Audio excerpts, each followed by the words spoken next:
Ah, friend. My expression wasn't much better than yours when I first saw this. Your eyes aren't deceiving you. It's her. The famous singer, Robin.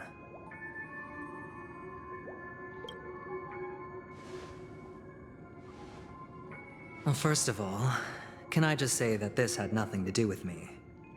I'm just an unlucky bystander here. The family can testify for me. If you don't believe me, just ask anyone in the Bloodhound family. They hate me and they hate the IPC, so they'd never lie. This is not where the crime happened. What I showed you was a memory. The most basic light cone manifesting tech, authorized by the Garden of Recollection and owned by the IPC. Did you really think the Galaxy Rangers were outsiders this whole time? Penacony has made a solemn commitment to protect the safety of anyone inside a family dream. Any person in distress will be forcibly awakened and safely returned to reality. What gives them the confidence to make such conclusive statements? Because behind this promise is the harmony. The family's Dreamweavers link up their minds together to construct an unbreakable defensive line. Breaking through this line of defense to create death in the dreamscape. Not even a memo keeper could do that without the family's permission. Who could have done it, friend? The only one is her. The girl who calls herself a Galaxy Ranger. An imposter. An unsought guest. An emanator who hides her true identity. Ifrit's death was a foregone conclusion. And Robin? Her misfortune was staring right at her. Who will be the next to die?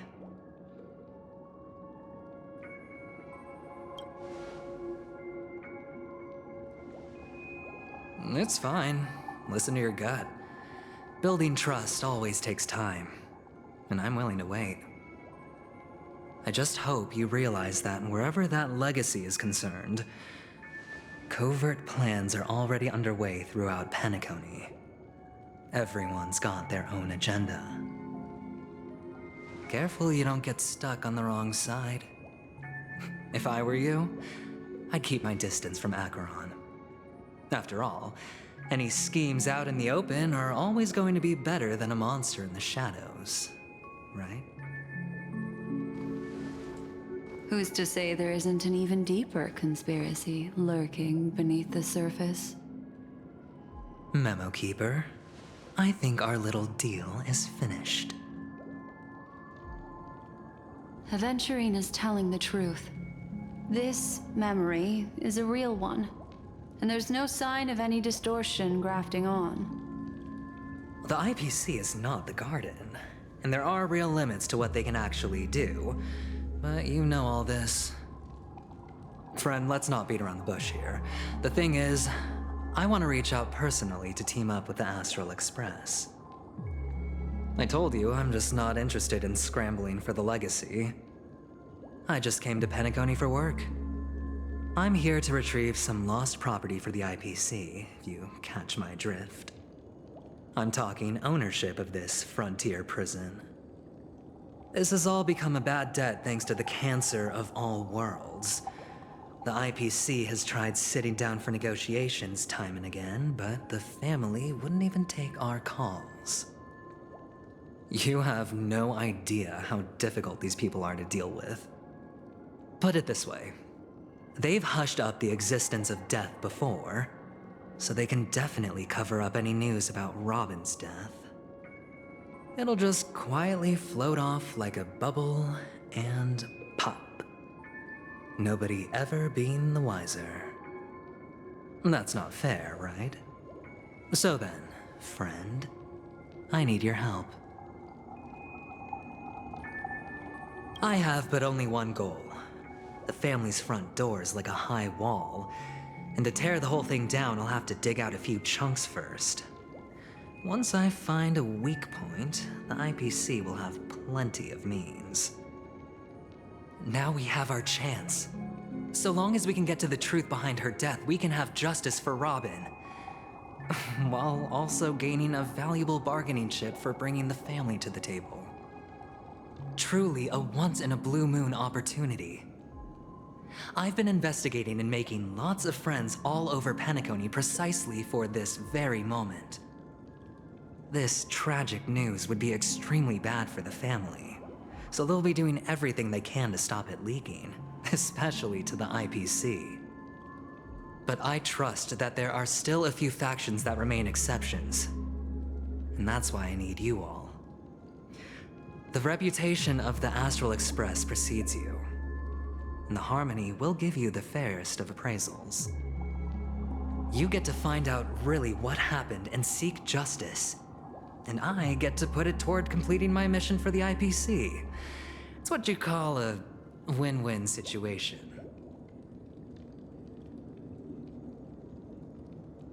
But don't worry, just head back and talk things over with your companions. That navigator is really smart. She must understand the value of this deal. Look, here's my contact details. If you come to any conclusions, call me. Oh, and take this. A thorough investigation can always use a little more funding. Don't mention it. So long, friend. I really am looking forward to uncovering the truth about death with everyone. Aventurine just sauntered off. He really doesn't mean to force it, but something still seems off. What now? What are your plans? Black Swan. What is she thinking?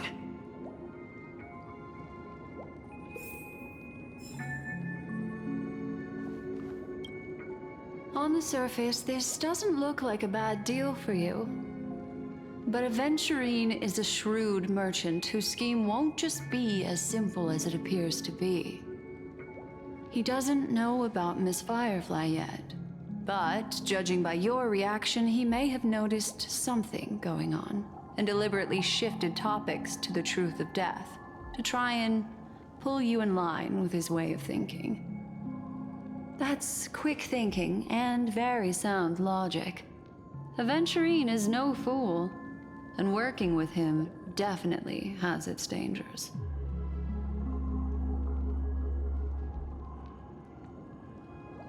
Insofar as things are presently concerned, yes. But what about the long term? Anyway, be careful out there. There's more than one way to blaze a trail. In a dark forest beset by wolves, ensuring your own escape to safety should be your primary concern. As for the other questions,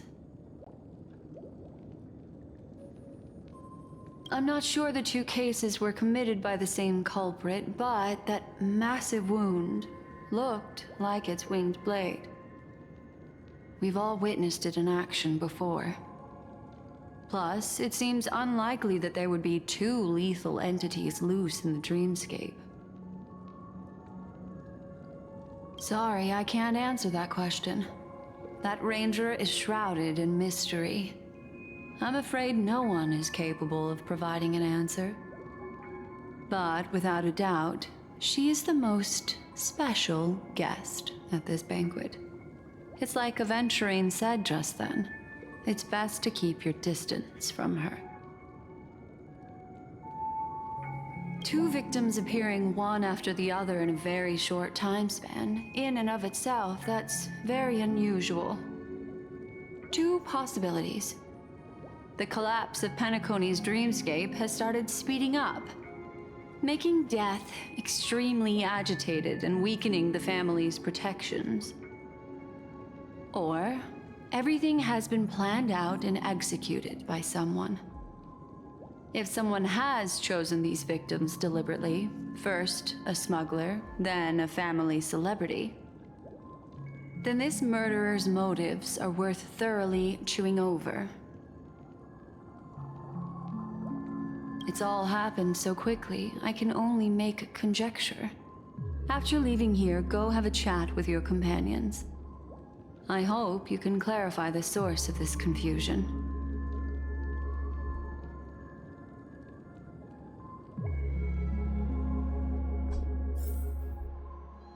Come, this way. It's a short walk. Don't get lost.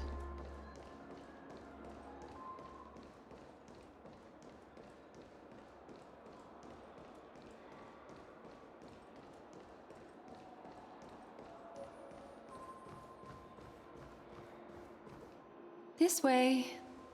This is where we part ways. All of this is like a nightmare. Unfortunately, the remembrance doesn't lie.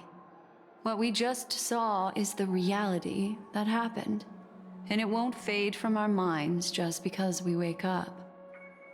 But follow your heart, and don't be afraid. We all walk through this world casting shadows of different lengths, and ultimately, all we leave behind are precious memories. Hold on just a sec.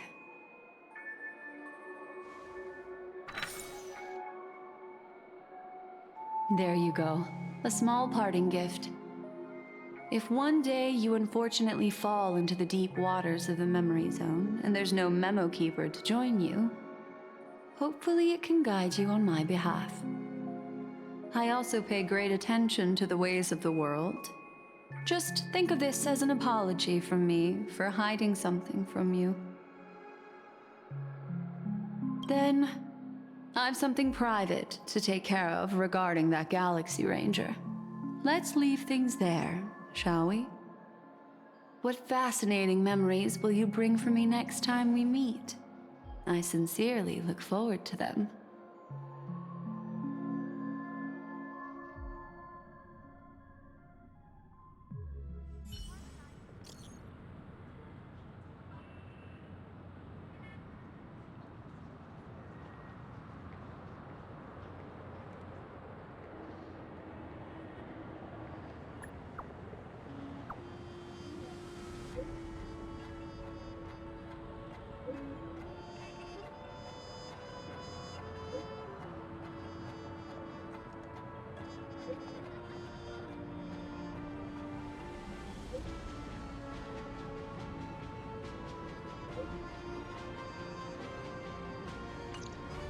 A family rep.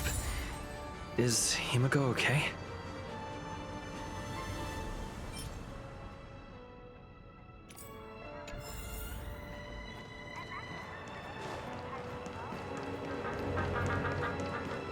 This is ridiculous!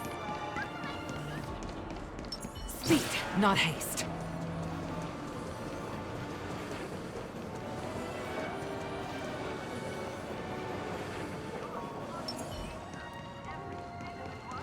So much has happened.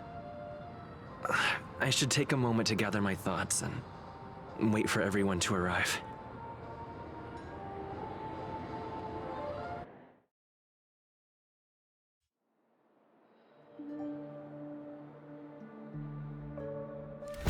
Better unsheath that blade now, Ranger. Do you still dream, Hunter? Of those slain by your hand?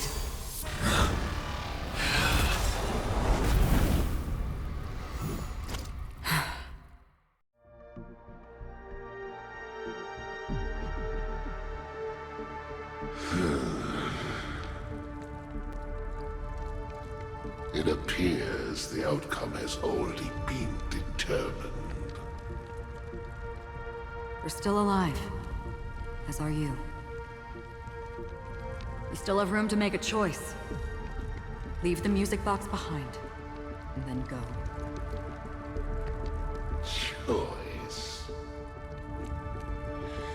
The bloody trail of the destruction leaves no room for hesitation.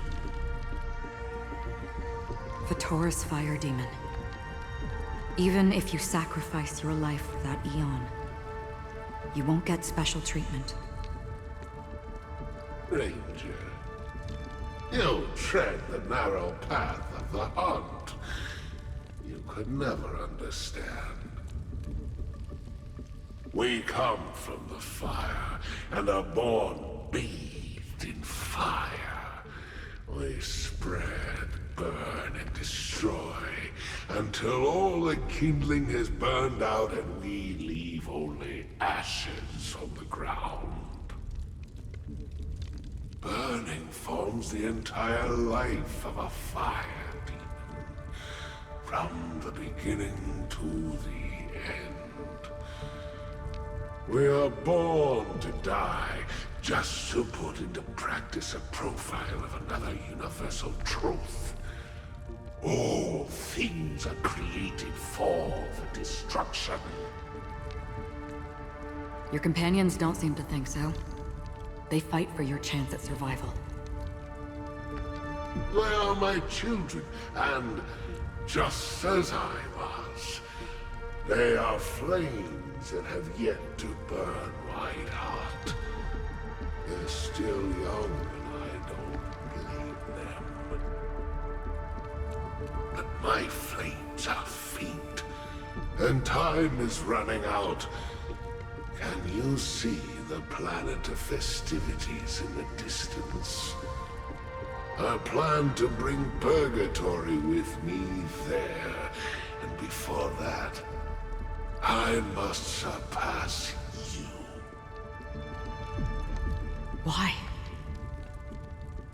Because on the path they have forged, you have traveled farther than I have. Emanator.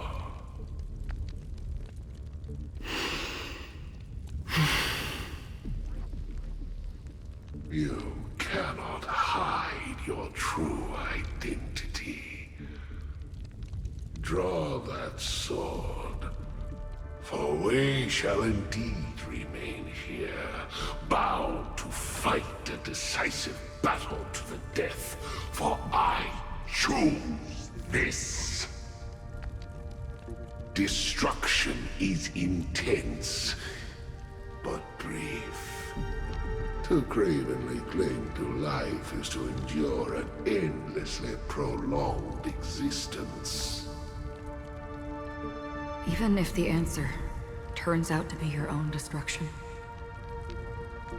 What is important is not the answer, but that it exists, just as you exist. Everything exists to be destroyed. Emanators are no different. Just as even sweet dreams may be born of the void, the so-called impossible is merely something that has yet to happen.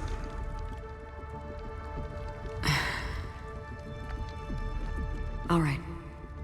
I accept. You shall witness the most brilliant and intense fire in existence.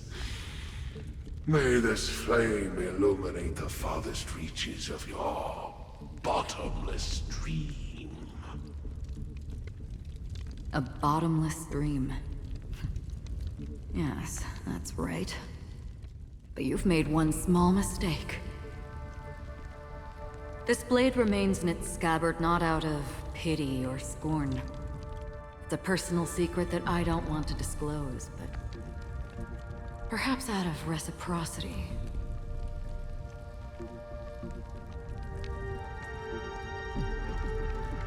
I'll reveal the truth to you. The hunt is not the path I truly follow.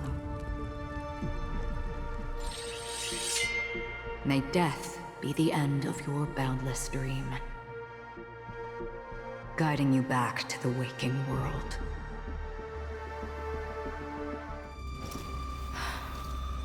I still see them in my dreams. Hold it. Your time hasn't come yet. My time? I've seen many clever disguises that can conceal appearances, but they can never cover up who a person really is. And you're no different. You had no desire to kill the Trailblazer. You only did what you did to drive me and the Memo Keeper away, but... why?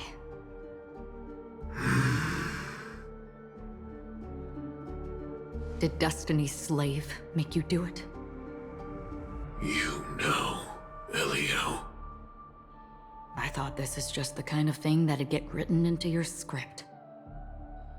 My script has always been brief.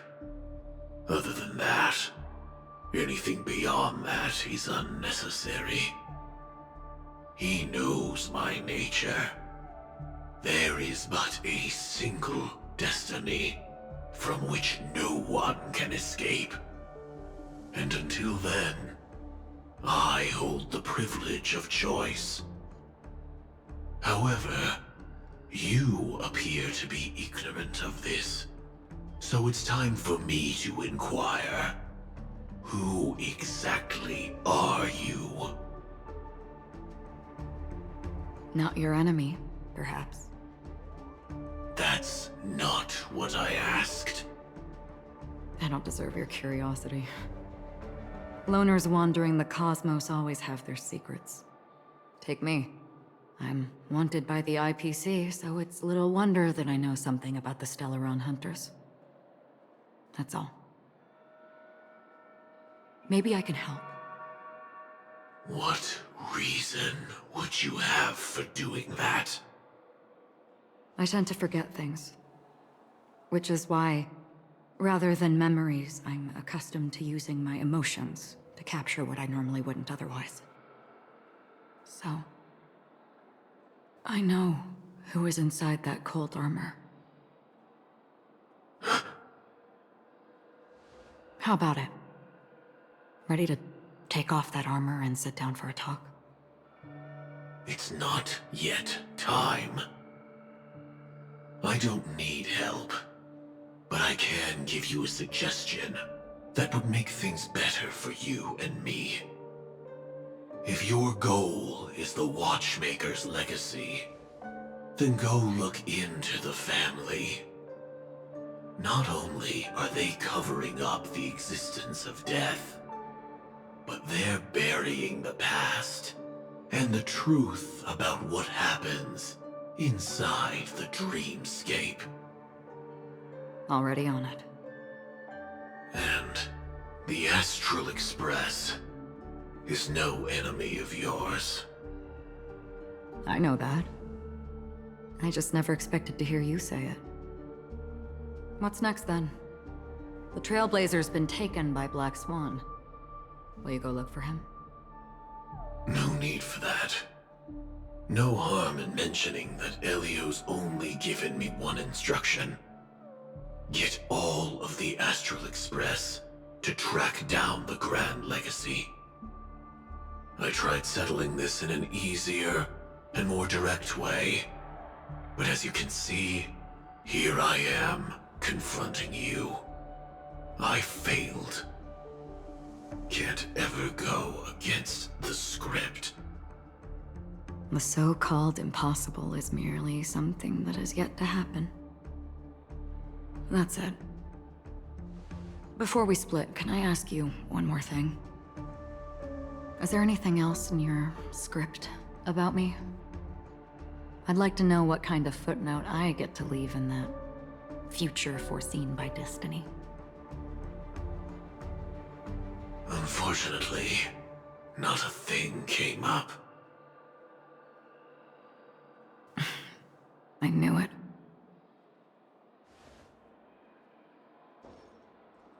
Hang on. I don't. Don't.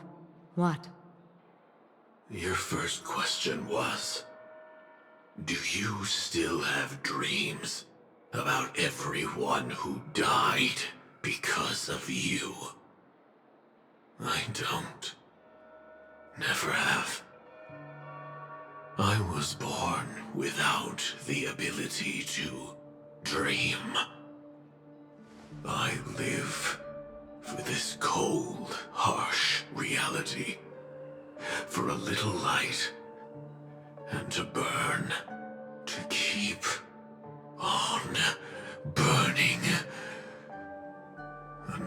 I turned to ash.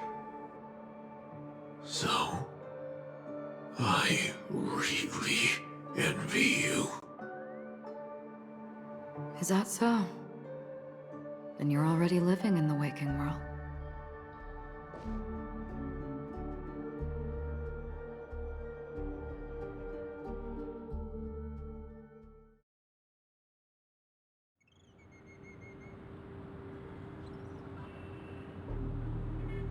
We heard about Miss Firefly from Black Swan, but we never expected Miss Robin to...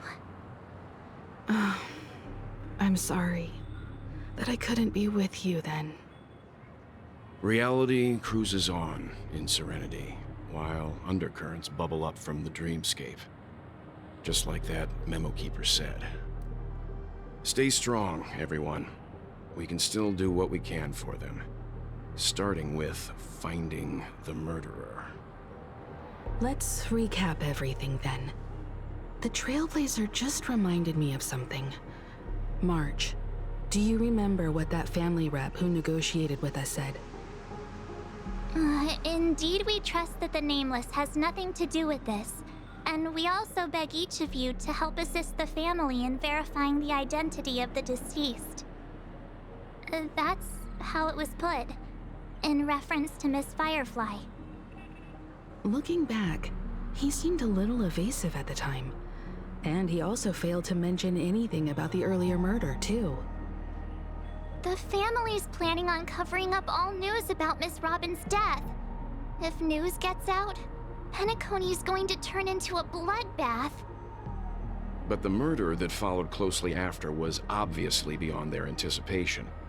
The family had to try and turn things to their advantage by bringing in reinforcements from outside. The Charmony Festival is nearly here. They must be snowed under. It may also be that Miss Firefly's murder had so many witnesses that it couldn't be covered up. So they went with the flow and let more people on the scene to control the situation. After all, the nature of the two murders is fundamentally different.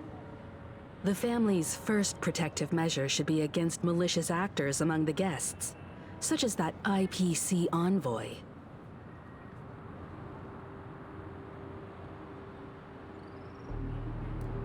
Indeed, he was particularly concerned about that Galaxy Ranger.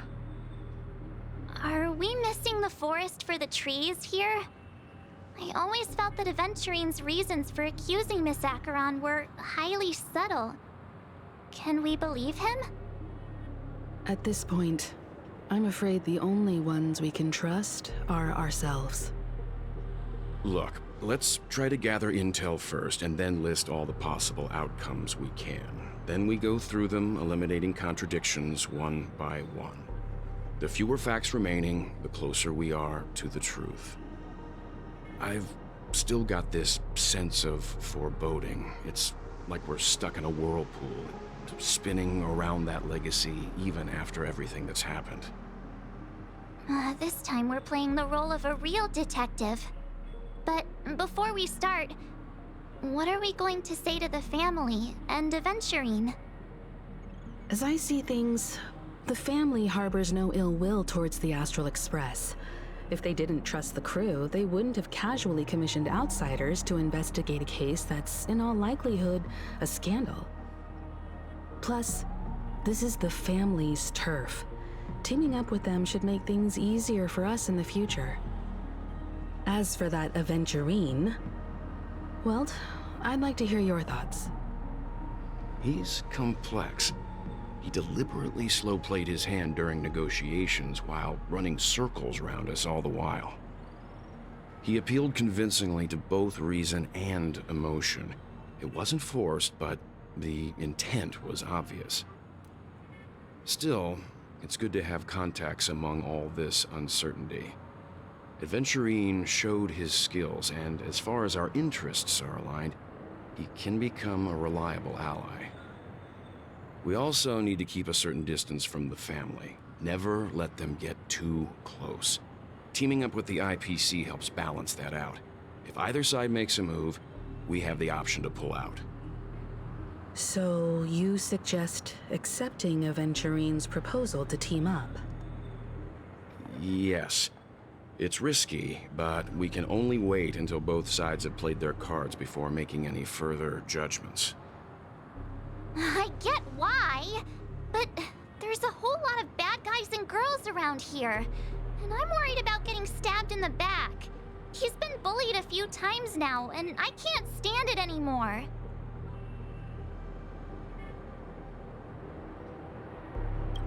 You... No, I can't accept this. Forget about it. Just let me keep an eye on him. If that doesn't work, we can just turn the tables and use him instead. Then, could you please reply to Aventurine? Everyone, take this time to put together your thoughts.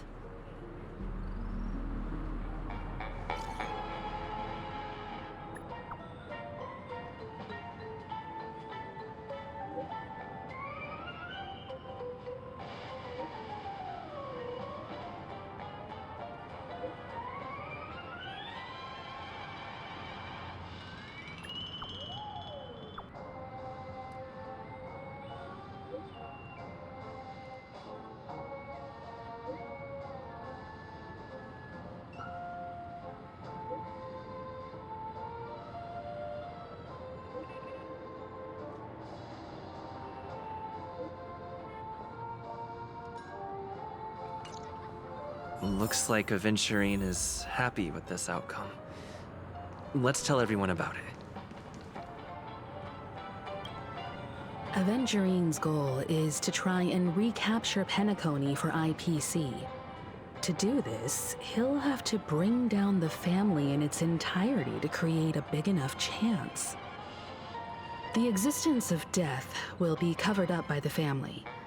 So how does he plan on taking them down? It's gotta be something important enough that everyone will notice. But it also can't be anything too out in the open.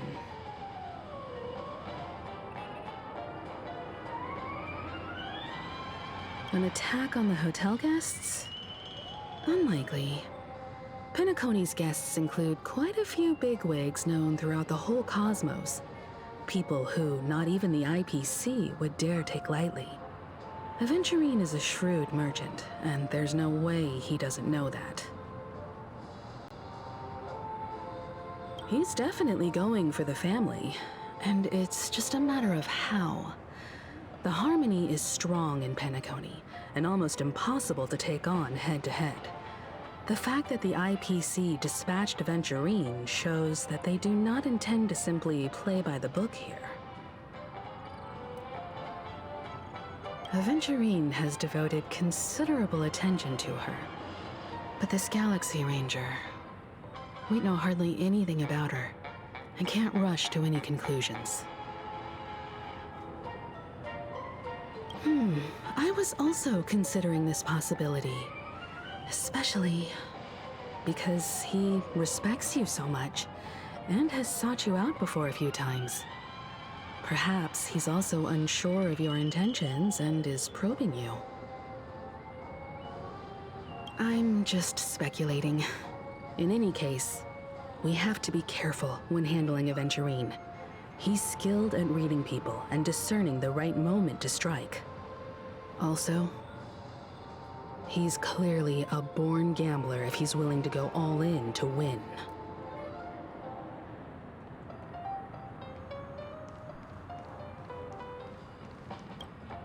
Aventurine said something that concerns me. He accused that Galaxy Ranger of killing Robin without any evidence whatsoever, but said nothing about her connection to that memory zone meme or why he was stalking you.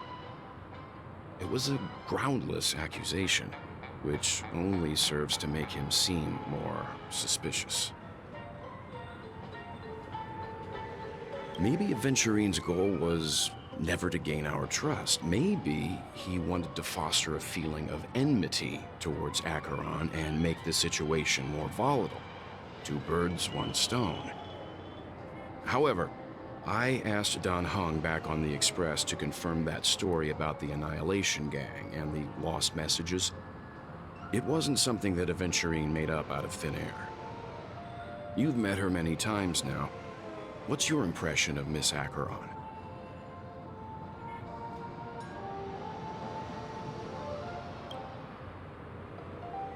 That fits the stereotype of a Galaxy Ranger to a T. They're eccentric, unpredictable, and fond of being alone. No wonder she's a suspect.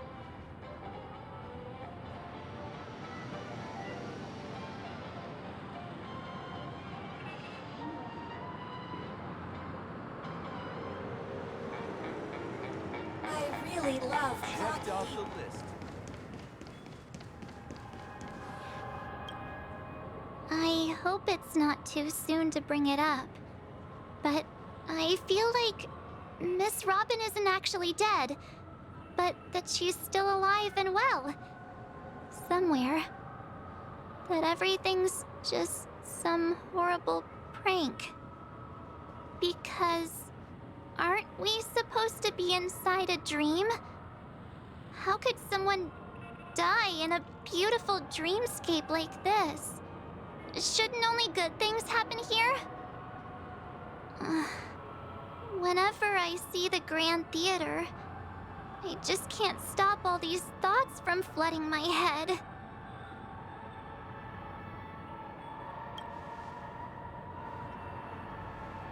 No. After all, they've brought everyone this sleepy dreamscape, which everyone loves. I just feel like I'm starting to understand them less and less. Everyone's still having a great time out there on the streets. Nobody knows what's happened. It's all so unreal. As if Firefly, Miss Robin, and us were all outsiders from another world. Aw, what a mess. I really want a nice cool drink of soda to help me calm down. But then I'd be just like everyone else out on the streets. Looks like Aventurine doesn't need anything else. Let's turn our attention to the family's assignment for now. Himiko, what do you think? Among our current clues, the two murders that he witnessed are the most directly connected. I suggest starting here. One thing I'm curious about is, if a person dies in a dream, what happens to them in real life? Seeing as we're at the family's behest, why not pop back out to reality and verify Miss Firefly's situation back at the hotel? Perhaps we could also make a few inquiries about her while out there. How about we split off into two groups? There are still some things worth focusing on inside the dreamscape. I'll investigate those, and we can link up again later. Worth focusing on? Oh. No problem. I'll leave it to you then. Huh? Aw, I thought I'd finally get to see Himiko and Mr. Yang go out on a mission together. Oh well. Take care then, Mr. Yang. I will. Keep in touch.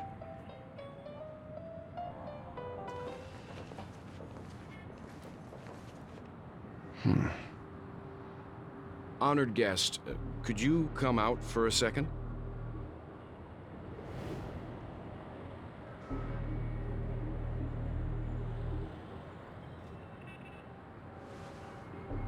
I'd be embarrassed too, getting stared at like that. Forgive me. My name is Welt Yang. I'm one of the crew members on the Astral Express. I believe you've met my colleagues. Well, Is there something about my name? first, don't you want to know my name? I already do, Miss Acheron. You're a prominent figure in Penacony. What are they saying about me?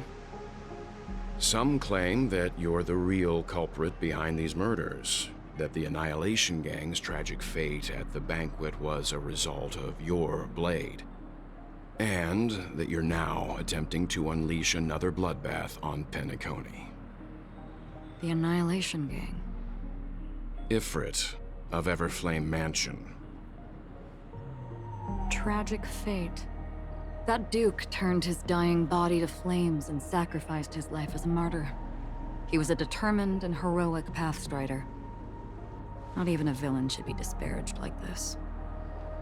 And what's more, there were plenty of suspects invited. Do they really think that a blade is more dangerous than that black hole you're wielding? Keen intuition. Not even the family managed to point out the truth behind this cane. So you must surely know, Miss Acheron, that peering into a black hole is not a wise move. As a potential threat, your knowledge of us has reached uncomfortable depths. Reveal your true identity and intentions. Otherwise, brace yourself for gravitational disintegration. That shouldn't be necessary. But if it makes the Nameless feel less defensive, I'll be happy to abide.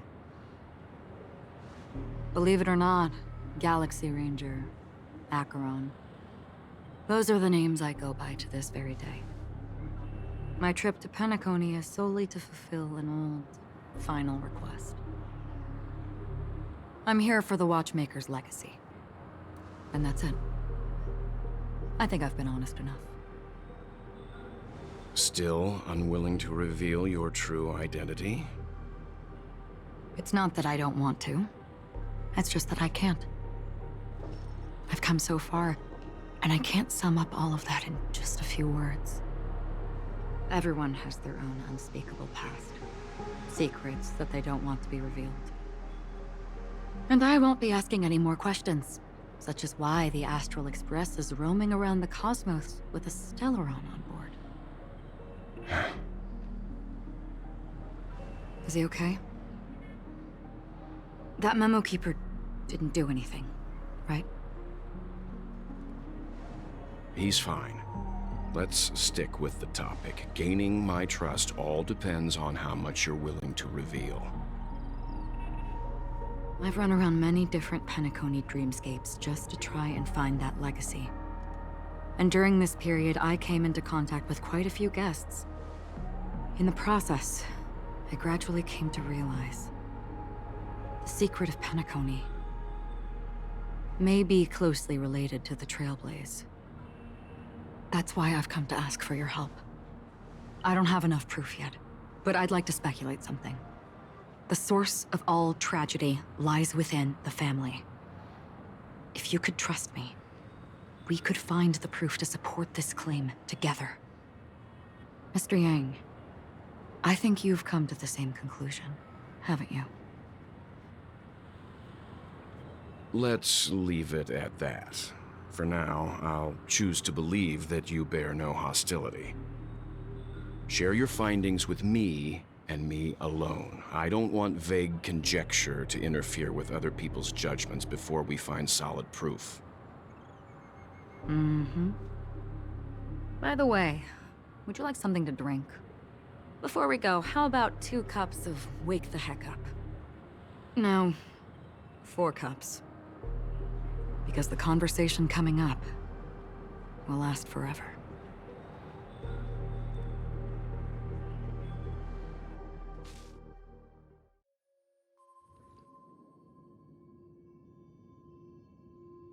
I've been watching her closely for a while now, and the first invitation was in the banquet hall of the hotel. She just sat in one corner, keeping silent, chugging down a couple cups of Wake the Heck Up. I told her it's a pungent, bitter beverage, not the taste of sweet dreams, only for people allergic to Soulglad. And she said, Really? But I don't taste any difference at all between them.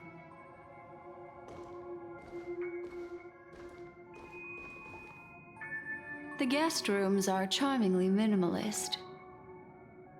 An aesthetic you share, Miss Acheron.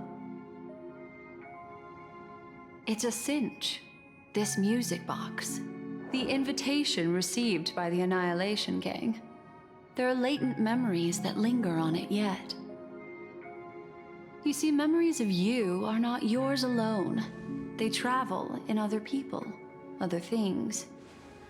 I know much, and I can predict even more. With some help, the dead can be made to speak.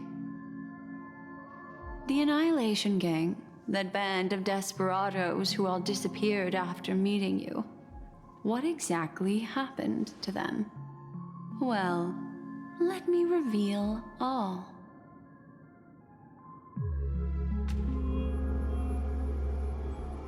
Gradation 12. Dreamscape 12. Father, I dedicate this to you. Well done, Dubra. Wherever they go, shall be met by annihilation. There it is. It's hazy, but it's Ifrit's voice. The other one is probably his progeny. This is the residual memory from when the invitation was first delivered. They were abruptly interrupted. Then, what happened next is... They sought refuge in the land of sleep, merely wishing for undisturbed rest, away from the storms. Children of the flame, this marks your rite of passage. She won't be necessary. I alone am enough.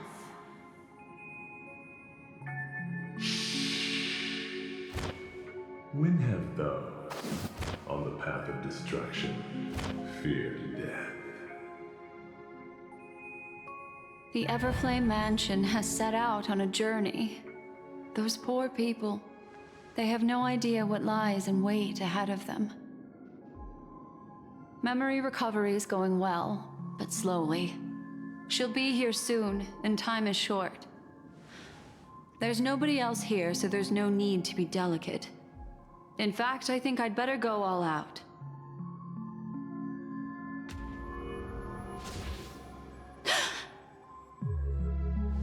What happened?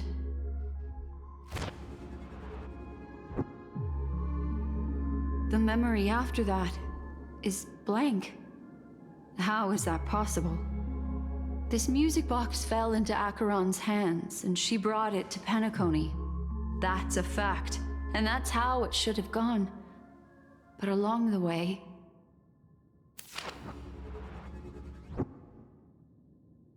it's like it's been erased. Who's done this?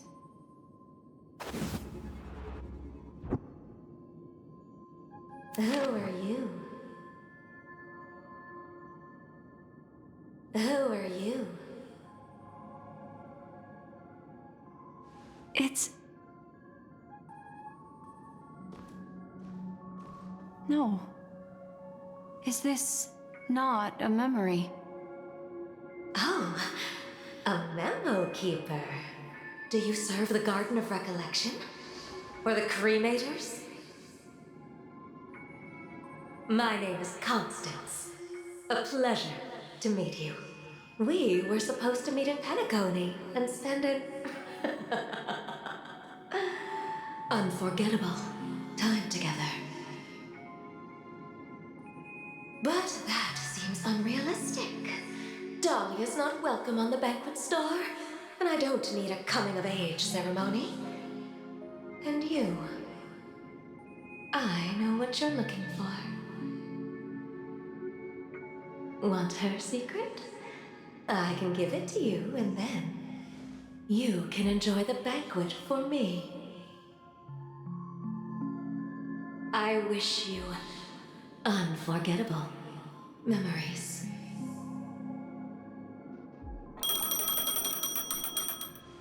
Oh.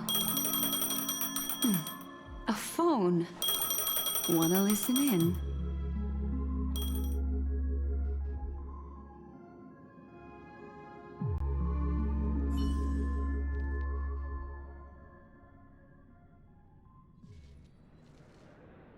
A few days ago, the IPC made an announcement. Under the watchful guidance of the Marketing Development Department, and in accordance with the Interstellar Peace Charter, the independent Sigonian sovereignty has hereby been established, and shall take a legislative seat at the Interstellar Congress. The formation of the Sigonian sovereignty is of great historical significance to the Sigonia system. This move puts an end to the planet's long and bloody history, turning the sensational Kataka-Abjin extinction event into a distant memory. Sigonia 4 is located in an unclaimed zone at the intersection of the Denise, Prothean, and Dorneau star clusters. The planet's surface environment is known for being extremely harsh, constantly faced with the threat of impact from small-scale celestial objects.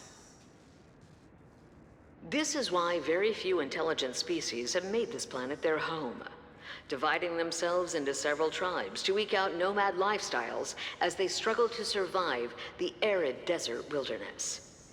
They have developed their own folk beliefs that are independent of the Eon belief system. Sigonia.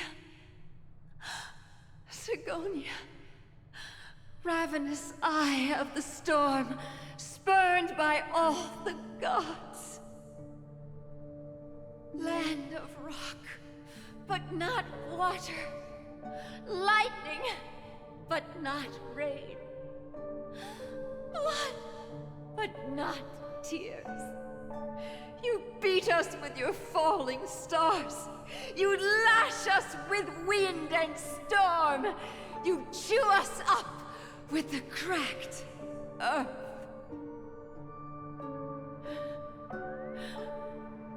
You promised us a land of honey, yet yoked us beneath a sword of bitterness. Oh, Gaiathra Triclops, if thou can hear me, please open up thy 3 eyes and gaze upon this child. When you took his father, my child was still sleeping in my belly. And where my husband went, I too soon must go. I don't ask for a peaceful death. Just for you to tell me, does the baby swaddled sweetly asleep? Does he dream of his mother's heartbeat and the sound of falling rain? Please tell me whether this life is all just a fleeting dream. Otherwise, why would this child be born to face impending death? Mommy! Mommy! Mommy, the rain. It's raining. Raining?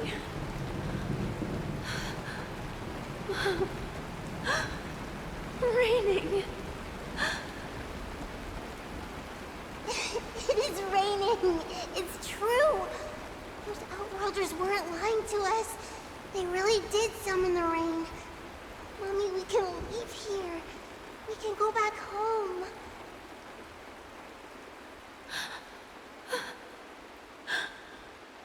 Back home. Gaiathra Triclops. You came. Do you hear that? Thank you. Thank you.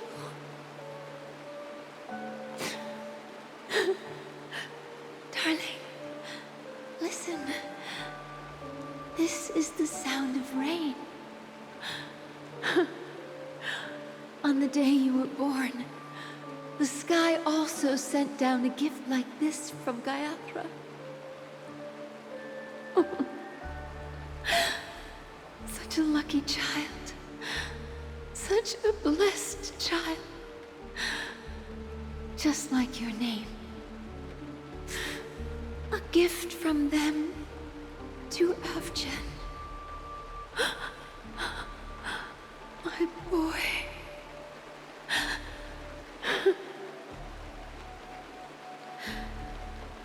May the goddess Gayatri close her eyes 3 times.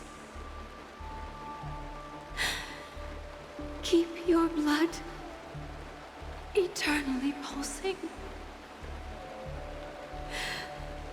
Let your journey be forever peaceful.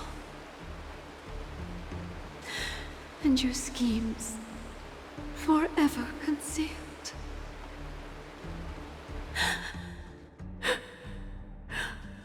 Welcome to this sad world, Kakavasha.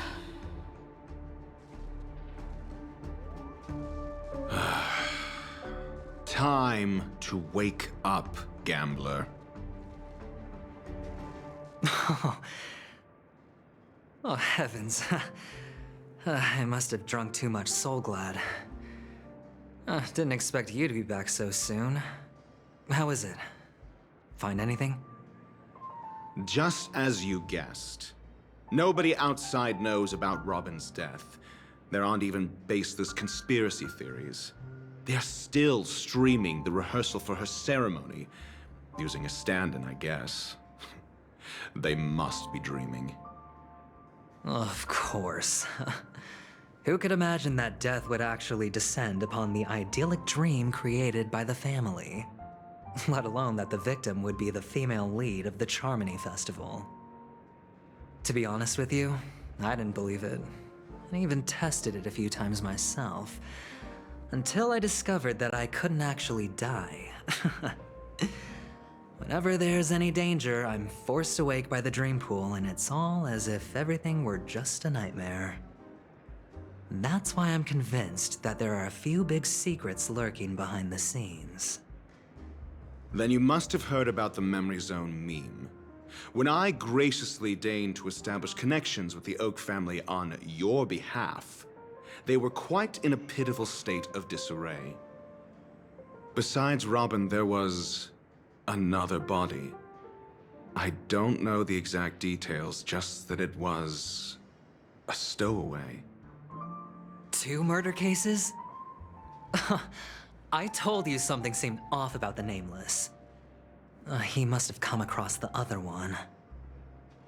This murderer is a psycho. But I have to admit, the case should be easy to crack. We can leverage the family's malfeasance and let the IPC use this as a reason to intervene. It's just that their trickery runs deeper than I thought. Robin's stand-in was all ready to go. These 2 murders are definitely getting hushed up. What should we do? Let me think. It's too rare an opportunity to miss out on, so I gotta be careful. Incredible, gambler. Have you already exhausted your limited repertoire of tricks so soon? There are plenty of chips, but it'd be best to choose carefully. The most straightforward has to be Robin. Remember? That masked fool once told me to find a mute as a friend. Robin is what she calls the mute. She has lost her voice, and while most people can't pick up on it, you and I cannot mistake that sound. Not produced by any voice box, but rather by the resonance of the harmony. If that girl hadn't gone hoarse from singing practice, there'd only be one possibility. Something was up with the family. Or Robin herself. To get to the bottom of this, I tried every way I could to meet her. But she died. Right before my very eyes. A complete and utter loss. Incidentally, it seems to have resulted in your rather undignified arrival on the interrogation stand. There were eyewitnesses at the scene, and the family, in their graciousness, has tentatively accepted your alibi. However, for the foreseeable future, you shall, regrettably, find yourself under the vigilant watch of the Hounds. Well, things aren't looking too optimistic, Doctor. I'm starting to break out in a cold sweat. Do you reckon there's still any chance of a comeback, given how things are? A probability? Yes, it exists, but it verges on the infinitesimal. To phrase it in a manner more befitting the vernacular of Penacony, you're dreaming. But if you simply can't control yourself and want to try your hand, then there just so happens to be a suitable candidate. That man wants to see you again. Who? Sunday. Is this a public hearing or a private trial? If it were the former, it would hardly befit my stature to stoop to the role of a mere messenger. Fine. Oh, that's great. It's all great. You see, the dead can't talk, but the living can. Ratio, I'm convinced now that there must be something wrong inside the family. Oh, just you wait and see. That man's sister has died. He can't sit on his hands. Well, without any further ado, let's set off. Lead the way. The show is about to begin.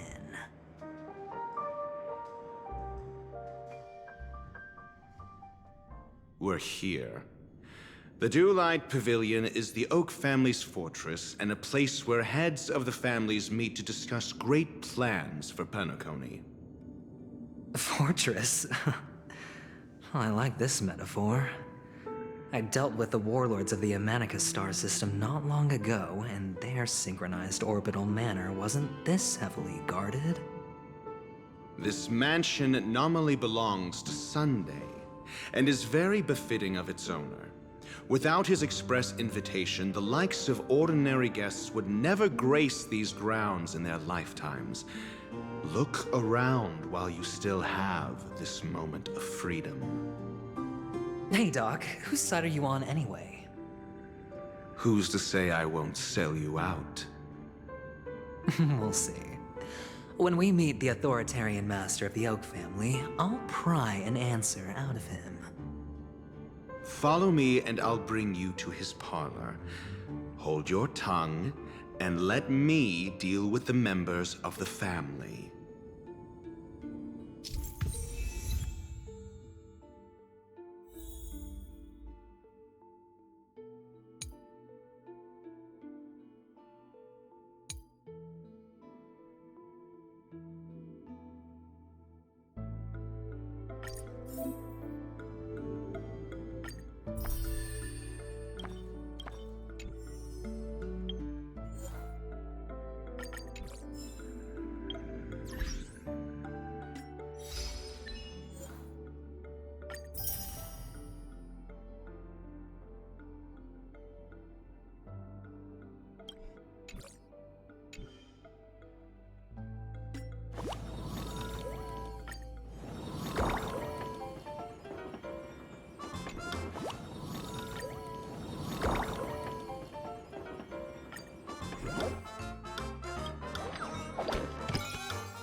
Hey, you two! That's a place of business. No entry. I was requested by Mr. Sunday to bring him the suspect. My name is Ratio. He should have mentioned it to you. Oh, I remember you. Veritas Ratio. Your punch virtual particle clock is impressive. Excuse me? The one on your head. Of course, it's nothing compared to my full pocket dimensional annihilating power armor of the Mobile Knights. Right, and as I mentioned, that fantasy raiment of yours doesn't exist. That's because you can't see it. Like I say, only family can see the glory of the Mobile Knights. Ugh, enough. Get going. Don't keep Mr. Sunday waiting. It seems like the idiocy index here is no better than it is out there.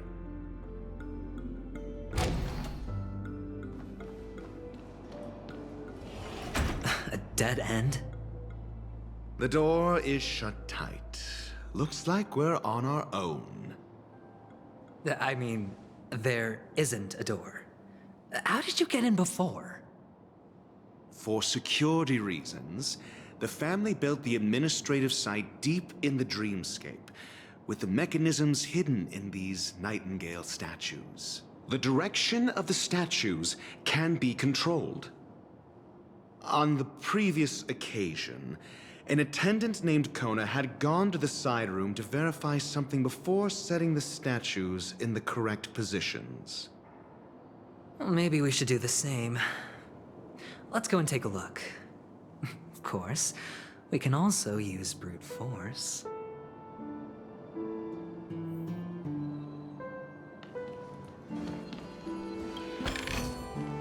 A reward with no risk? I'll take it.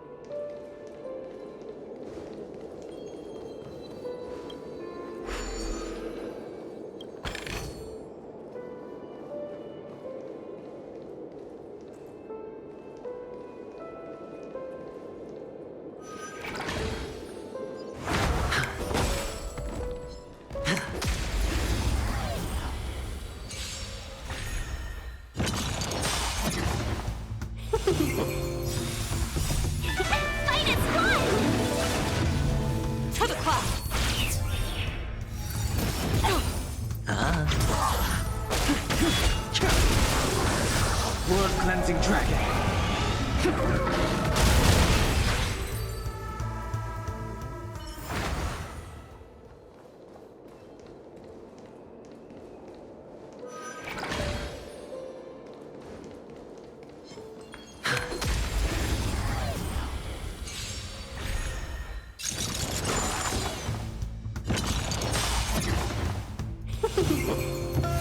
Gale Force!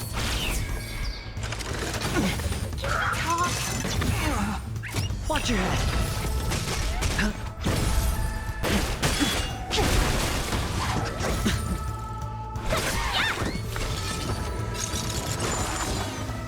To the clock!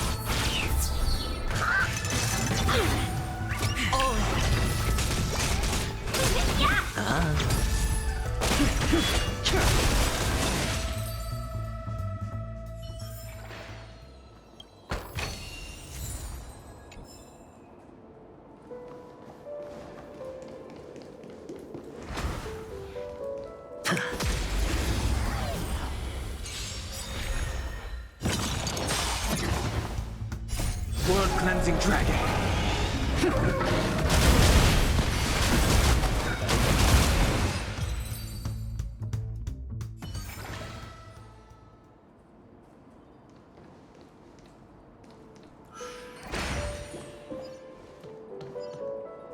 Six nightingales facing in different directions. An obvious hint? But are these nightingales? They are. What's wrong?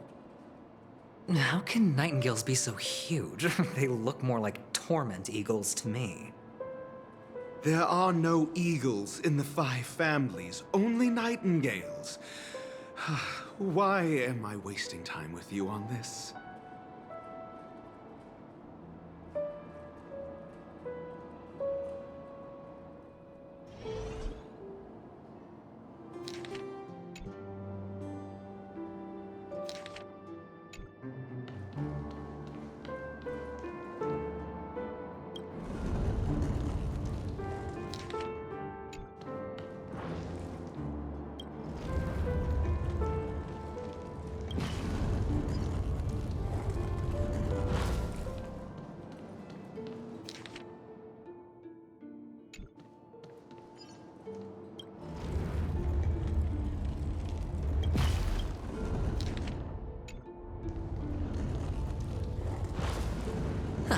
Just as I thought. Here's the correct answer. A truly miraculous discovery. Perhaps I should offer you the chance to join the Genius Society. Really? I thought you'd given up on that already. I was being sarcastic. Can't you tell?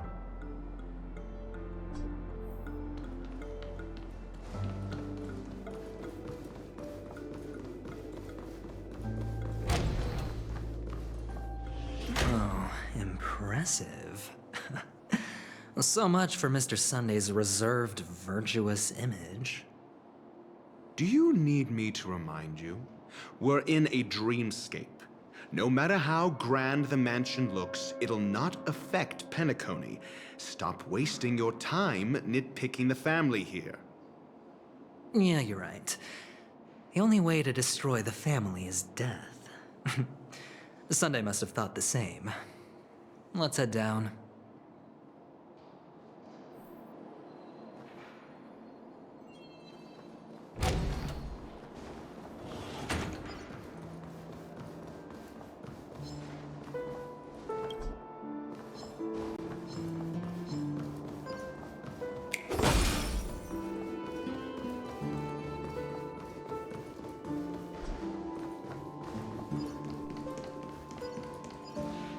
Hold on.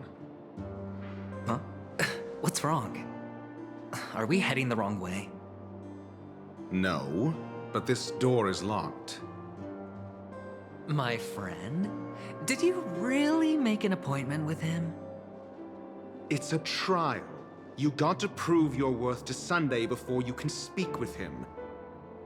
If I'm not wrong, we need to find a way to open this door in the hall, or this place will be our prison.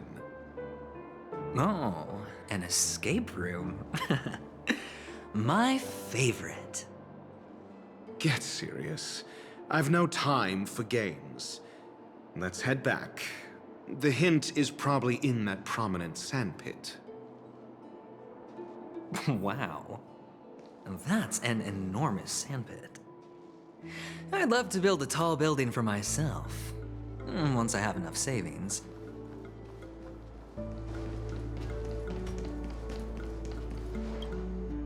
Oh, look.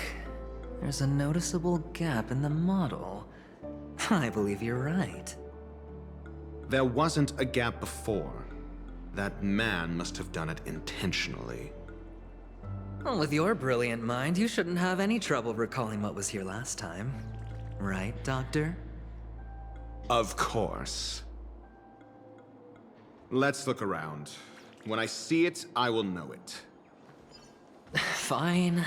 Fine. Why do I feel that we're pursuing a degree in burglary now?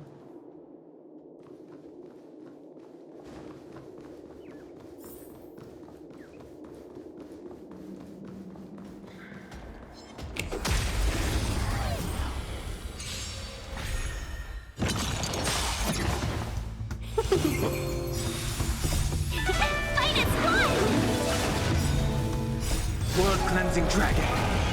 For the cloud. Boom!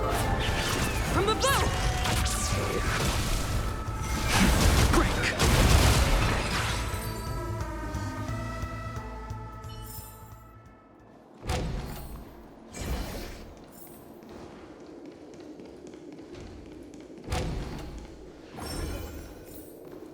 Found it.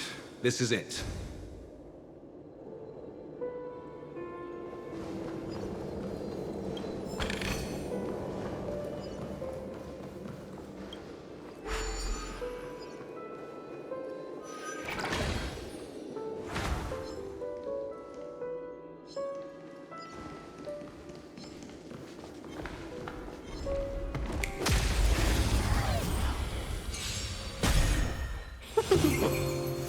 Gale Force!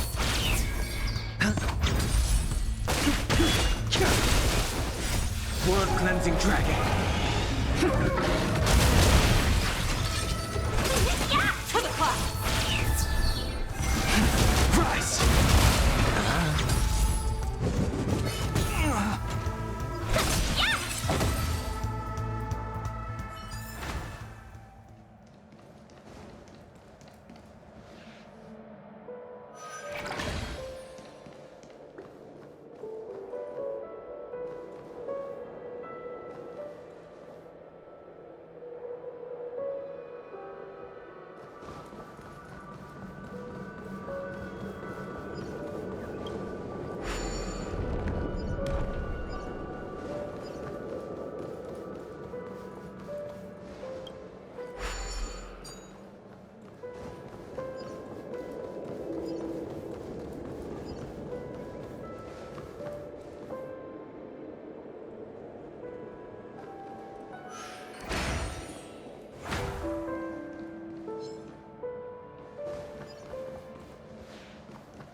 World Cleansing Dragon.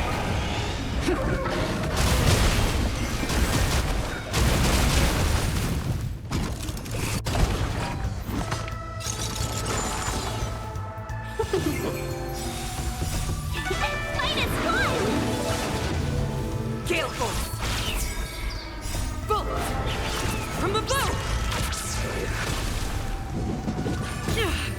Watch yourself! Spend freely. Bust. Or maybe I'll take it all. World Cleansing Dragon.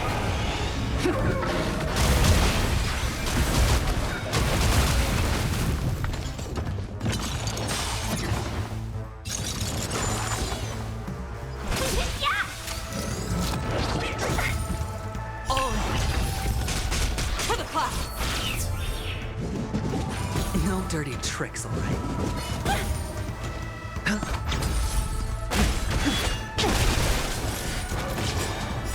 World Cleansing Dragon.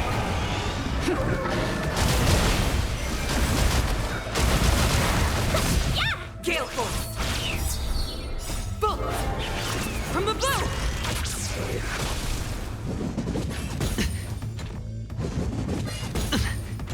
Watch your head.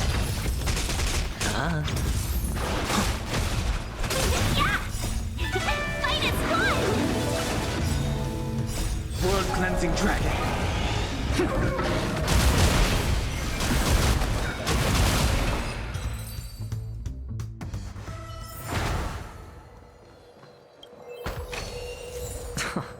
This is hardly enough for a seat at the table.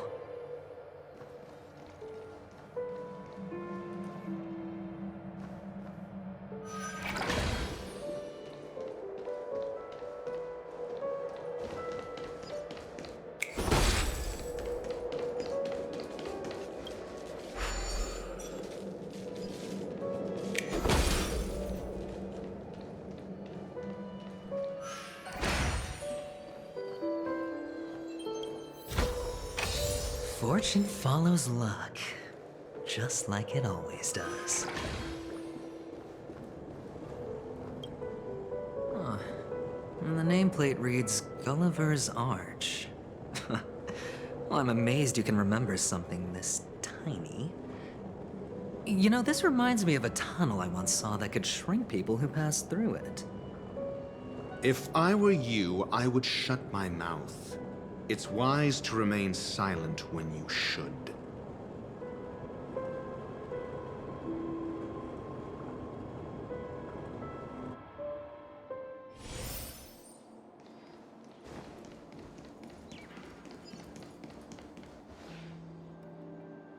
Oh, this reminds me of one of those building toys.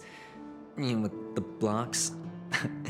I've never played with them before. I wonder if it's more interesting than stacking chips.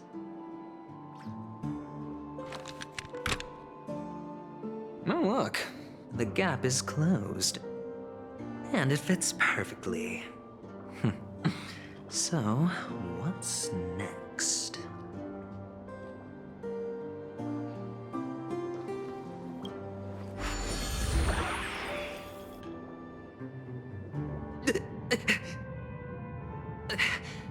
Oh, good heavens.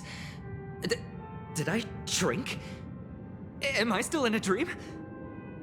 Indeed. Oh, Doctor, you're huge. It's me! Down here! In the sand pit! Oh, actually, I think we could make this work for us. Just find a way to slip me into Sunday's collar, and I'll infiltrate the family just like that.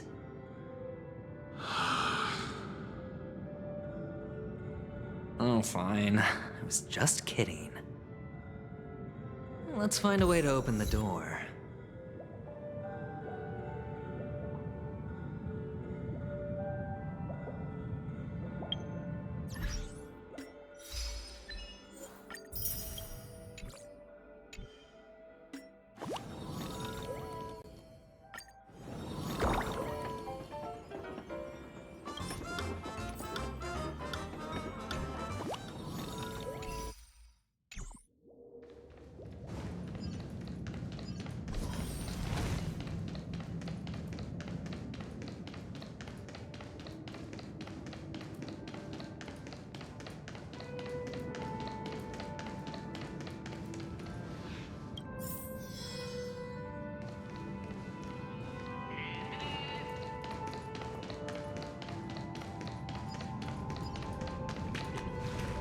Hello! Welcome to the Golden Hour base model. I am an Oak Soldier. I will be here to guide you through the tour of the base model. Happy to be of service. And tell me about the tour. Hello! Welcome to the Golden Hour base model. I am an Oak Soldier. I will be here to guide you through the tour of the base model. Happy to be of service. Generating guide. Please wait patient.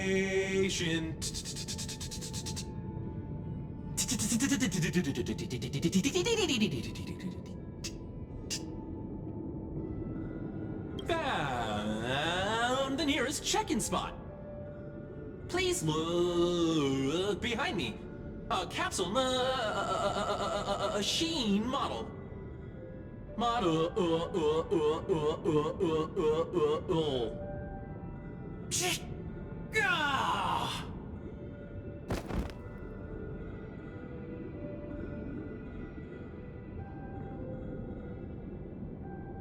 What's up with that? Now the family's toys are trying to frame me? I didn't do a thing to it, Doc. You've got to be my witness. I saw nothing.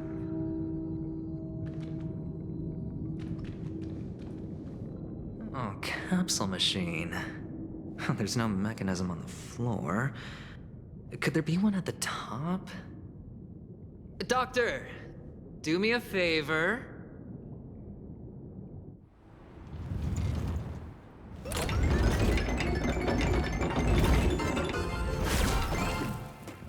So, I was right. These models have interiors that look exactly like the real buildings. The only difference is that no one lives in them. Funny that Sunday puts a miniature that makes him seem like a giant by comparison, right where he can see it first thing in the morning. Insecure much?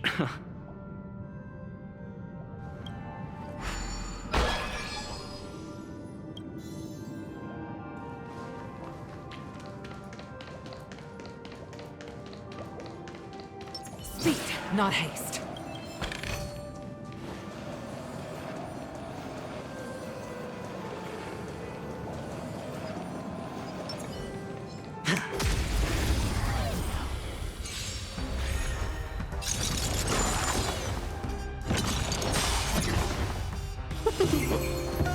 Gale Force! Inevitable. Bust. Or maybe I'll take it all. Watch your head.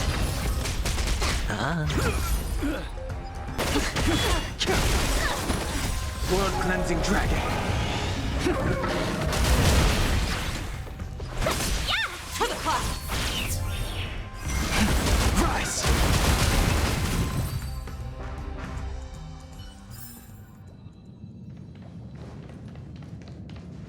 Oh, one of the fragments flew upstairs.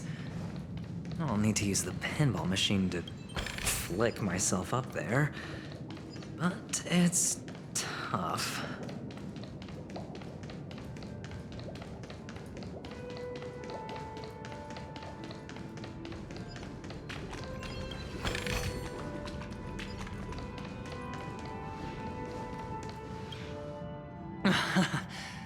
Oh, great. There's another pinball machine base here. And it's empty too. Doc! I'll need your brain power again. There's no need to yell, I can hear you. The pinball machine must be hidden somewhere in the hall. Like the arch. Wait here, and I'll be back in a minute.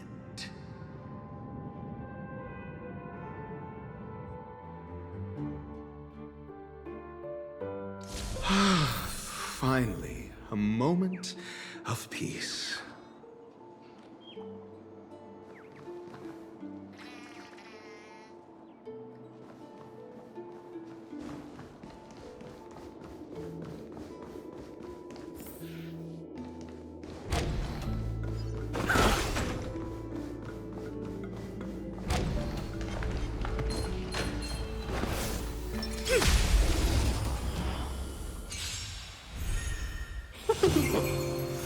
Gale Force! Bullet! From the bow! Converge and awaken! Human creations!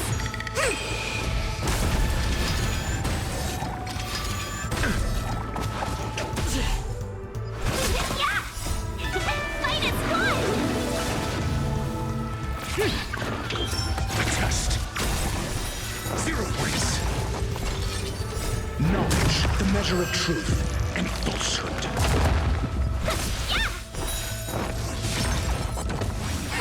To the cloud! Answer me.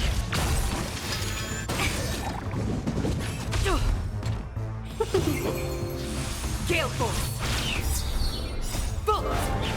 From the bow!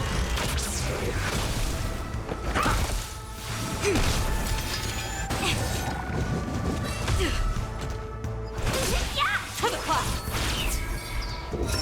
Test. Together as one! Human creations! Yeah! Fight is one! Knowledge, the measure of truth and falsehood. All things shift in divination. Since when were knowledge and wealth mutually exclusive? That's it. Pleasant moments of solitude are always fleeting.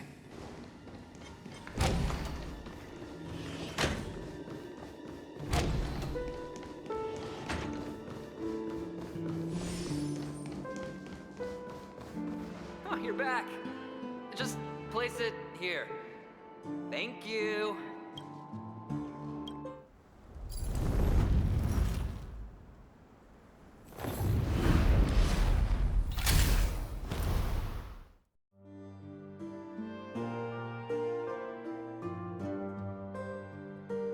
Thanks, Doc.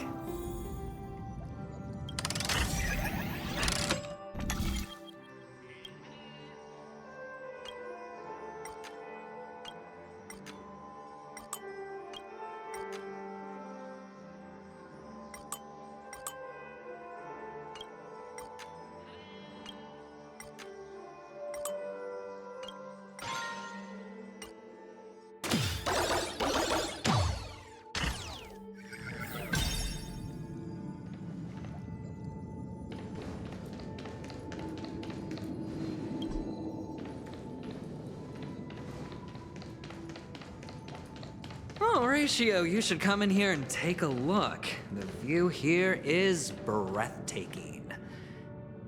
Honestly, you could easily squash me with just a pinch. If that is your wish, I will do so without a moment's hesitation.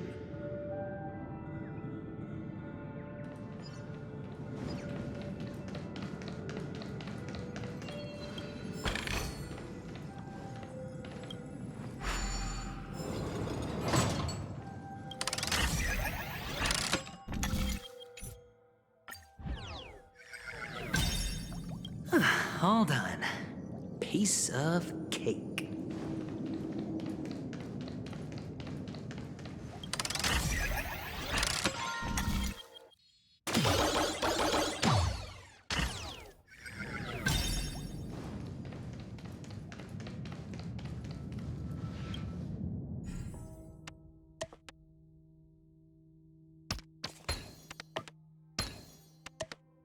And the joyous tour of Toy City has come to an end. Makes me feel sad. Penacony isn't all bad, right? I'll use this interesting experience as a talking point at the poker table.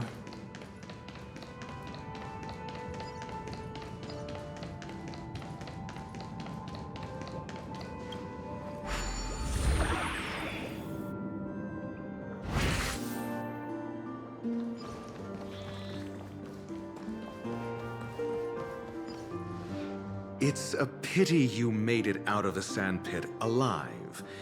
Sunday is just beyond this door. From my limited understanding, he's not someone easily handled. Are you prepared?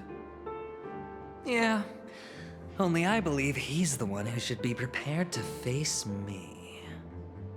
Tell me about your plan. I don't have a plan. I'll just play it by ear. There are only two kinds of bargaining chips when dealing with people. Benefit or fear. Looks like sincerity isn't in your dictionary. Am I not sincere enough? There's no need to emphasize it. We've got to make good use of death. That man's sister is dead. He won't be able to turn a blind eye, and that's fear. And I'll help him find the murderer. He can't do it due to his status and position, but I can. And that's benefit.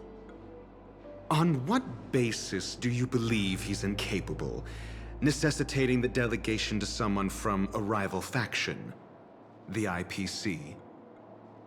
Simple. Because that murderer could very well be a traitor hiding inside the family. Do you mean the Galaxy Ranger whom you accused previously? That was just an excuse, good doctor. There's something wrong with that woman, and we need someone who can keep her in check. It's better to minimize the variables outside our control while we execute our plans. Moreover, I need to know her identity. If I'm lucky. She could be an important pawn, and it's good to have more helpful friends when dealing with this matter. But honestly, the murder case is likely unrelated to her. I believe my standpoint. There's a rat in the family. Otherwise, why would Mr. Sunday arrange a private meeting with us? This isn't an interrogation, but a secret negotiation. We'll see. Using Robin's death as a bargaining chip, I'll win back my freedom and power. In the end, I'll ruin this beautiful dream and create the grandest death. If the chance of winning is just beyond this door, even if that chance is close to zero, well, you can't win if you don't play, right? Ah, the charming audacity. To think that you, of all people, might emerge victorious, dear gambler. 3 chips are enough. All or nothing.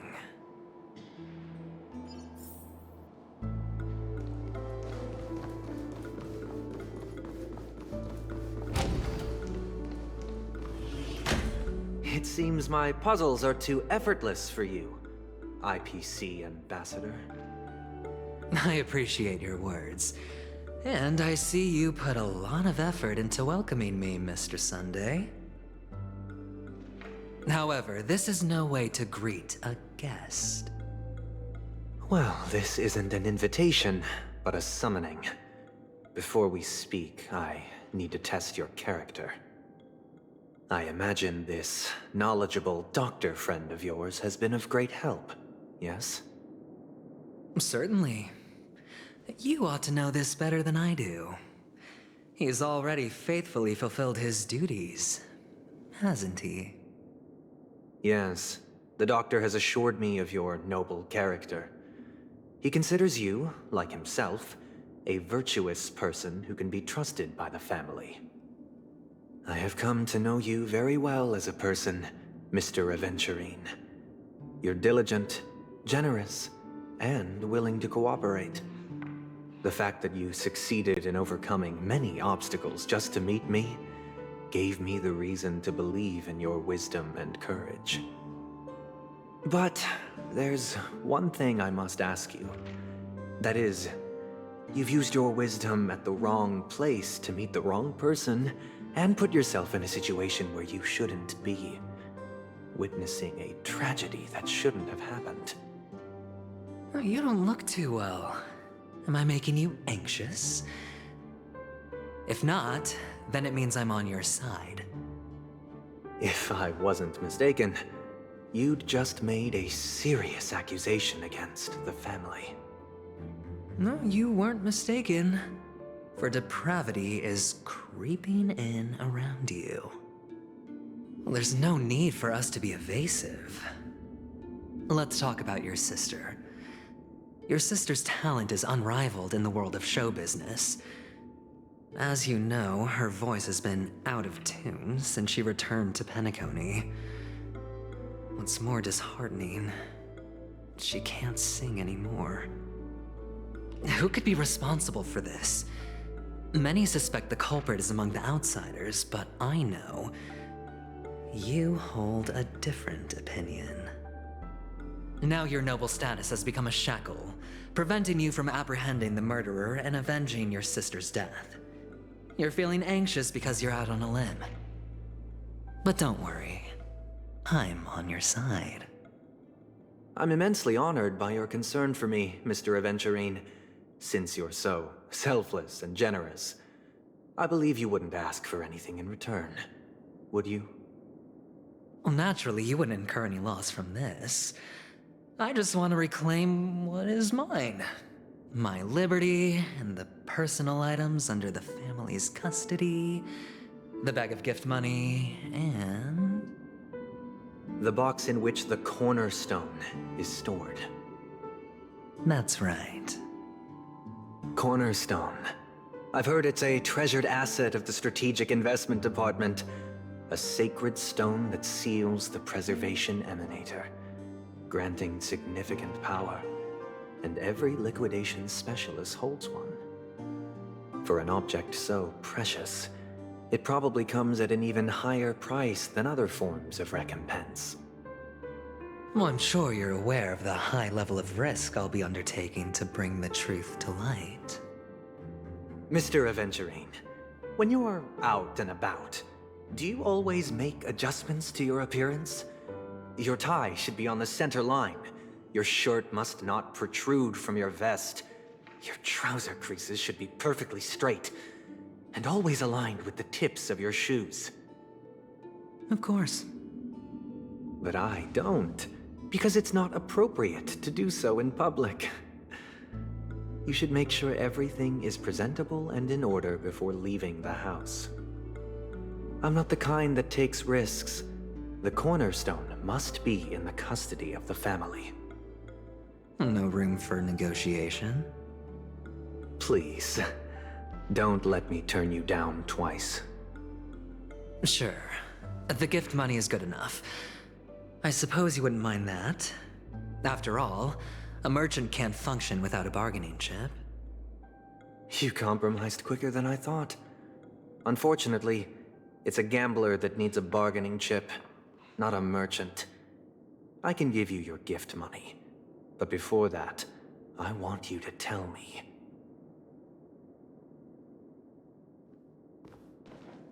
The fact that you can decisively forsake the box you asked for, what exactly is stored in it?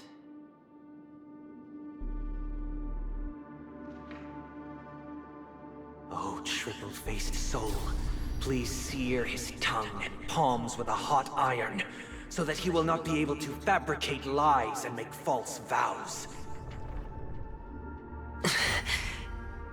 What have you done?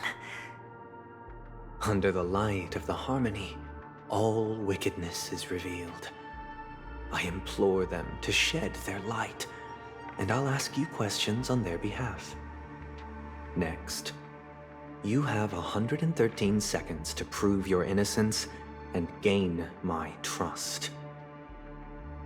And if I refuse to answer? You can try, and we'll see if the harmony rejects you.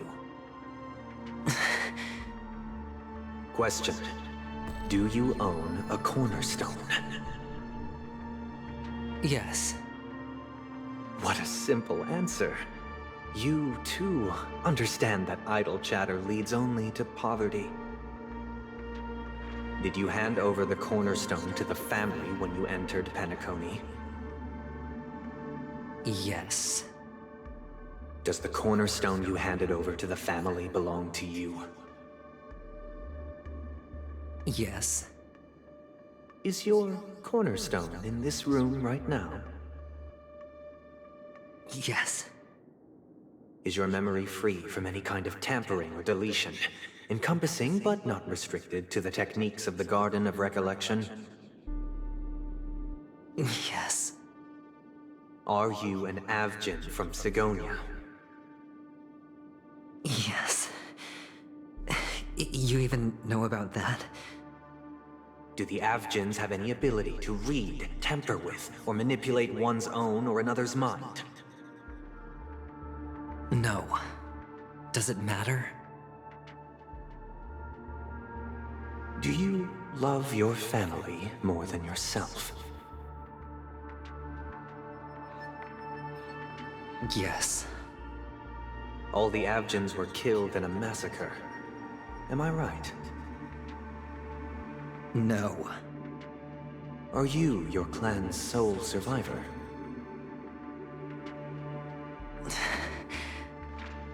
Perhaps. Do you hate and wish to destroy this world with your own hands?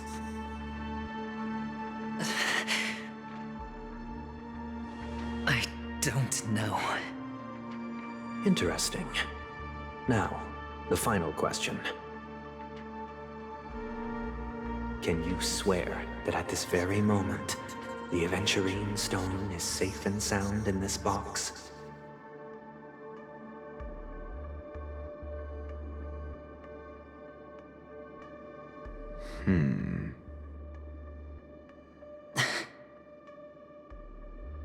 Of course. Looks like we can get an answer. Open it, Mr. Aventurine. It's your last chance to defend your honor.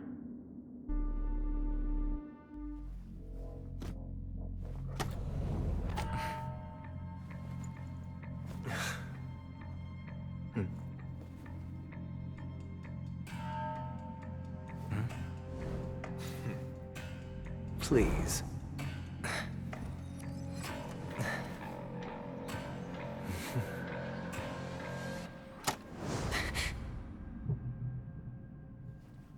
Are these what you're looking for?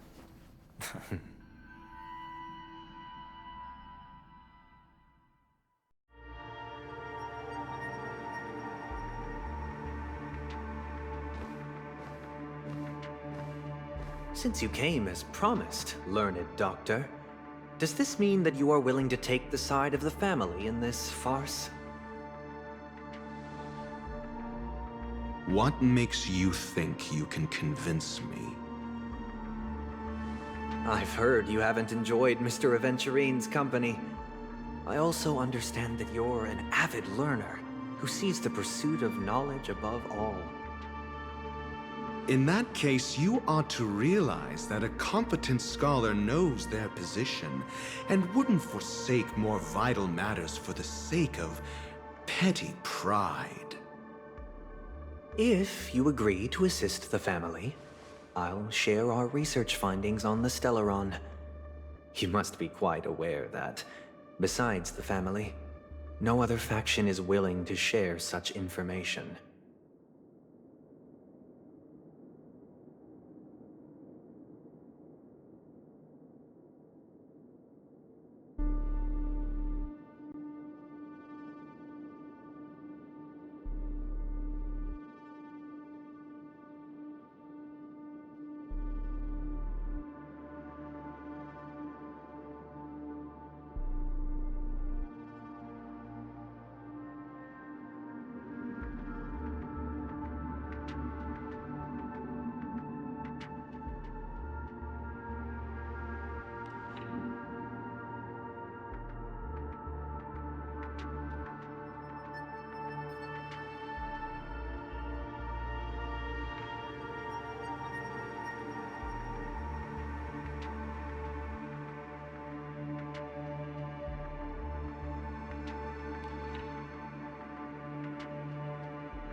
Cut to the chase. What do you need from me? I need Mr. Aventurine's comprehensive plan. Haven't you confiscated his cornerstone? You can't expect a featherless bird to take flight. But I've also heard the 10 elites in the Strategic Investment Department have united, progressing together in the interests of the IPC. You'll have to speak more clearly than that. The cornerstone, which Mr. Aventurine surrendered. Was it really his? You question whether he would entrust you with someone else's cornerstone. The 10 Stonehearts aren't as united as you think. cornerstones are significantly more precious to them than their very own lives. But you know that he's a crazed gambler. The more vocal he is about it, the more cautious I must be. I never imagined someone would share his way of thinking. Honestly, you should see a shrink. Bring it. The box containing the cornerstone is unique, and only IPC senior staff and related members can access it. But I happen to be among them.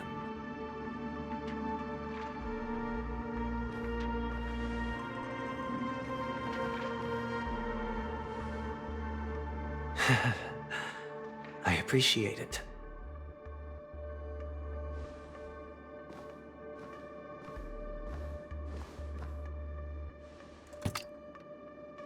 Unfortunately, your guess is correct.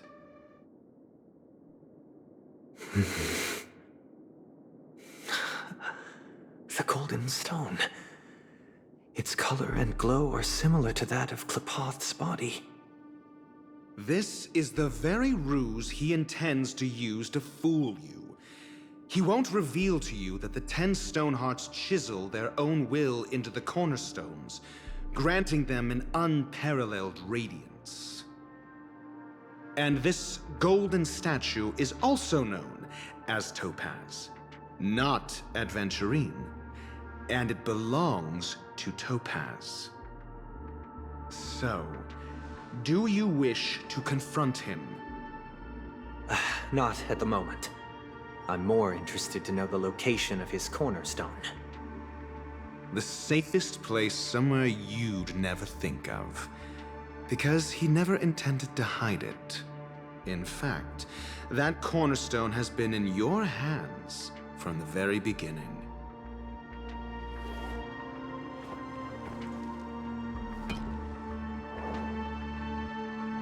I see.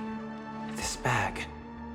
Mixing a cornerstone, more precious than life itself, with a bunch of worthless jewels, disguised as a gift of money waiting to be confiscated, is indeed in line with Mr. Aventurine's style.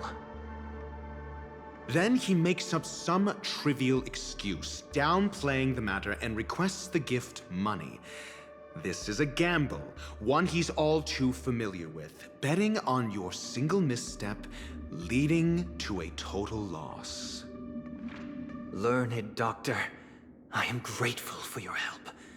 The family will surely reward a righteous person like you. As for the villain, I hope he retreats in humiliation. It was all thanks to your friend with a keen eye that I could add a blot of utter failure to your storied career. Ratio, you wretch. Finally shown your true colors, huh? Oh, and just to remind you, you currently only have 17 system hours left to live. Treasure your remaining time, and savor the delectable aftertaste of defeat. You might as well explain yourself a little more clearly. What I performed on you just now was the Harmony's consecration. You were to show allegiance beneath the illumination of their grace. Yet you acted willfully, uttering nothing but falsehoods, transforming the consecration into a trial. I genuinely see no reason to absolve you from it. Is this what the Harmony represents? But is it built upon constraint and coercion? You misunderstand, Mr. Aventurine. Punishment is meant for the irreverent, but I have seen your resilient spirit, and thus I offer you the possibility of a new beginning. Throughout these 17 system hours, you will be unable to escape the dreamscape or contact any of your companions. You only have 2 paths before you, and it all depends on whether you can complete my test within the time limit. Should you succeed, you will be able to coalesce into the harmony and be with your family. If you fail, you will suffer the wrath of the eternal Centurion and fall into an abyss of doom. Sounds like I'm gonna end up the same either way. I indeed do need a servant to help me uncover the evil hidden in the family from an external perspective. I will purge the evil from the inside and bring the real culprits to justice within 17 system hours. When the time comes, compare your findings with mine. If both our findings align, or if you can provide me more insights, then they will truly be able to grant you mercy and honesty. Shameless hypocrites. You took everything from me and still demand the truth? That isn't fair. Your carnival reeks with the stench of cash. Nothing is achievable without it. This is meant to be an act of personal virtue, not requiring the family's support. Your bag is over there. Do as you please. I believe you can trade this bag of worthless jewels for everything you need. That's what gamblers excel at, isn't it? Off you go, Mr. Aventurine. You are free. I will wait here for your good news.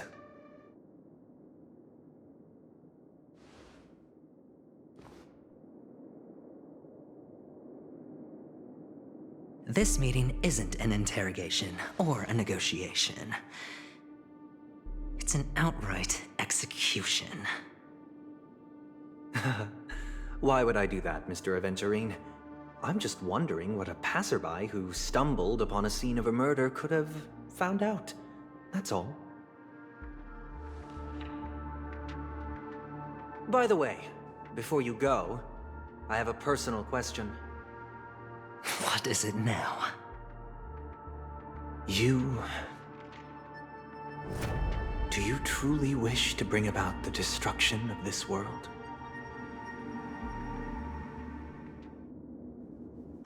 Kakavasha! Where did you go?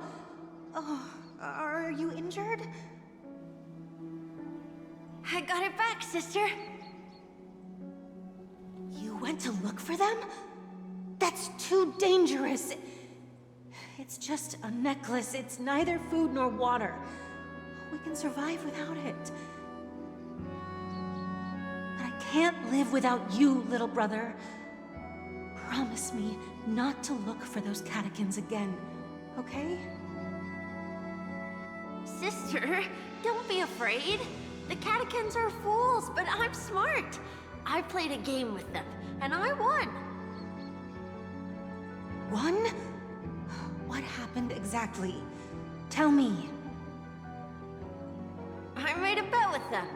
The two birds in the desert and me. Who will die first? I won. They suspected me of cheating, but I didn't. I won fair and square. Of course. Of course you'd win. You've always been a lucky child. Gaiathra Triclops must be watching over you. But that's no reason to push your luck by going up against those bloodthirsty, cruel catechins. Have you forgotten how Mom and Dad...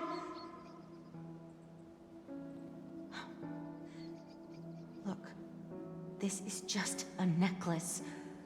But Kakavasha, you are my only family.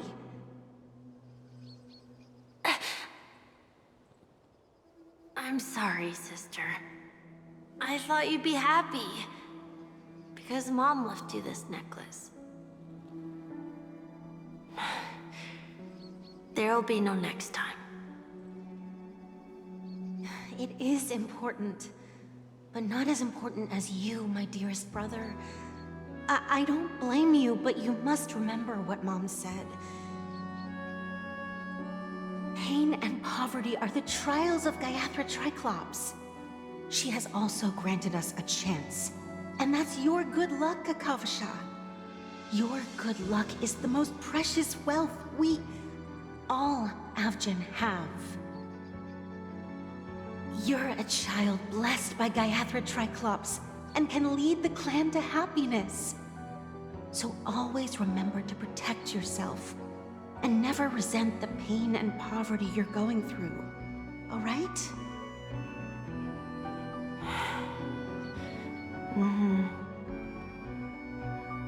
Listen to me and swear to Gaiathra Triclops. Okay. We'll swear to Gaiathra Triclops to protect this wealth.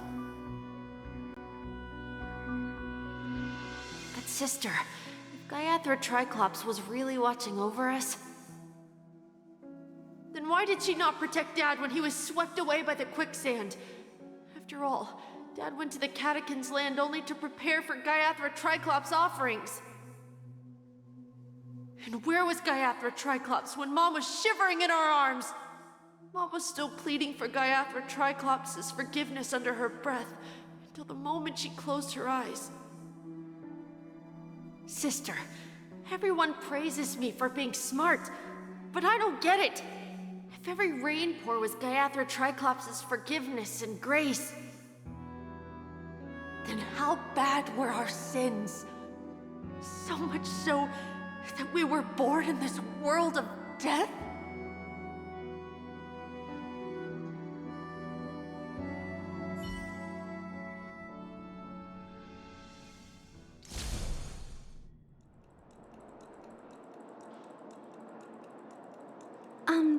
Excuse me. I can't seem to find any information on this artist in the Iris family archives. The photo you provided also doesn't show any matches. Just as I thought. I'd like to ask, what kind of traces do people leave when they enter a dream? Are you referring to the records when you enter the dream pool? The equipment will monitor physiological indicators such as heart rate, blood oxygen levels, and body temperature in real time. This data will be included in statistics and handed over to the family for the screening of any data anomalies. Immediate action will be taken once any illegal behavior is detected. Please rest assured, your vitals are monitored in case of emergencies, allowing us to wake you if necessary. This is all for the safety of our guests. Can I trouble you to access the records?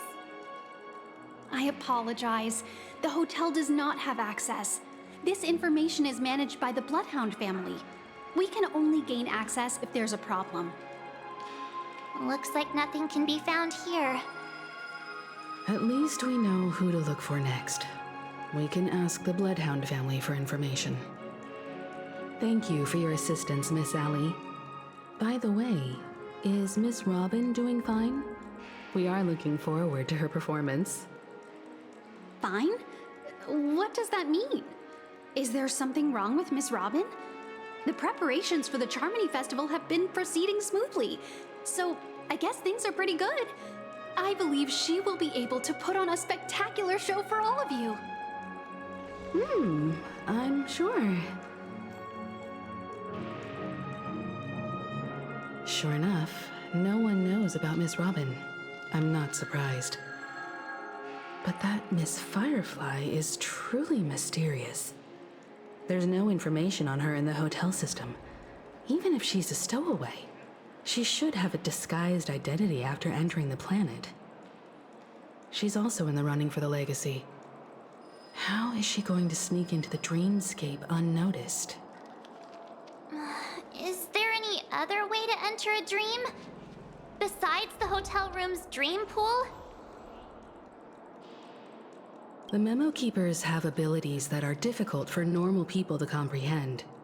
In the memory zone of Penacony, they thrive effortlessly, a fact proven to us by Black Swan. The hacker girl from the Stellaron Hunters used extraordinary means to unlock the Dreamscape Hotel's seal. According to the scene witnessed by him, it is likely that they are behind Miss Firefly's case. The Garden of Recollection and the Stellaron Hunters. Both are possible, but what about the IPC? Since they want Penacony all for themselves, they're bound to have a plan. Who are you guys? The Bravo team has arrived at their designated position, ready to execute armed evacuation operation. Boss, get moving! Armed evacuation? Boss, are you drunk? What do you know? It's more efficient this way. Just don't let the director find out. Act first, report later. Understood? Help! Help me! I spent all my year-end bonus on the snowball! I don't want my name on the department's major disciplinary notice! Hey, check it out! That voice. Could it be the IPC workers from Bellabog? To all guests, the IPC will be conducting special operations within the hotel. Please follow the staff in charge of evacuation to the designated safe zones, or compulsory measures will be enforced. I'll request a beating for you lot! You've been told not to drink during work hours. Take him back to the hotel room. I'll organize a meeting later to properly go over how this incident report should be written. Miss Topaz? I never thought I'd run into you on Penacony. Long time no see, Astral Express crew. Aventurine has told me a lot about your happenings. Huh?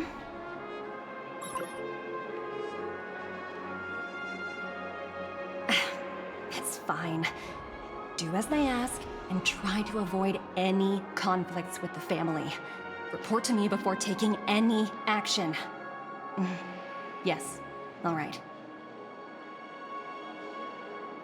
As you see, the IPC isn't very popular here on Penacony.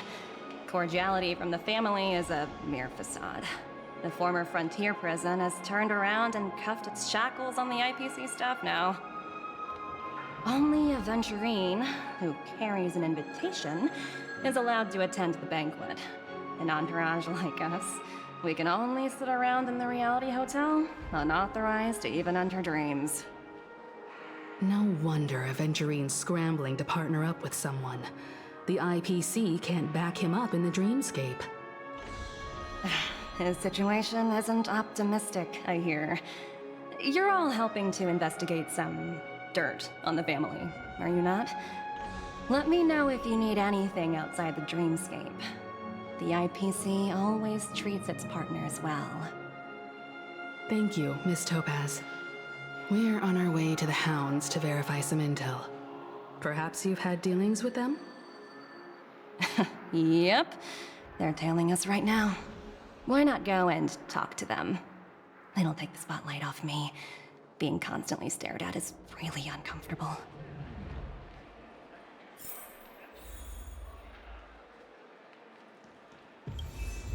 How does it feel to be in business with Aventurine?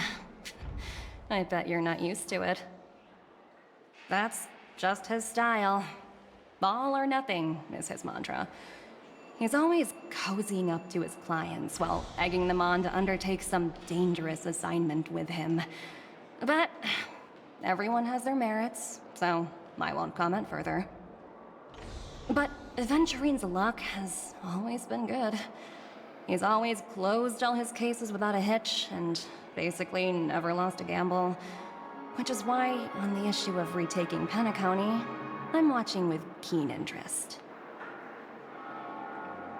As for the 2 cases, apologies, but I don't have much info on them either. All I can do is ask you to keep digging for more details.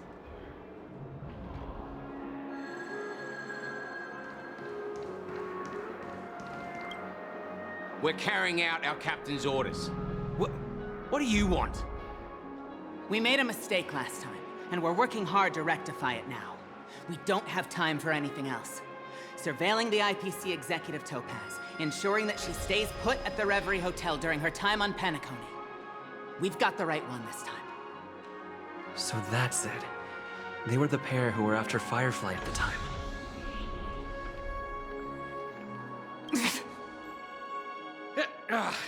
It's you again. Back for more trouble? We're not afraid of you this time. Well, spit it out. Stop bothering us if you've nothing important. So you know each other. Why do you keep running into people you've beaten up before? That's right. We're investigating a murder for the family. Can we speak to your captain about the case? Well... Hey! The security officer instructed everyone to shut their traps before he returned from Dream's Edge. What murder? You'd better stop spouting nonsense. Yeah, that's right. We have nothing to report. Please leave. Looks like they're not going to cooperate. But they did at least tell us that the captain is at Dream's Edge. Why don't we just look for the security officer then? It's probably Gallagher, the one he mentioned, right?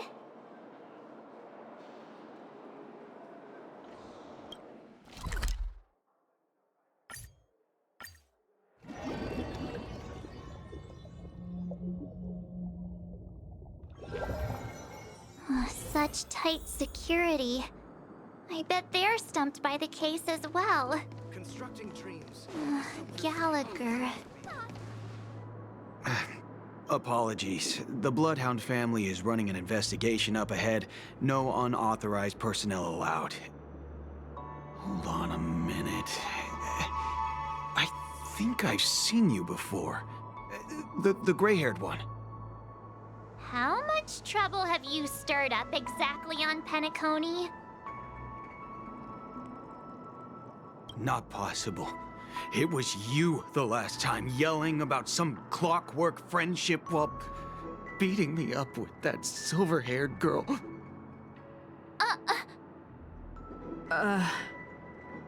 I'm not letting you get by this time. Please leave, or I'll have to get on my knees and beg you. Huh? What kind of heinous crime have you committed now? Hold on, sir. We have documents authorized by the family that would aid your investigation. If it wouldn't trouble you, could we see this Mr. Gallagher? Who exactly is this Gallagher you keep talking about? There've been a few people mentioning this name. Even the one with the gray hair. He didn't send you all here? It was the security officer who dispatched us. That's all I can divulge. He'll do. He's the one we've been looking for. Sorry, no can do.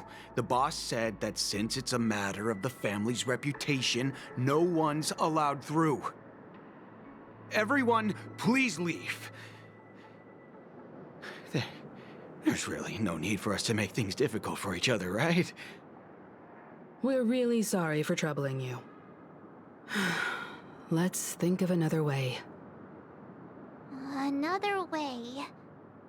That's it! Didn't they say something about that? What was it? Clockwork? That got this guy to change his mind. Can you perform it again? That, clocky magic. Please?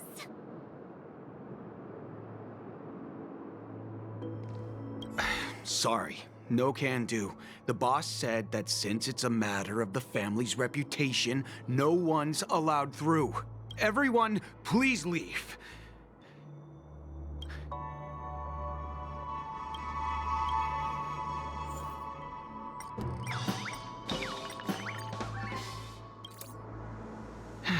Let me see what time it is now. Whoa! It's this time already? What? Time to clock out! And no one's gonna stop me.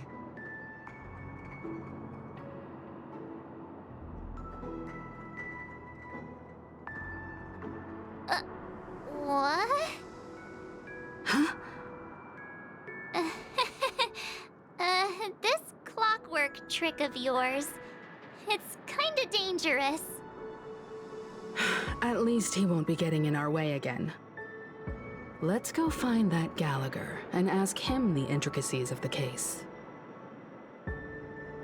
I was wondering what all the commotion was. Huh. Oh, it's you guys. Welcome. Since you made it here, what can I do for you? Hello, Mr. Gallagher, sir. Judging from your tone, it sounds like you were expecting us. Miss Himiko, you're too polite. There's no need to call me sir. Mr. Gallagher, you even know my name. Of course I do. You folks are from the legendary Astral Express, and honorable guests of the Watchmaker. I had an encounter with this gentleman in the Golden Hour. I remember that little silver-haired girl was there too. I'm sorry for what happened to that kid. This is also the reason why we've come to visit you, Mr. Gallagher. The Express can't just overlook the death of that child. So we've decided to help the family get to the bottom of it, in the hopes of getting justice for her. The Nameless involved with the family. What an unpredictable twist of fate. Why? What's wrong with the family? It's nothing. On Penacony, everyone loves the family. No matter how much one resists the beautiful dream, when the time comes, they too will find it hard to let go. Who wants to leave a warm nest? Just idiots, little kids, and inebriated fools. Mr. Gallagher seems to be getting at something. Well, you got it wrong. I'm not. You want to discuss the case? Sure, come with me. This is not a good place to talk. Let's go elsewhere.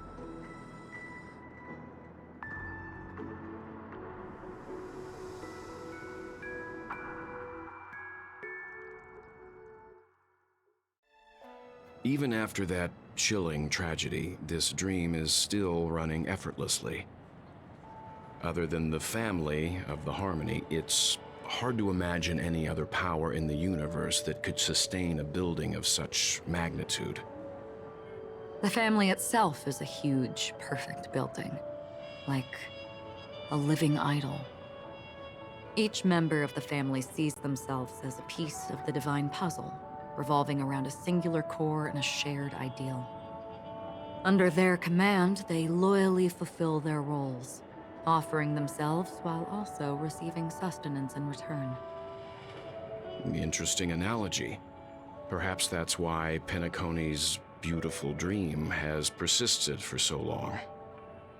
But the human body has its limits, and so does the divine's. That doesn't sound like the kind of comment a Galaxy Ranger would make. Just pointing out the facts. Mr. Yang will definitely have a better sense of what's going on than I do. Why do you say that, Miss Acheron? The beautiful dream is crumbling. But not because of a particular eon, a particular faction, or a particular visitor. Its collapse stems from a certain inevitability of human nature.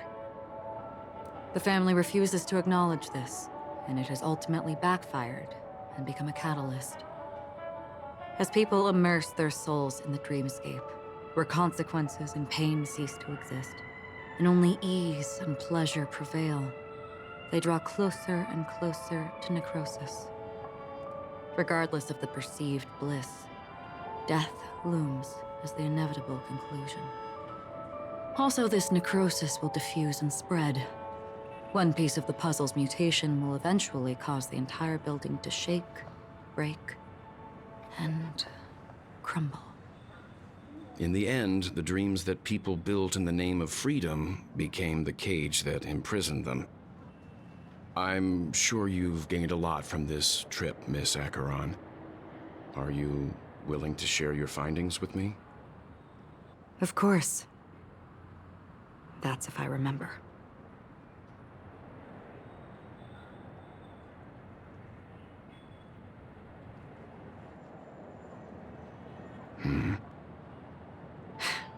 Don't mind me, it's just a habit. Owing to events in the past, I've become easily forgetful. It's only when this sword is unsheathed that those hazy memories start to become clearer. Take your time. That should do it. I vividly remember everything that occurred on Penacony. Ask away. The moment of daybreak. I've heard that's where the Dawn Factory, which processes the foundation of the dreamscape, is located. Behind the dreamscape's song and dance stand many imagination factories. Workers create all kinds of whimsical works day in and day out in their dreams. Then they return to reality and sleep on a narrow bed in a room. A far cry from luxury. They say it will suffice. Experiencing the bizarre and motley dreamscape is the best reward. There I encountered a young woman who had just come of age. The perfect time to indulge in beautiful dreams. Her greatest wish was to one day move to the golden hour and see the magnificent garments she had woven with her own hands. For certain reasons, her wish was difficult to fulfill. But I managed to bring her a garment.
Gilded Hour.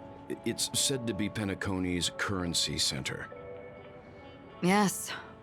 It is a fortress-like financial city, the economic heart of the dreamscape. The Pepeshi people of the Alfalfa family are there to keep it running, sending blood that is made from money everywhere on Penacony. Everyone there is exquisitely dressed and always in a hurry. The greatest wish of the local Pepeshi people is for their future generations to work in the Gilded Hour. I've never met anyone who is willing to talk. I could only stand at the crossroads, watching crowds of people hurrying like the wind through the jungle of steel, only to deposit the alfalfa credits that they'd earned into the bank's vault. I don't know if they would open the vault door, but before I left, I witnessed a well-dressed Pepeshi person plummet from the sky, while those around him continued on their way, unfazed. I hear the Blue Hour is very romantic. Do you have any tales to share? Perhaps Mr. Yang has heard. There is a large boat called the Eventide, anchored along the Sea of Dreams. where soft music and dancing persist endlessly every night. I ran into a wizened lady there. She was at the dock, waiting for her long-departed lover to return, waiting for countless hours within time that stood still. In the humid sea breeze, she spoke of her own youth. Like many who desired wealth and love, they came to Penacony to pursue their dreams. Alas, her lover's consciousness was lost in the dark depths of the Sea of Dreams. Finally, she suggested we continue our conversation on a boat in the shallows. I agreed and boarded the boat with her. But she never said anything. Her eyes absent-mindedly gazing at the horizon for what seemed like forever. Finally, we retreated to the beach. The dreamscape of chic, luxury, and consumerism, the moment of dusk. My companions have been there too. Then you all must have seen those who are attempting to realize their dreams. Or have realized them, scattering money as if it were dust and betting it on all or nothing. Everything has a price, and everything can be bought or sold. Even dreams themselves. I saw an Intellitron there, who was preparing to auction himself. When someone wins a bid under stipulated periods and rules, he would do the buyer's every bidding, becoming that person's very possession. That Intellitron had been auctioned off 12 times, and I participated in his 13th. That was the grandest banquet I had ever attended. But never again did anyone cast another glance at him. This time around, there were no successful bids for him. This is what I've seen and heard along the way. Someone once said to me, Penacony wasn't like this a long time ago, nor should it be. I've traveled through the reality and dreamscape of the planet of festivities, watched the tides of night rise and fall when time stopped for people, where the spirits of the rich and impoverished remain forever fixed on their own scales. This is why I think the collapse of the beautiful dream is inevitable. There might be a way to change everything. Perhaps. But if this is indeed the world that people desire, if this is precisely why life chooses to slumber, should we still seek to change it?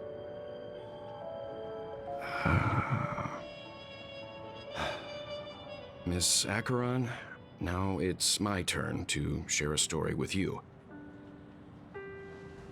There was a man from my homeland who, at a time when the world was grappling with deep, unhealable pain, made a choice. He wove together the dreams of everyone in the world, linking people's dreamscapes, and shouldered this burden himself. From this, he created a giant, a spiritual atom. And since that moment, the giant stood between heaven and earth, becoming the pillar of the world's existence. As a price, those who found it hard to move forward, who could not advance, forever lost their future. They slumbered in a dream, devoid of disaster and pain, living out their days peacefully in the man's created utopia. And it is because of the wishes of those people who wished not to awaken that this spiritual atom became unbreakable. And yet, you stand here right now, which also means that man failed. Because people must always move towards the future. Even if human weaknesses make them pause when they truly cannot move forward, humanity will eventually seek a way to save itself. And that man, he was never a failure. Like everyone in that world, he etched the possibilities of human nature into his heart. He was The sun chaser of legend, soaring towards the sky and embracing his final victory with his fall. He ascended to heights uncharted, only to come face to face with the sun, a place not visited by anyone before. His wings would melt because of it, only for him to fall into the sea. And after that, countless others would surpass him, soaring to even greater heights. A fitting metaphor for the Nameless's trailblazing spirit. Thank you, Mr. Yang. I know what you wish to confirm. The universe has innumerable similar, yet different worlds. In these worlds, there are innumerable people who look alike, yet don't. I too have embarked on journeys, encountering old friends with familiar faces on different worlds, witnessing their destinies follow paths similar to mine. So I will tell you, even if not completely similar, the story you just told, it overlaps with my past. And within that abyssal dream, I ended that man's life. Alone.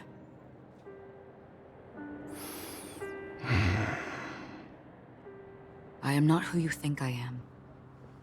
Nor will my home be as fortunate as your world. I am sorry. It's fine. I don't mind, so long as I can alleviate your suspicions. There's something I still wish to know, Miss Acheron. Under that representation of the hunt, exactly what sort of power is it that has motivated your solitary journey thus far?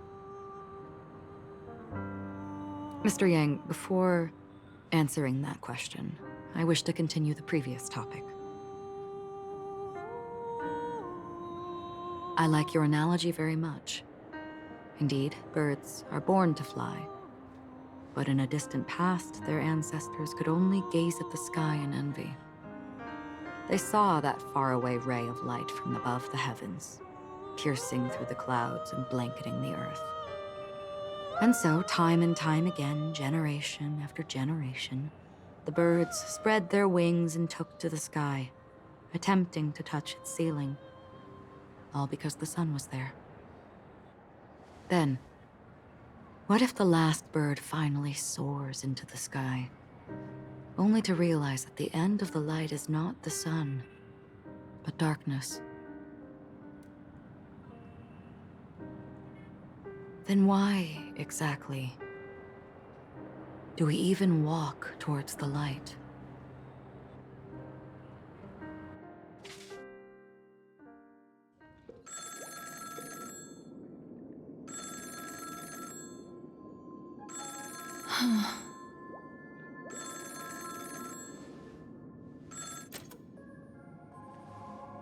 Long time no see. Having fun on Penacony? Acheron? This voice, it's not Constance. Could it be her companion? Though I don't know exactly what you are, or what you're up to, my bullets will find you. Until then, you best find a casket store on Penacony and ask the owner to reserve a good quality casket for you, imposter. Imposter? I see. She gave my whereabouts to someone who's tracking Acheron too. Who are you? Huh? Did I make a mistake? Who the heck are you? I'm the Garden of Recollection's memo keeper.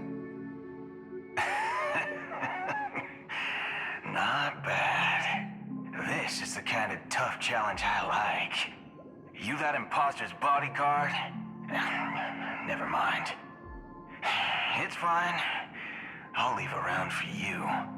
So get that forehead clean and wait for me.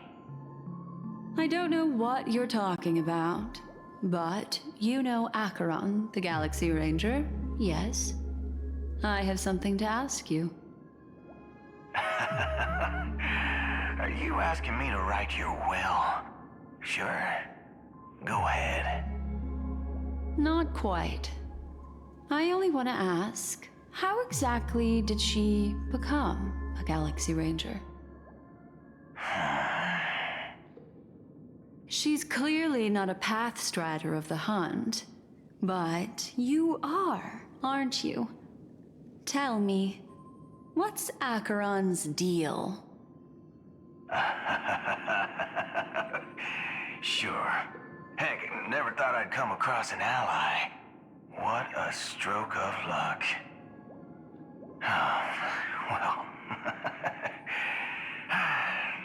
I'll be on Penacony soon. Memo Keeper, go buy a bottle of Donna's White Oak and warm it up, and I'll raise a glass to you. That lady's passed. Well, nobody knows. But if all you want is a simple answer, sure, you best get a chair and take a seat. That woman, named Acheron, is an emanator who should not exist.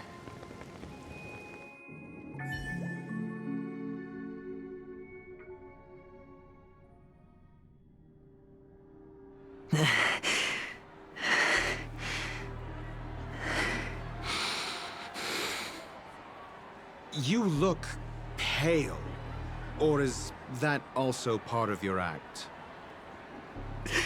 I didn't think you'd have the nerve to show yourself. I thought this was exactly what you wanted. After all, I faithfully fulfilled my duties as you instructed. Just tell me if you can't hold on any longer. So, the genius of the Council of Mundanites wants to be my Undertaker now. My, what an honor. Yes, and I'm pretty sure the people at the Strategic Investment Department would love to be notified of your death in due time. But let's not forget, you won't be seeing them, because I'm the manager of this task. Great. Then tell your people that Aventurine is ready to go in 17 system hours. Oh, you've got a lot of nerve. How exactly do you plan on completing your task while your hands are tied by the Harmony? Well, my conversation with Sunday convinced me that there's a traitor in the family, and that they hold the secrets of Penacony. So, I took the opportunity to set everything in motion. I even managed to recover the gift money. Things haven't gone this smoothly since I walked through the doors of the Reverie. Now I'm only one step away from victory. Let's just wait and see. Sounds like a very elaborate way of saying that you failed. That's all I can say. Have you forgotten, Doctor? You betrayed me. Go. Do what you must. I look forward to the sight of the IPC fleet surrounding Penacony. You've achieved what you desired, haven't you? That's true, but what's your plan? Did you conceal an orbital support beacon in that gift money bag? Well, who knows? Maybe that's why I'm handing out cash even when I'm about to bite the dust. You are indeed a gambler. An insane one at that. Maybe I am. Who knows? Fine. Here, take this. Open it when you're on your last legs. You'll thank me. What's this? Medical advice?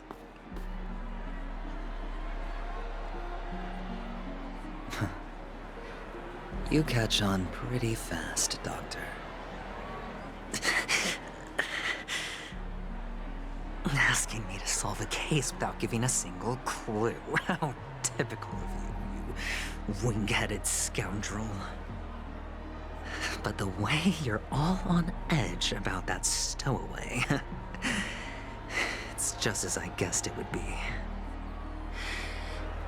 As for now, let the rain of wealth from the IPC fall evenly on everyone.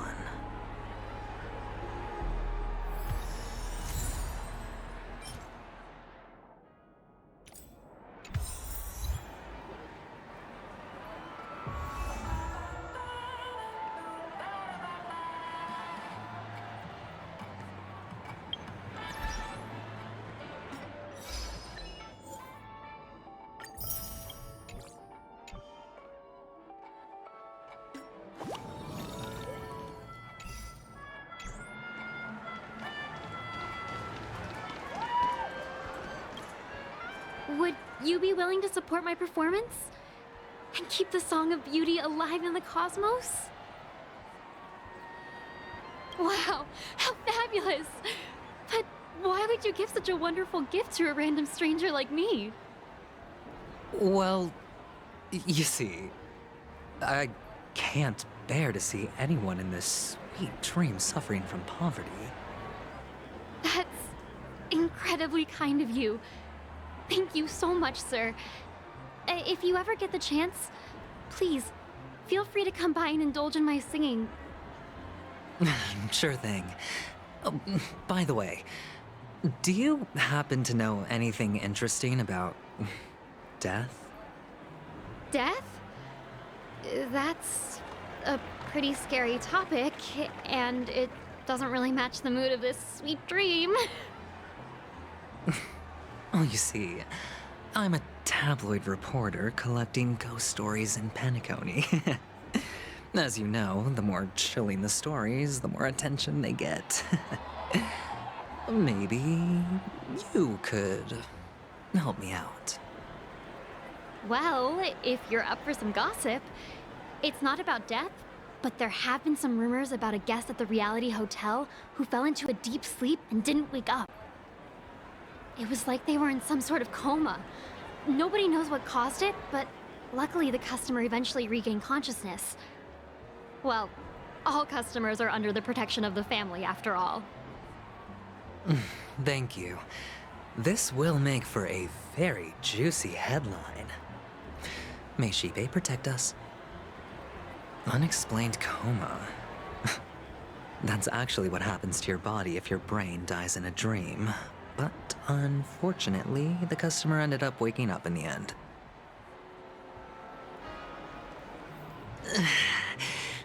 I can feel something inside my head. Is the harmony starting to kick in?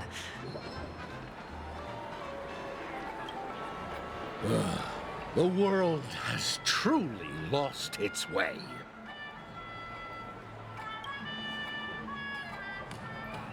You... Wait. I get it now. This is some sort of prank show, right? You must have some cameras set up around here to film yourself doing good deeds, right? You youngsters are always looking for a quick way to get an audience. But you know what? A truly great show never comes easy. Oh, a great show will start soon, old man. But before that, I need to ask you something. Do you know where I can find death in this dream? Ah, I see. Another fearless youngster looking for death, huh? Well, let me give you a piece of advice. Don't think you're the first one who's ever thought of that idea. Death? Not even remotely innovative. I bought it from Dr. Edward. He claimed it was some exclusive fancy schmancy stuff. Oh, what a disappointment. The effects were awful. First, some monster covered in eyes stabs you in the gut. And then all you see are blurry glimpses of buildings and lights. The sky was spinning so fast it almost made me puke. Is that all? Yeah, what else can you expect? Don't put too much stock in the Penacony movie industry. They even call this junk groundbreaking art. Can you believe it? What a joke. Well, I'll leave you be then. I hope you have a wonderful day. A monster covered in eyes. That sounds like the memory zone meme. But buildings and lights... I don't think those have anything to do with death. Well, that whole dream bubble was probably created using rumors and gossip.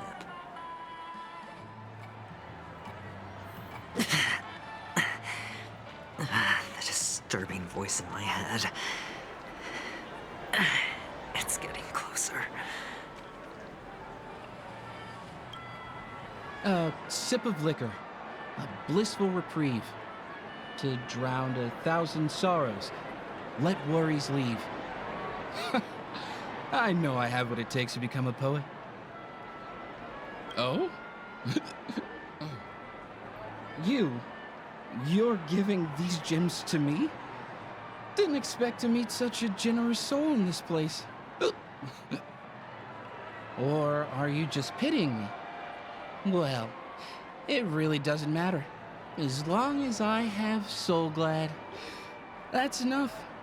This is just a dream after all. You really shouldn't drink so much Soul Glad, my friend. It's not good for your health. Oh. Maybe I really should quit. But not before meeting the Devil of Soul Glad. The Devil of Soul Glad? Care to elaborate? Yeah. It's a seahorse with a long neck. They say it loves to appear to drunk people, especially the ones who are passed out on the side of the road. How funny. Yeah. Very funny indeed. Thank you.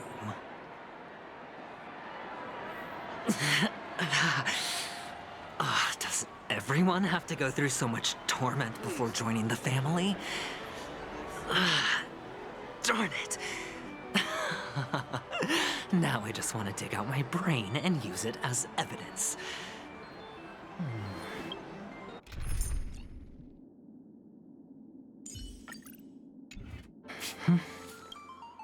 Take care, my friend.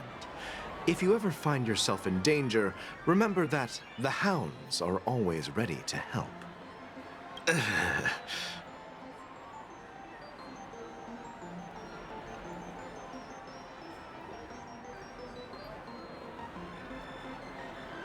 You don't look good, my friend. If you need assistance, I can contact the hotel and have them wake you up forcefully. That won't be necessary. I have some business to attend to. But thank you all the same. All right, then. If you ever need help, don't hesitate to reach out to us hounds. Well, actually, I do need a favor. As the most outstanding hound in Penacony, have you come across any stowaways recently? Stowaways? How could there be stowaways in Penacony? We've never had anything like that before. All right. Good luck with your work, then. What was I even thinking? Family would never share intel with the IPC.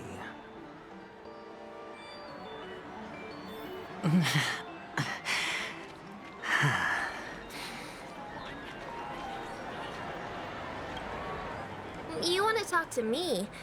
Sure, but nothing too sensitive, okay? Huh. Wealthy people have fancy ways to enjoy this dream. But to be honest, I've never seen anyone who gives out money to others like you. So, are you trying to be the prince from the tale, handing out his gold leaf garment and melting his lead heart in the fire? I'm flattered. I'm no prince, and I just thought these gems would help you speak. So, as an investigative reporter, maybe you've heard something about death? Ah, another curious soul. I see. Well, that was actually the topic I was most into when I entered the industry. But my boss shut it down. How did your boss talk you out of it? Well, she simply said, covering baseless urban legends like that would make us look like some third-rate tabloid. I thought about it, and she had a point. Reporting on stuff like blowing out birthday candles and getting spooked by nightmare ghosts isn't exactly professional material. Guess she's got a point. Thank you for sharing.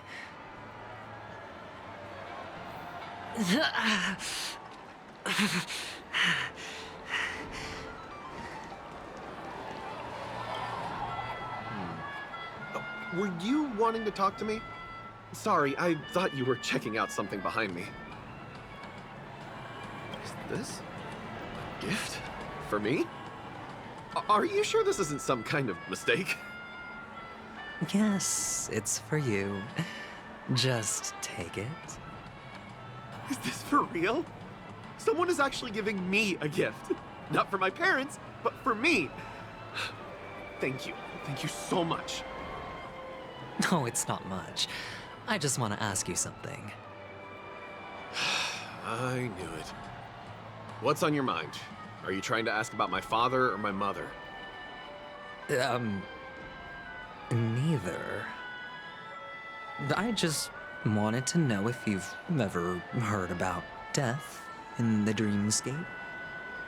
Oh, you sound just like my father. Always warning me about danger, even in dreams. He's an Intellitron, so his dream entry methods are different from us organics. Can't count on him to protect me if something does go haywire. Funny, right now I'm still under his protection. How ironic. Hey, stay positive. Gold will always shine one day, right? The Devil of Soulglad, Dangers in the Dream, and Nightmare Ghosts. Well, surely death is a popular topic in this sweet dream granted by the family. Well, I've collected a bunch of rumors, but no useful clues. The gems in my bag are running low. Well, let's see if my...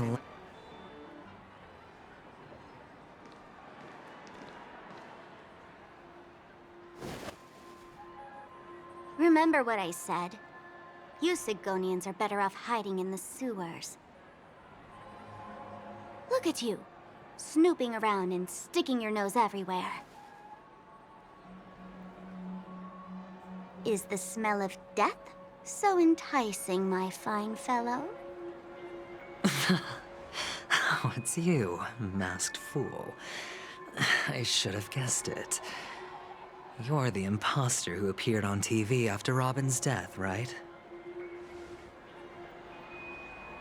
I heard you got caught by the family. I gave you a clear clue. Befriend a mute. Simple and straightforward, you know? And what did you do? You messed it up and ended up as their prisoner. I told you to make friends with a mute, not become one yourself. You really let me down. What do you mean? You know better than I do.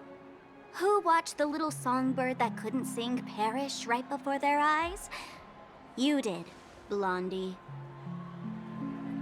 No, I mean... What did you mean by becoming one myself? Well, it means you'll soon end up like her, unable to speak ever again.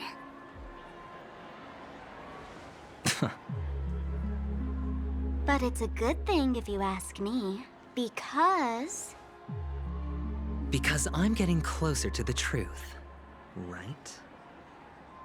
Oh? Why else do you think I'm handing out cheap trinkets all over the streets, fool? All part of the act. Fool's bait. The more pathetic I seem, the more likely you'll come sniffing around. So, Now that I've drawn you out, will you reward me with an answer for my efforts? Why should I help you? Don't you want to see Penacony descend into chaos? Well, I can make that happen. I just need an answer to one question. Back then, when you asked me to find a mute, did you really mean Robin?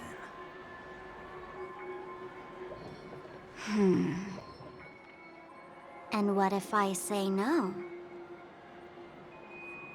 Then I'll thank you. Oh, the word no has never sounded so pleasing. Well done. I admit I underestimated you, but what difference would it make? Let me tell you something. There were 2 mutes, but one is dead now, and the other, though he's still in Penacony, I'm afraid you'll never find him again.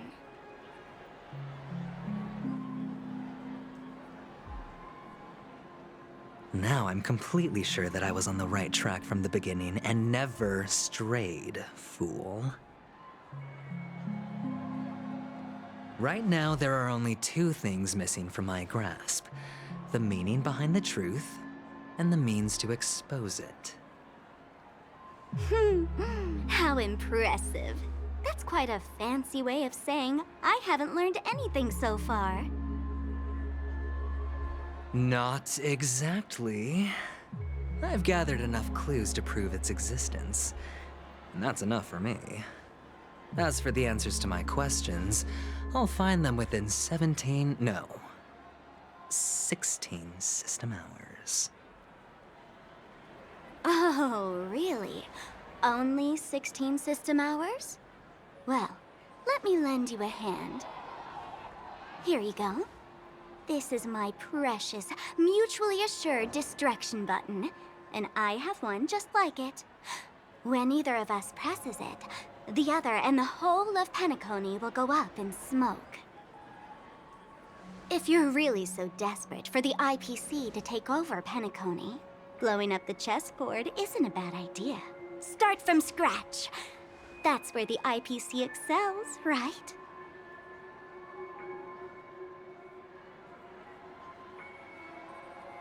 Just press the button when you're at your wit's end. And of course, feel free to reach out to me for my hospice care, too. Oh, a deadly button, huh? Well, I guess the family didn't take your threat seriously at all. Otherwise, how on earth did you manage to bring it in here? I have my own ways. That's all you need to know. Well, I'm afraid I'll have to decline your offer. Who knows if your little gadget will actually work. By the way, I have no plans to search for the other mute friend you speak of, but it's good to hear that he's still here in Penacony. I'll handle the rest myself.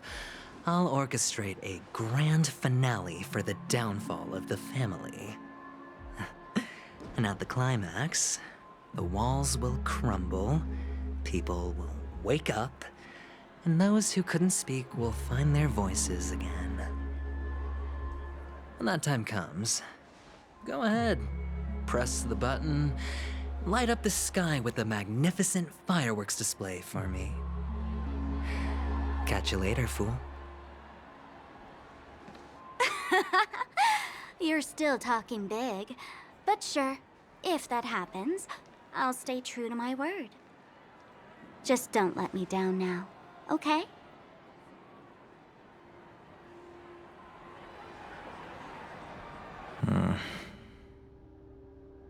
So, number 35. You're back. Like your new lucky charm? Can a commodity code really be considered a lucky charm? Silence! I didn't give you permission to speak, you Sigonian hound.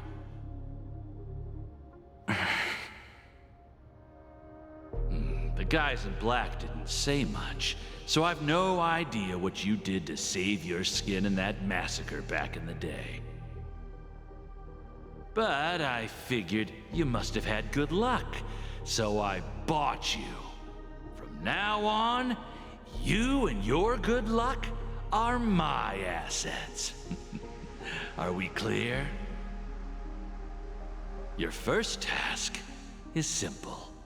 In addition to you, I've purchased 34 other slaves. Go and play a game with them. You came out alive after 2 days.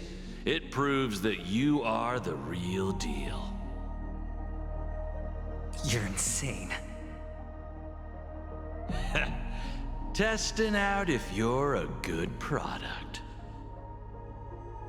Aren't you worried that the money you spent on me will go to waste? I've got stacks on stacks, Blondie. The slave market is never short of self-righteous brats like you. But you look good, and that's why many customers are betting their fortunes on a scrawny brat like you.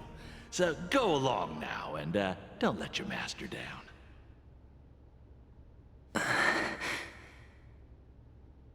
How much did you spend? What? My price. How much did you pay for me? Huh. You really want to know? Well, it was 60 tanba.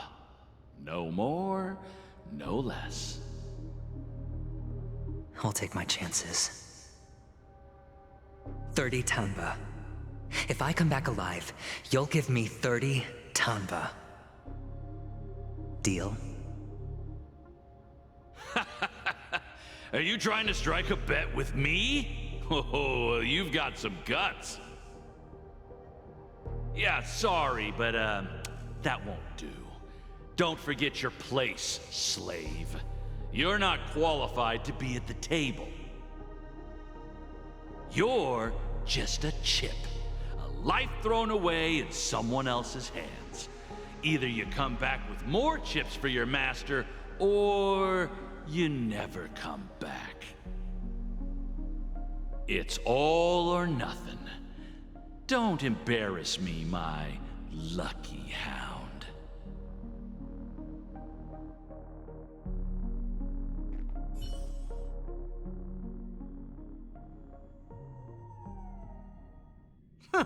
What brings you here, Gallagher? Some friends from the old days. Do you have a moment to spare, Siobhan? Oh, I have the whole day to spare. Ladies and gentlemen, welcome to Dream Jolt Hostelry. This bar offers a wide variety of drinks, but we draw the line at Soulglad. Why settle for ordinary when you can experience extraordinary? We're dedicated to serving up nothing but pure joy and laughter. What would you like to drink? I'll whip it up for you. Oh, look! A lady as cool as Serval! Who's Serval? Will you, introduce me to her? Huh? Oops. She's heard us. Just spare them, my esteemed bartender. I'll take over the bar today. I'm getting up there in age, and I need some practice before I forget the skills that used to put food on my table. Where did you stash the ingredients? They're all under the counter. Since our guests have traveled from afar, shouldn't you whip up some special drinks? That's exactly what I had in mind. Hey, my friends, do me a favor. Go around the bar and bring me any ingredients you fancy. The discussion might take quite some time, so I'll prepare some customized, non-alcoholic drinks for you. In the bar? But aren't all the ingredients right there on the counter? Why, we're in a dream, my lovely lady. You can help yourself to anything if you wish for it. Comfort, hunger, confusion, or even boredom. It's all within reach, right at your fingertips. Oh, did you hear that? She just called me my lovely lady. Even in reality, mixing drinks is more than just throwing ingredients together. A bartender needs to capture the bar's atmosphere, master technique, and spin a tale of mystery and anticipation. Only then can a perfect drink crafted with a customer's life story be created. In other words, what you get from your drink is down to luck, so don't overthink it. Indecisiveness has no place when it comes to enjoyment.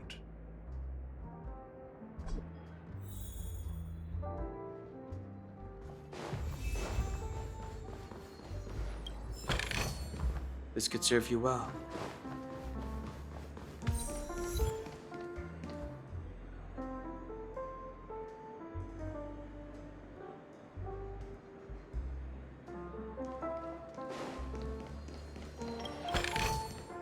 It's all yours.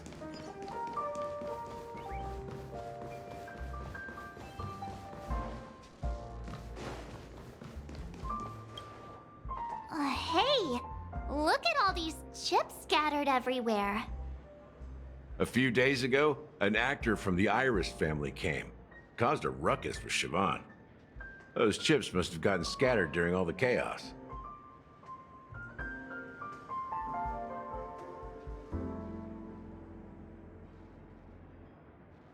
Nah, it turned out to be a landslide victory.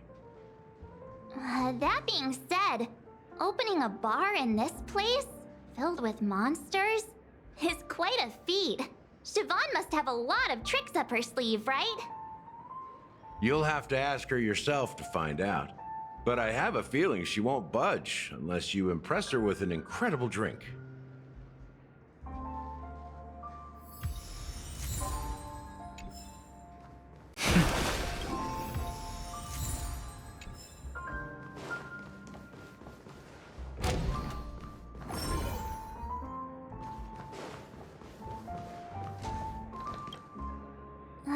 Can this be used for mixing drinks? Oh, and there's a note underneath. Exchange with your precious things. Oh, what should we exchange for it? And who should we give our stuff to?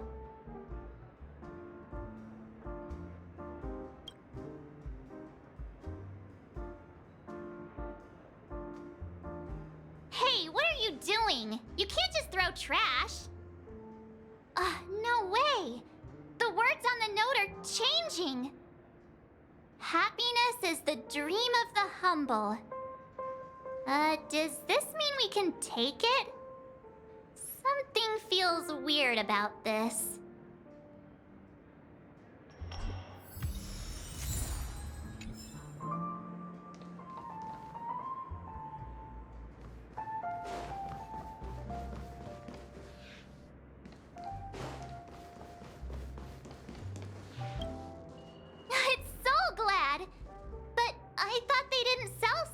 At the bar. Let's give it a shake. Nice, it's still fizzy and has a long shelf life.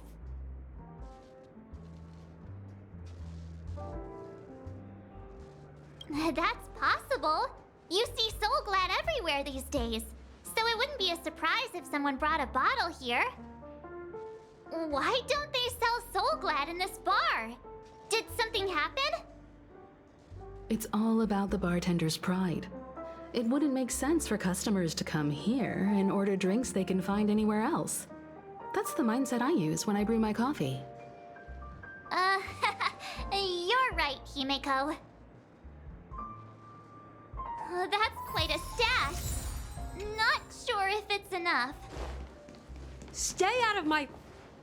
Haven't I made myself clear enough, Miss Amiki? The Dream Jolt hostelry only welcomes guests who want to enjoy a drink to their heart's content. I'm sorry, but I'm not interested in your proposal. But you have the talent. You'll attract a huge audience.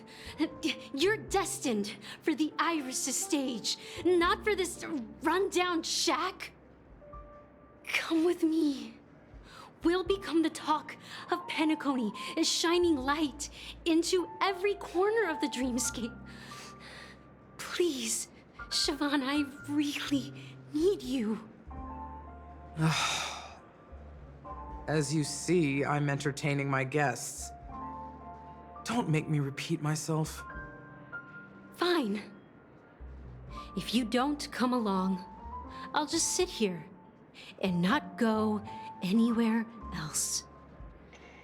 Give me a sparkling drink. Sweet. With extra ice. Just one moment. What's her deal? We can't discuss the case with other people hanging around the bar. Hey, can you do that clockwork trick of yours again? Yeah, I'm counting on you. You're one of Siobhan's guests, right? What can I do for you? If you're here to convince me to leave, please stop it. I'll never leave until she accepts my proposal. I just don't get why she won't leave this place. This rundown shack with no customers whatsoever.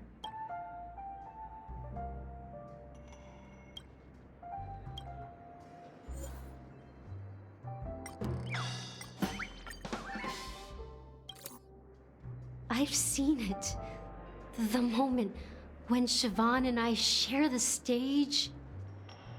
The crowd is going wild, applause crashing like waves, the aroma of irises fills the air.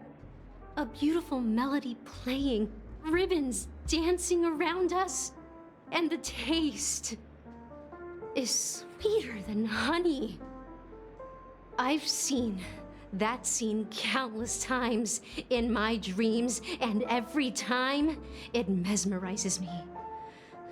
That's why I have to bring her back to that world, no matter what it takes. Want to raise a glass, my attentive listener? Let's consider it a toast to my far-fetched dream.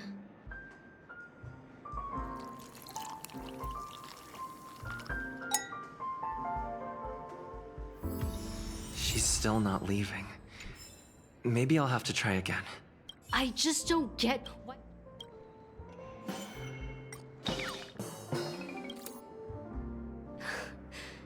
It's ridiculous, right?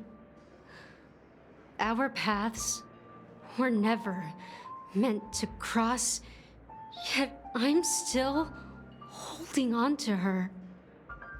I'm too timid and shy. Longing to shine, but afraid of stepping into the spotlight.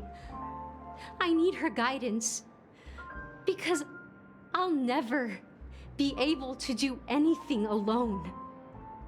You don't know Siobhan's past, and you have no clue how radiant she used to be. Even among the talented Iris family, her skill was unmatched. I know she probably thinks I'm just trying to ride her fame to get ahead. But all I want is for her to reclaim her place.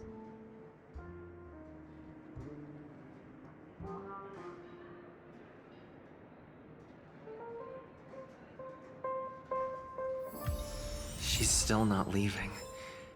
Maybe I'll have to try again. I just don't get...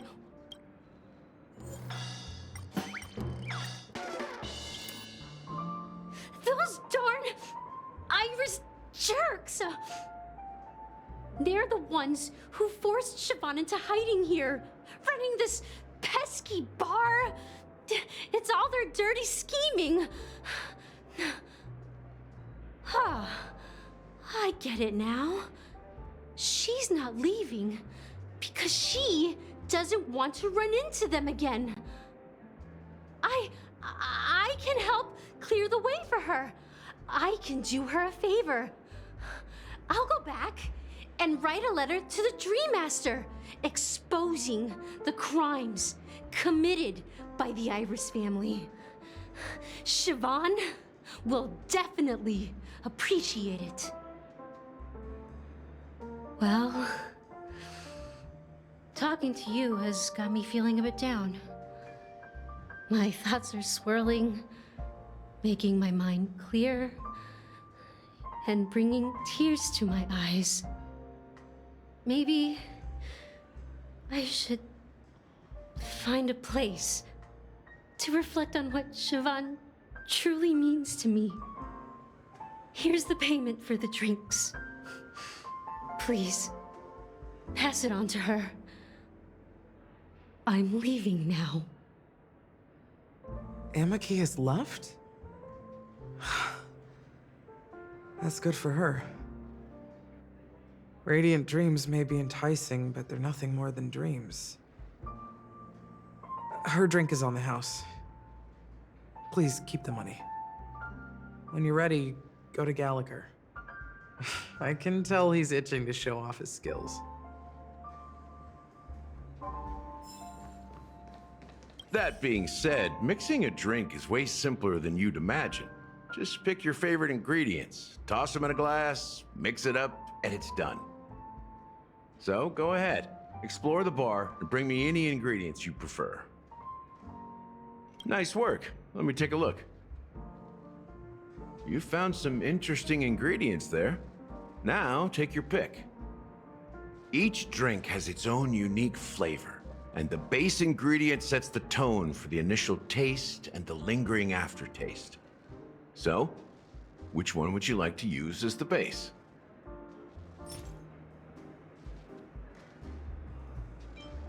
The original formula is said to be Nunu's favorite drink. It's sour and bitter, and the bubbles burst in your throat like swallowing rusty chains, evoking thoughts of dungeons and prisons. Now that you've chosen the base, it's time to pick the adjunct, the ingredient that'll create a marvelous chemical reaction with the base. It should give an unforgettable taste without overpowering the main tone. So, what's your choice for the adjunct?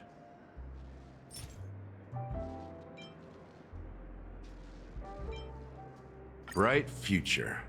A taste that's been a long time coming.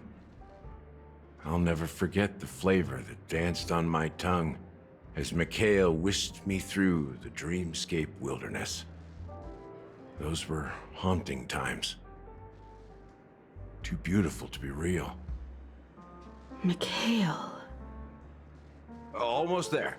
Let's pick a decoration. Which style do you prefer? Anything you need, I've got it.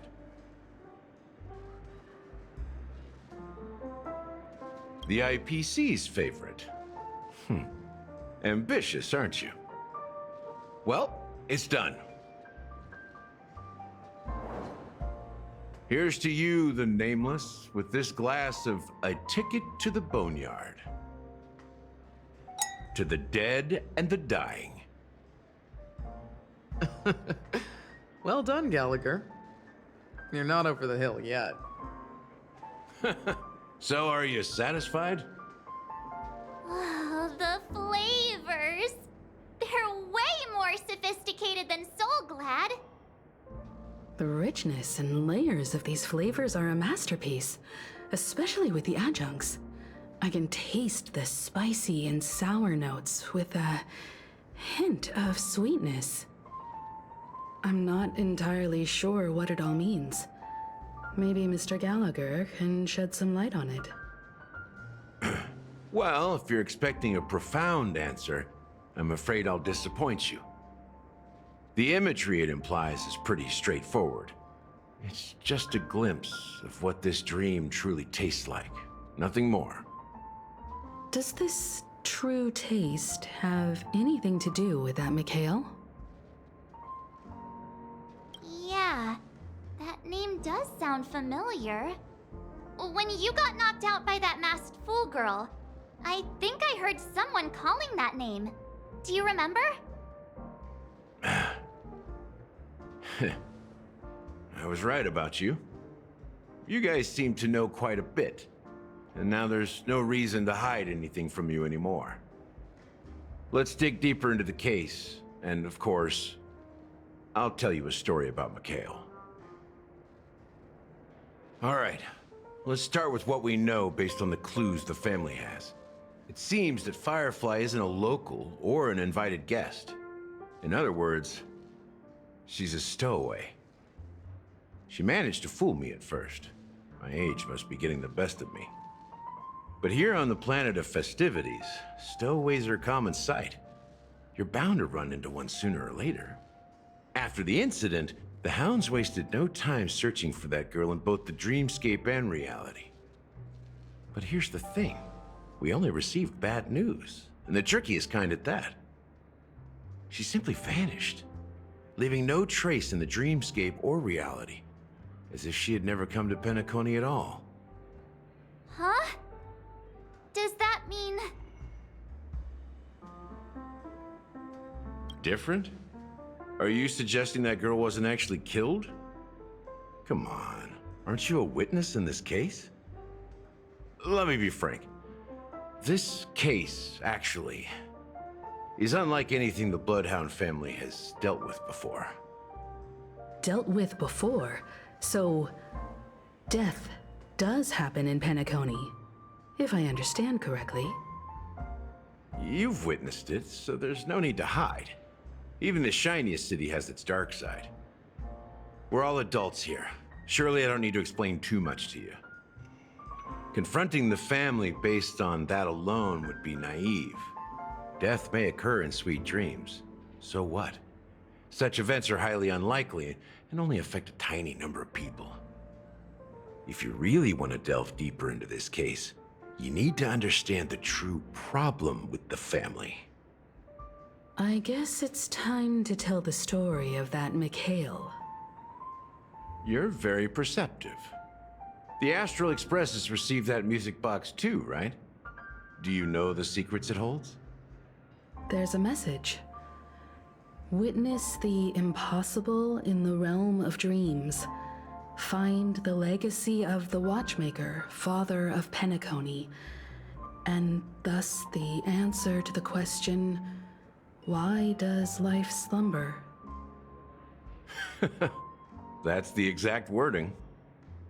Hey, why are you laughing? Wait, did you write it? It's quite poetic. No, but I'm the officer in charge of this case, so how could I not know? I'm sure you must have noticed that this message didn't come from the family. You might have even guessed that the relationship between the family and the Watchmaker isn't as close as it seems. That's just our speculation. Actually, it's hard to believe that the father of Penacony and its actual managers are at odds. Now I can assure you that your speculation is absolutely correct.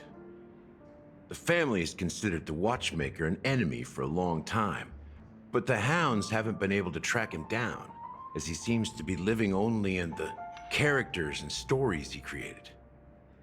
Let me ask you a question. Have you ever wondered why the family allowed the Watchmaker to send out such a ridiculous message to the outside world, inviting you here and causing chaos? So, you want to seize this opportunity to expose the Watchmaker? Well, now you understand why the Oak family authorized the Nameless to assist in the investigation, but kept you in the dark, right? Because the Watchmaker is not the legend of the land of the dreams at all. He's the most shameful stain in the history of Penacony, and he's the root cause of all the anomalies in the dreamscape. You don't get it? Well, I mean, Mikhail, the betrayer of the family, he's the Watchmaker.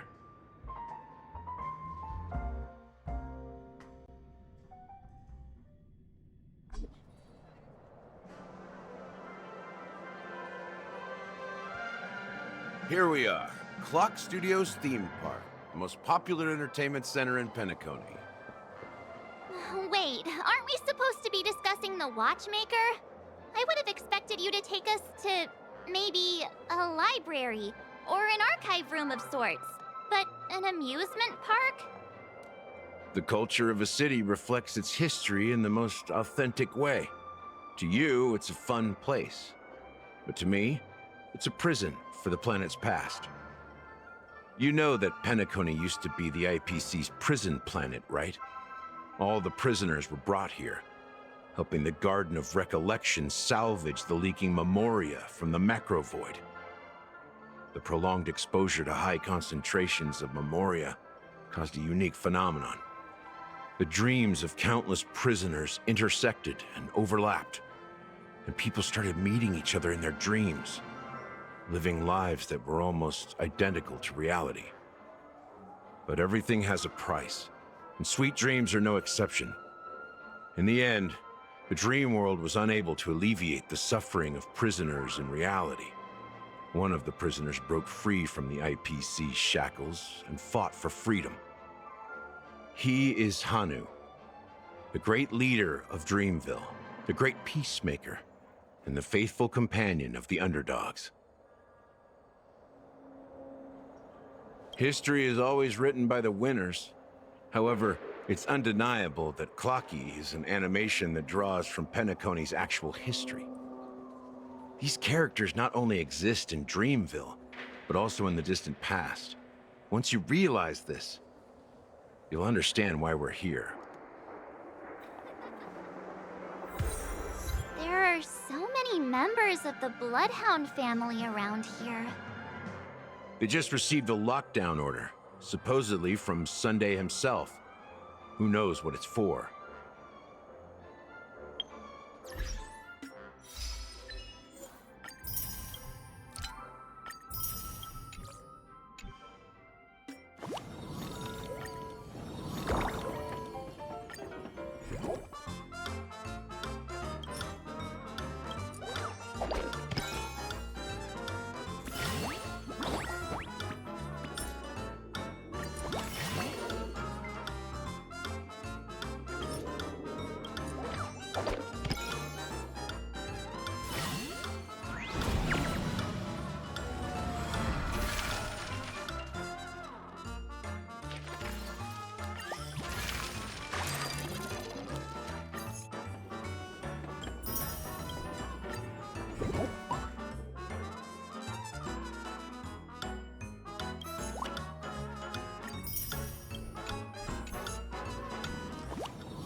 Old friends meet yet again.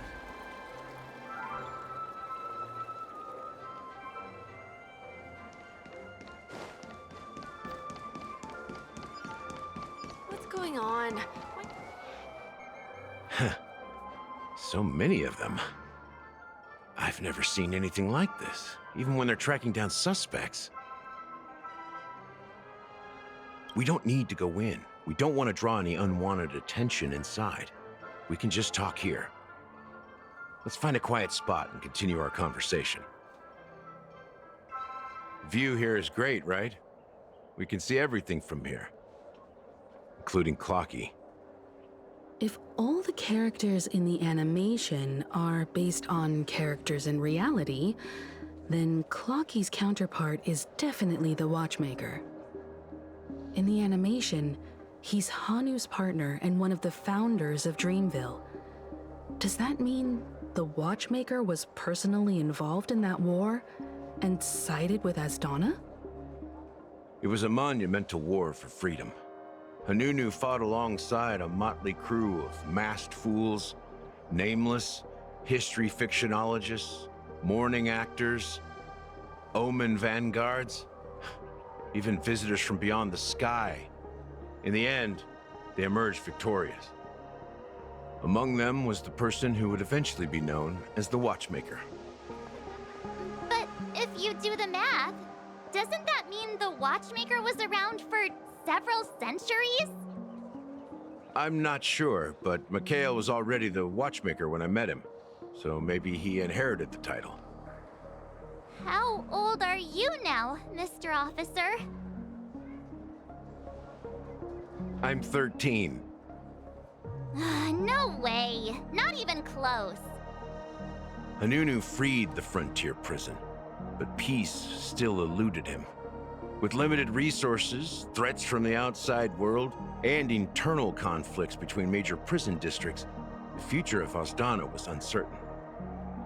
It wasn't until the Watchmaker approached the family with the idea of turning the prison into the planet of festivities that Penacony finally gained its name and glory. Thus, he became known as the Father of Penacony. But didn't you say the Watchmaker betrayed the family? And you said you were his companion, so that means you...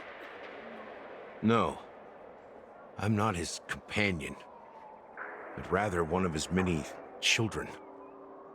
But I am indeed a traitor. Not to the family, but to Mikhail. What did you do? I did nothing. And that's the worst betrayal of all. Just like you, I had close companions. We dedicated ourselves to Penacony. But the Oak family, they set us up. Mikhail was too old to protect his children anymore. So we left the family to find our own path. We were branded traitors of the Harmony, even though the true traitors were someone else. While they continue to praise the Watchmaker's name in the world, behind closed doors, they condemn him on a pillar of shame.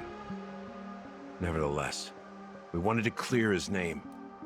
We intended to find the real traitor, the one responsible for all this, and restore harmony to Penacony. But we failed. Too much time had passed, and the land of the dreams had become deeply corrupted.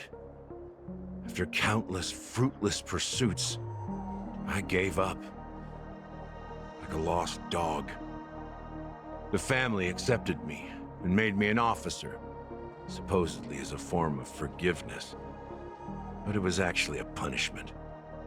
Since then, I've been completely cut off from my partners and my past. As for Mikhail, I heard he died in obscurity, in a place where no one could find him. That's when I realized that the Penacony I once knew would never return. We're truly sorry for what happened. But this is not the end of the story, right? Apparently, someone has inherited the title of the Watchmaker and has been secretly working against the family all this time. Unfortunately, after all these years, I have no idea who that person is, or if they're even real. Or just Mikhail's lost soul haunting the dreams. So, do you understand why I'm spilling all this info? Because I believe the girl's death must be connected to the Watchmaker's legacy. And at the end of all these mysteries, we will find the answers we are seeking. If it really is Mikhail's ghost, I want to meet him. If only for the last time. For those who despise me could form a line from here all the way to the entrance of the hotel. But those willing to look me in the eye and hear me out? Let's just say, there won't be many. I've told you all I know as a sign of gratitude. Thank you for listening to this old dog. Bark and all. Something just happened at the theme park. Now if you'll excuse me, good luck to all of you. How ironic. What's so different between the stowaways rejected by Penacony today and the dream seekers once hailed as pioneers several amber eras ago? Gallagher does have a troubled past, it seems. While Firefly's whereabouts remain a mystery, his stories shed light on our suspicions about the true identity of the Watchmaker, his connection to the family, and the power struggles hidden behind sweet dreams and death.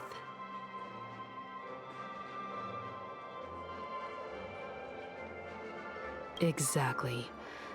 Gallagher suggests that the real traitor is someone else. probably within the Oak family. That lines up with what we've gathered so far. Firefly got involved in this mess because of the legacy, and now we're sure that Aventurine's accusations against Acheron are baseless. You're really into Clocky, huh? He's just a fictional character, not a real person. Speaking of which, that Clocky who only reveals himself to you is quite intriguing. It's a shame we've never met him since then. Now that we've confirmed a lot of our suspicions, let's take a moment to think about the clues we have. Send a message to Welt and see how things are going on his end.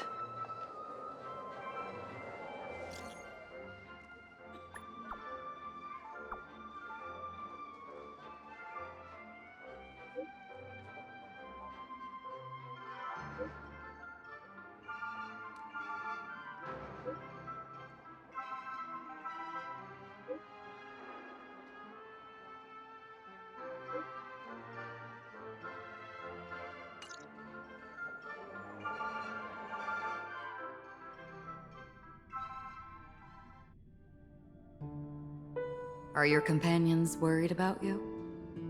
They're just checking up on me. Let's get in and get out. Seems they've made some progress. Looks like we're about to enter the depths of Dewlight Pavilion. It's been a smooth ride. Almost too smooth for a heavily guarded mansion. Let's see if there's anyone waiting to greet us.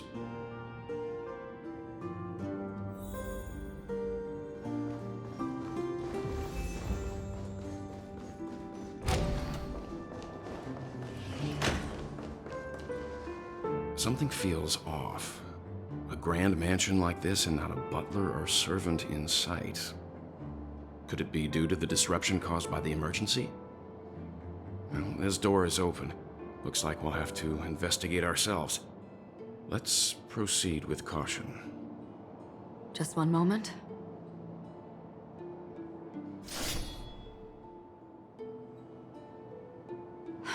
Light. I've made myself less noticeable. The crew can explain their presence as authorized by the family, but I can't come up with any excuses for being here. I see. What an interesting technique.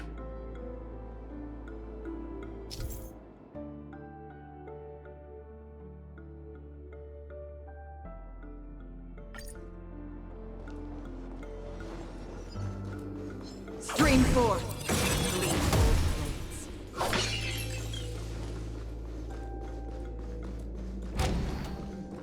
The model in the sand pit. It's the golden hour, isn't it? Maybe the footprints here are different from the rest. Two sets of them. Looks like outsiders might have passed through here not long ago. Can you identify the people who left these footprints? Well, there's a unique pattern here. Flamboyant, even. And judging by the size, I'd say these were men's shoes. If I'm right, it could be the IPC ambassador, Aventurine. Aventurine. What about the other set? It looks like they were walking side by side as opposed to one behind the other, so the second individual is likely equal in status to Aventurine. The IPC is eager to reclaim Penacony, so their presence here is not unexpected.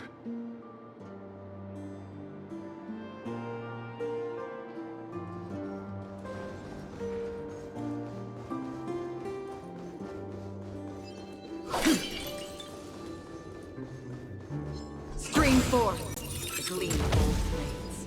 While there aren't any people in this mansion, they've set up quite a few mimetic guards to patrol this place. On the still waters of oblivion, I weep for the departed. It too shall fall. Together as one.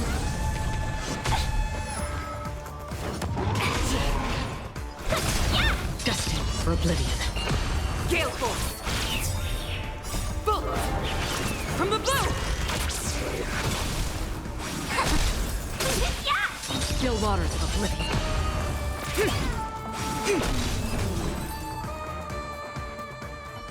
Look, it dropped something. A note. Looks like instructions from the butler for the other servants.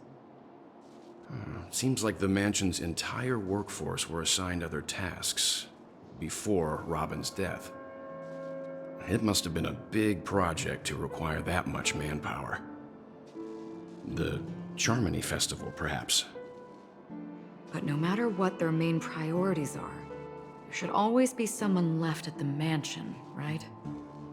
So you're saying someone deliberately cleared the place out? Yeah, but I don't know why.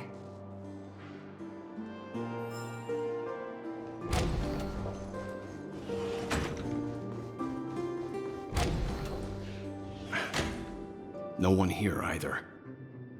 Since no one's around to entertain us, let's make ourselves at home. Stay close to me so that my white can cover you too.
As soon as I and the rest of the crew arrived in Penacony, Mr. Sunday and Robin showed up to greet us. I remember hearing something unusual in her voice, and now it seems I was right. Robin believed it was because the harmony had been tampered with somehow. But as far as I know, there aren't many entities capable of interfering with the power of paths. Meaning? If there really is a traitor within the family, that person must hold a high position or possess unimaginable strength. That would explain why Mr. Sunday has been having such difficulty in catching the traitor.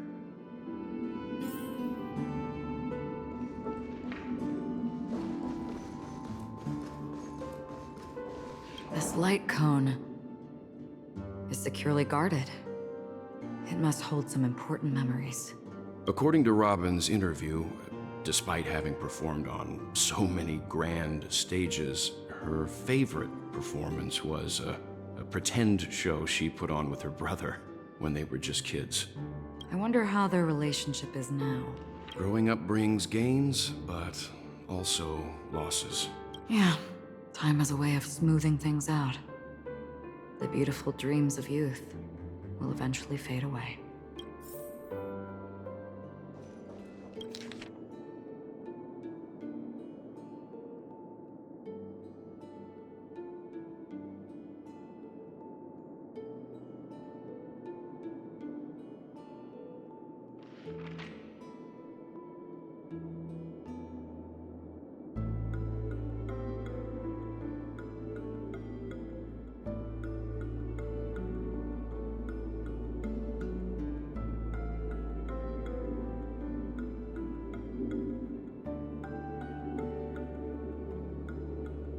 The information about Robin, Firefly, and the other victims. I don't see any commonalities among them. Looks like the rumors were right. Death does seem to be targeting random victims.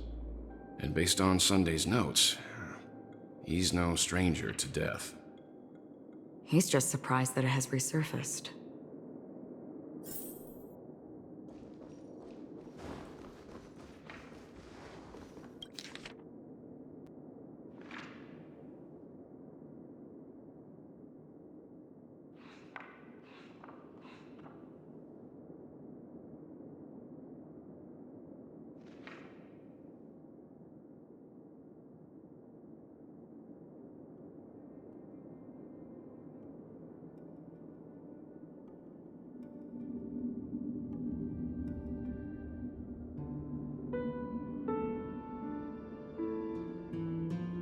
It seems neither the Dream Master of Penacony nor this old Odie is happy with Sunday's recent performance.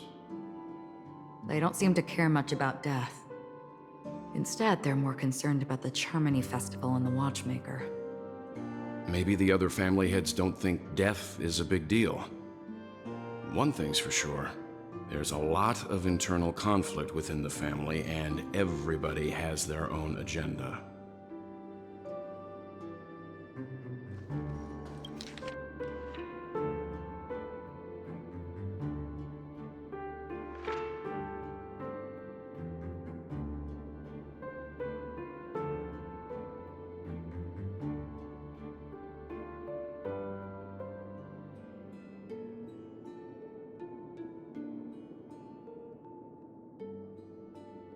Mr. Sunday has done some serious research on his suspects. This traitor must have been causing trouble for the family for a long time. They all seem to be insiders, but I haven't met any of them. Huh? Wait, these characteristics. What is it? No, nothing. Maybe I'm just overthinking things. However, if this traitor really exists, could they be responsible for Firefly and Robin's deaths? Perhaps that's why Sunday is taking this matter so seriously. That's all for now. Nothing more noteworthy. Before coming here, I had all sorts of scenarios in my head about dealing with the family. I did not expect an empty mansion. Watch out. Someone's approaching. I don't think trespassing on forbidden areas is the way to be a guest, Mr. Yang. And... Acheron? The Galaxy Ranger? Our apologies, Mr. Sunday. Nobody came to greet us, so we entered without permission. I hope you can forgive us. But even if there's no one to greet you, you should wait for the host. Don't you agree? Even without the famous Galaxy Ranger. As far as I know, the crew has officially accepted the family's commission, so coming here will be unnecessary for you. On the contrary, that's exactly why we're here, to ask you about the case and gather more information. We don't want any loose ends. Well, since you've come with goodwill, I have no reason to show you the door. Rest assured, he hasn't figured out that we went through those documents. While the truth remains a mystery, I'm getting close to it. I assure you that the traitor will soon pay the price. Let's hope justice will prevail soon. I have a question for you, if you don't mind. How did the family come to the conclusion that the murderer was within the family? With all due respect, it's in the IPC's interest to wreak havoc before the Charmony Festival, and the family has every reason to suspect the IPC's involvement. Well, other family heads share the same suspicions as you, but in my opinion, the true murderer would never have drawn as much attention as that ambassador did. Not to mention, I personally shackled him a while ago. However, I'll give you a suggestion regarding your suspicions, Mr. Yang. You should be more cautious of Aventurine. While the wicked can't break through high walls, they can plunge their evil dagger into the heart of the righteous. He's a businessman, not some philanthropist. But right now, he's out there handing out his wealth on the streets. And he went to the Clock Studios theme park all by himself. Who knows what kind of scheme he's cooking up? While the family is dedicated to keeping our guests safe, it might be wise for you to stay alert. You never know what unexpected troubles could arise.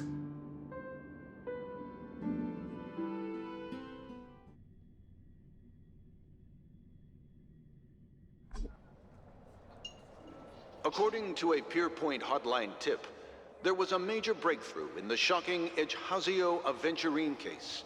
The suspect has been arrested. This fraud case has been linked to many departments within the Interastral Peace Corporation and the Intelligentsia Guild. causing a large drain in manpower and resources, resulting in the IPC taking a massive loss. The case's main suspect originates from Sigonia 4 and is one of the survivors of the second Kataka-Abjin extinction event, who does not carry an interstellar refugee travel permit. As per Strategic Investment Department Head Diamond's sentiments, the IPC has appropriately relocated the suspect in the spirit of the Charter and will continue to conduct further investigations as to the motive of the suspect. What pretty eyes. Tell me, do they shine in the dark? Well, if they did, I'd sell them in a heartbeat. You don't know how many people long for your eyes to be closed forever.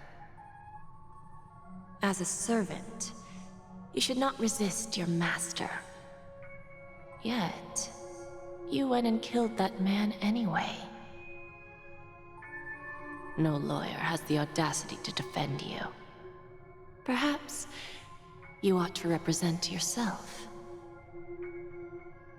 Not difficult, but definitely pointless. You're pretty confident on your eloquence. Did you also think that when you lied to the Intelligentsia Guild? Ask and you shall receive. You wanted the perfect construction material. All I did was offer a possibility. It was just a small wager. If your luck holds out, the IPC will dig something up from the golden sands of Ejihazo. Maybe even the Sand King's remains. Pity your luck has run out. I'll admit that. What I'm more curious about, though, is why such a grand scheme failed to benefit anyone in the end, including the perpetrator himself. Madam, I already have what I want. To be brought before you for the next high-stakes gamble. Then let's talk about the second gamble. Tell me, what are you prepared to wager this time? My life. I bet you won't send me to the gallows. What do you want, then? I want your Lenore to meet with me. I have something to say. And then what? I want cash. It can't be that simple, can it? It is that simple. 30 tanbas. The remainder of my market value. 30 tanbas. No more, no less. With this money, I'll climb to even greater heights than you. Grasp even more riches than you. I wager you won't give me this chance. Which is why you should call him here. Interesting. A pity Diamond won't see you. No one gets to see him. From here on out, I am Diamond's representative, and I will decide on his behalf. You're wrong. 30 tanbas. I'll give you that. And much more than that. Wealth, status, power. The IPC will give you whatever you want, even what you don't want. Kakavasha. A good name, but unfortunately destined to be buried in the dirt. You, though, you deserve to live, to create even more wealth for us. Go, pick the clothes you like, then choose your desired identity. And then, use them well, child. May your plans never suffer failure. Life is like a long-term investment. Those who choose correctly, do the correct things, reach the correct outcomes, and show the world their value. People can't always make the right choices in their lives. But luck has always been on my side. I've never lost. Is it because Gayathra blesses me? Well, if that's the case, she must also be looking upon me right now. My success is inevitable. But what then? Even if I overcome this difficult trial, what would come next? What awaits me after this glorious gamble? An even more glorious one? Will I return triumphant with unending riches after countless successes, or will I encounter failure, never to return?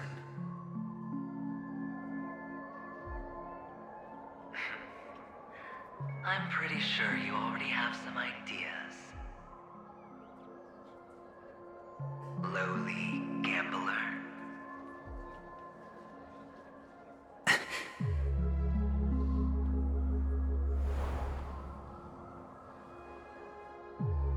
What? What? What?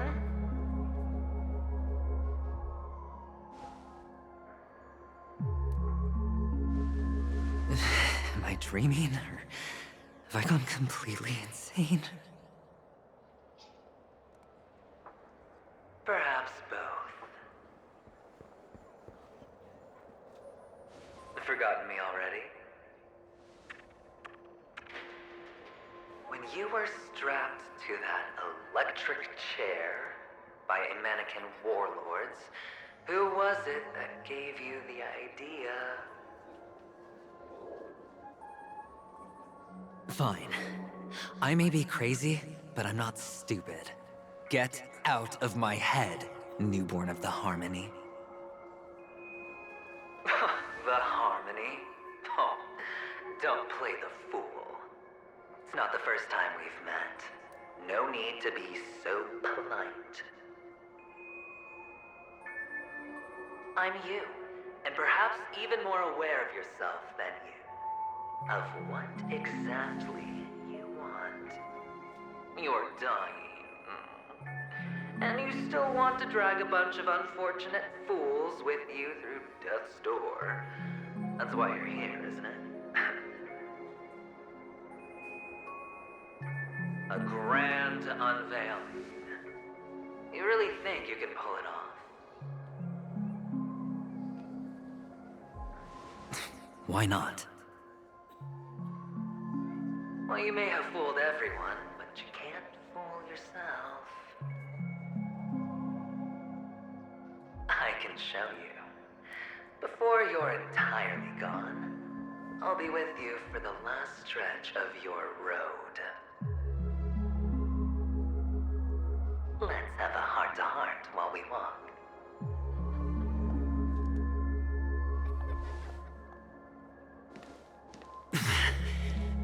What exactly are you?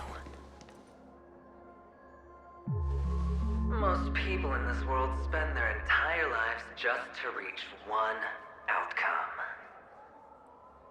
And I am that outcome. Kakavasha, I am your future. First I'm hearing things, and now I'm seeing them. Great. Am I going to be elevated into the Harmony's Emanator next? Why are there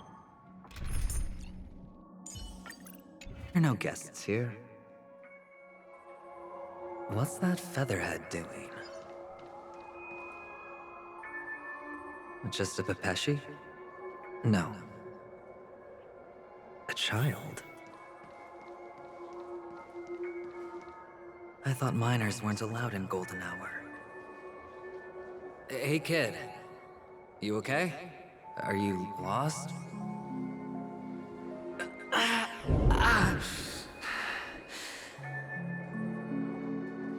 What's wrong, mister? You don't look well.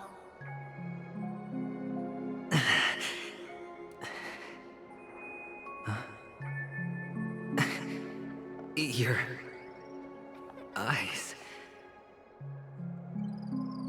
Impossible. Who are you? They're pretty, aren't they? Sis said they're a gift from Mama Funga. Colorful eyes are said to bring good luck.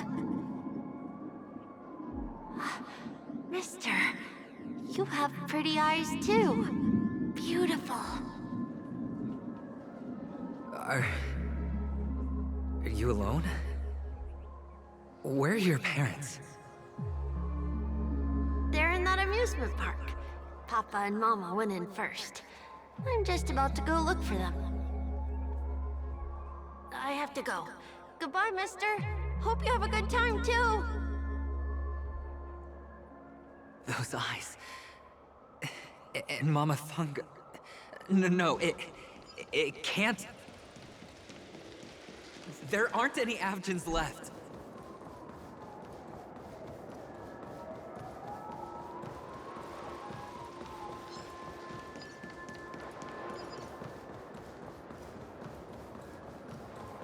Papa, Mama, wait for me. Only on Penacony, am I right? What are you still doing here? Well, you've known all along. The family truly showed leniency to everyone who came seeking help. Why would there be a need for such high walls and deep moats? However, people don't see it like that. Especially since the flavor of the drink syrup is so alluring. You will receive no charity on Penacony. And relying on your own strength alone to topple high walls? Not a likely fate. Which is why, once you step into the hotel, you remove your high hat and beg everyone you come across for help. Like a hyena scavenging for scraps in the desert. Because you know that opportunities are fleeting. Well, when you put it like that, even Ratio's a teeny peacock analogy sounds pleasant. Well, you know how rare it is for me to give you the straight dope, so listen while you can. It's good timing that you mentioned the doctor.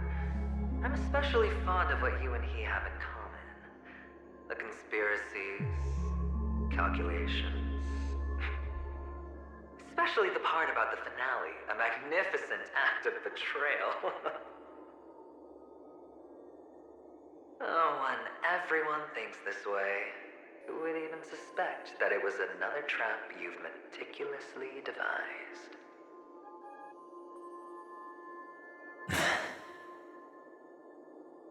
Go on.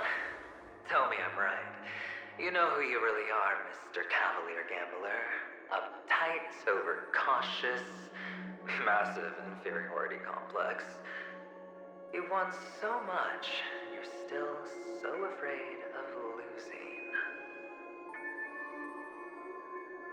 They only see your big bets, your bravado, the full house, the straight flush. They don't know the other hand is below the table, clutching your chips for dear life. It's a heck of an act. No wonder the tavern sent you an invite. You're a natural kid. You don't stop at fooling the audience, you fool yourself too. Well, the best way to prevent others from seeing your true colors is first being able to fool yourself. Of course. I know you all too well. But it's Why did you decline that invitation? You had the chance to embrace elation. Was that not what you most wanted? But you chose the IPC instead. For the preservation? I doubt it. Do you even have anything in common with the preservation? Oh, I thought you knew. Didn't you say you had me pegged? We're done. Either stop talking or disappear from my sight. That's fine. But who exactly is about to disappear here? Well, it's not going to be me, anyway.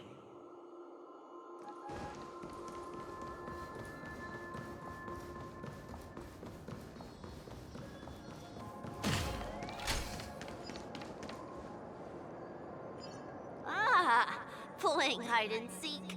I'm really good at this.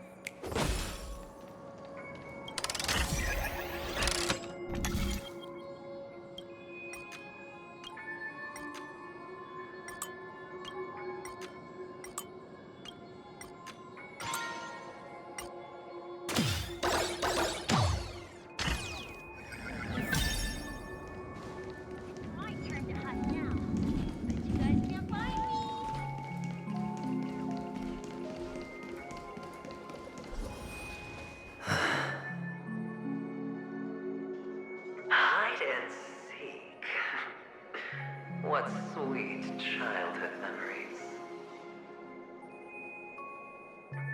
When Mama said goodbye that day, how many catechins were like jackals hot on your heels? I know you won't forget that sound anytime soon. Those shrill cackles. You had to hide right under the noses of those savages. You and Big Sis, playing dead, drifting in all that bloody water. Completely ruined that shirt. Shame. Wasn't that the last one Dad left behind? It wasn't ruined. I've always kept it. Come on. It's a rag. It's not like you can ever wear it.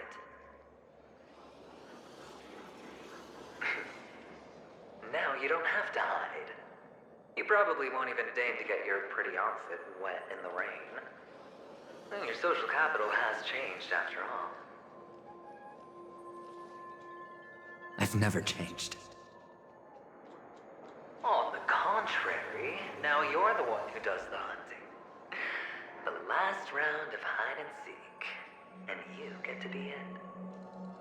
You should enjoy it.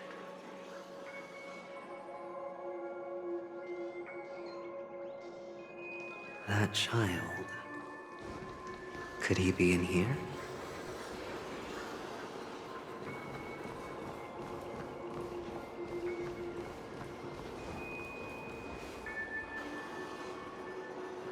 Is this a topaz? What is this doing here?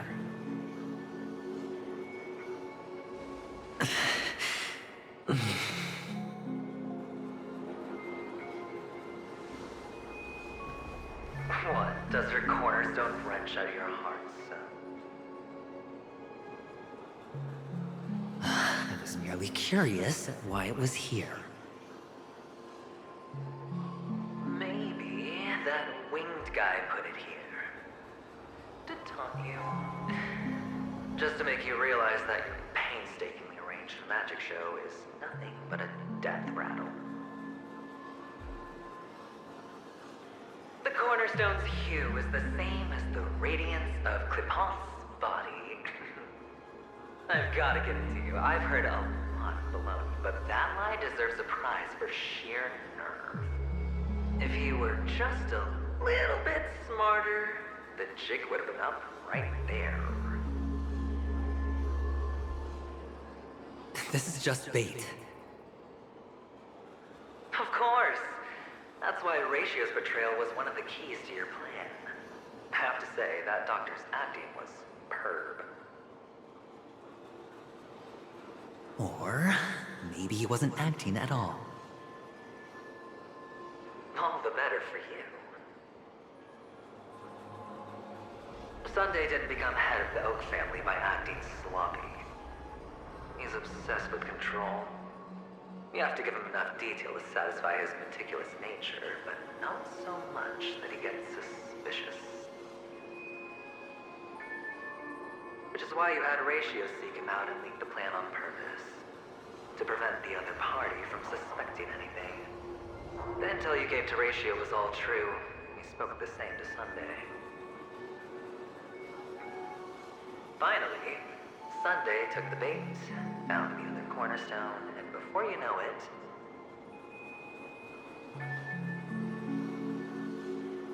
everyone's distracted enough for you to steal the third stone right out from under them. Why don't you stop rummaging through my mind? Your mind? It's our mind. You're me, and I'm you. We're the same.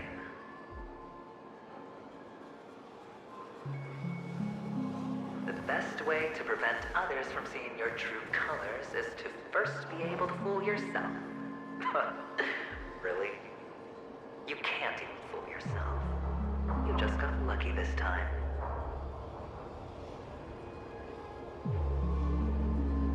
This is the other cornerstone in Sunday's hands. Rather beautiful green. Just like you. Smooth. Cunning. Tell me, what's its name?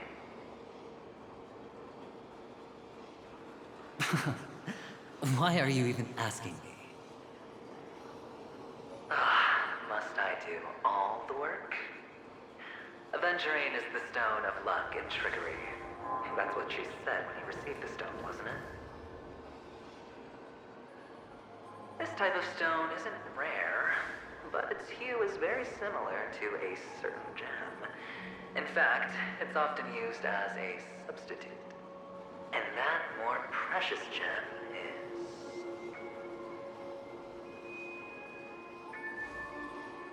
jade. Even Sunday can't tell the difference. Well, looks like jade can be substituted for aventurine, too. Sauce for the goose. Aventurine, topaz, jade. 3 elites, 3 cornerstones who, for a measly Penacony, offered their everything. Oh, you're even more united than the family. As I've said before, 3 chips are sufficient. All or nothing. But will it be the former or the latter? We'll find out soon enough. So, where's the real aventurine stone? Take it out. Let's have a look. Suddenly you don't know where it is? I just want to hear you say it. After all, it really does resemble its owner.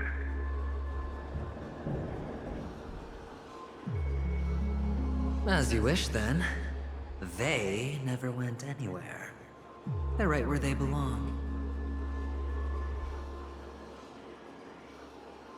Piled up with these cheap baubles. You smashed the aventurine stone before you left? Oh, just look at it. Shattered. Just like your life. Poor thing.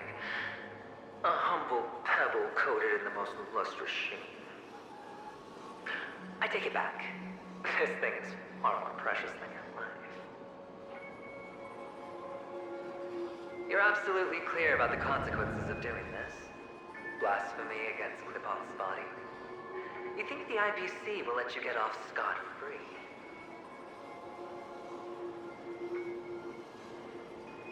Well, Diamond has always been all about results. As long as I could create value far beyond the cost, the ends justify the means. How else would the family be fooled if there was no price to pay? It doesn't matter. Even smashed to smithereens, the preservation's cornerstone can still be used. Its effect may be greatly diminished, but it's enough for me. Now I'm really curious. Why does every step you take involve reckless risks, and the choices you prepare for yourself always come with a strong impulse for self-destruction? Do you truly believe that the greater the risk, the greater the rewards? I wouldn't have guessed you'd be so loyal to the IPC. There is so much you don't see. Which is also why you'll never see how I'll win it all. That is, if you can do what it takes. We'll just have to wait and see then. The cornerstone is gone. Another illusion of the harmony. Huh?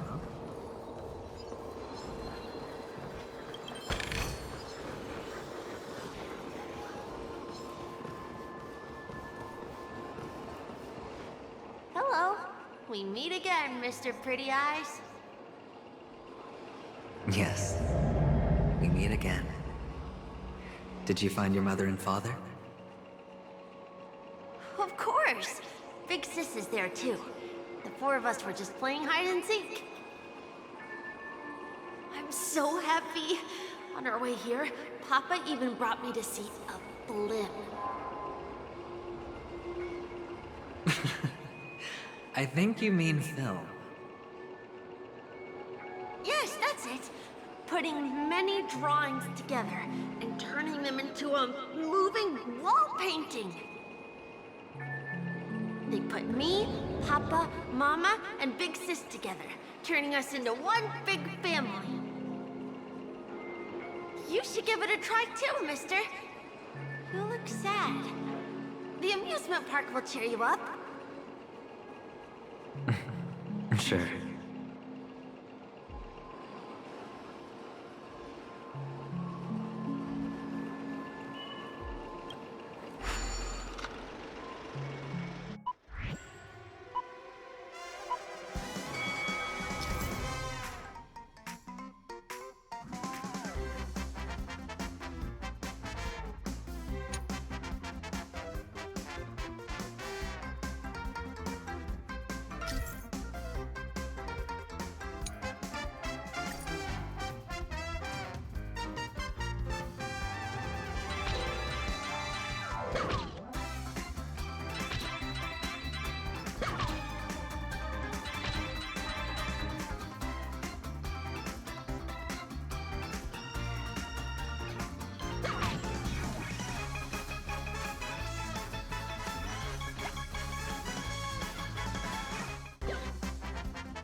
How's that?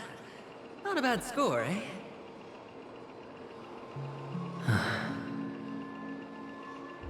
Boring.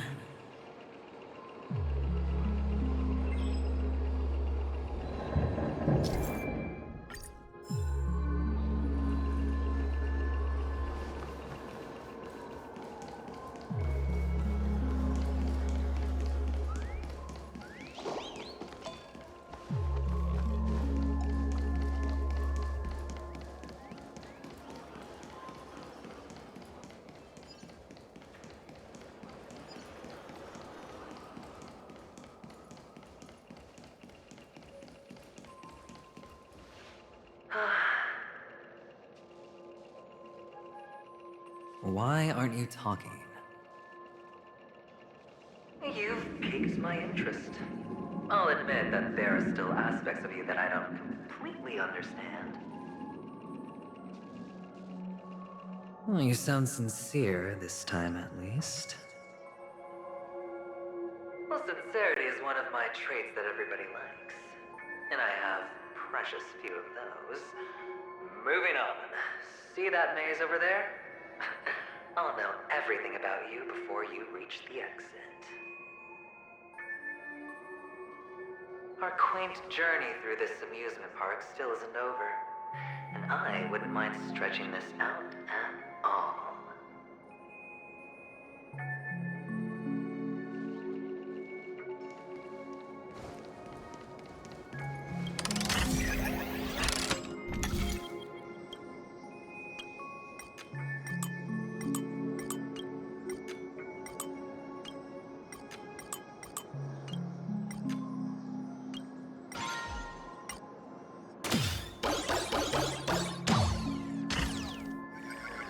Whoa. This place. It's so tall. Even taller than the tallest rocks in the desert. And there are so many flowers here. Vixis, this one's for you.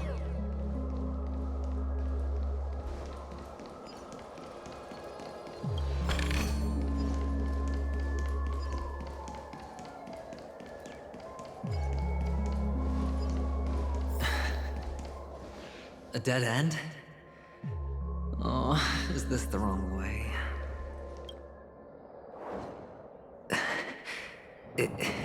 Is this? Oh, what's on your mind? It's got nothing to do with you. Do you need a hint? These are manacles on you.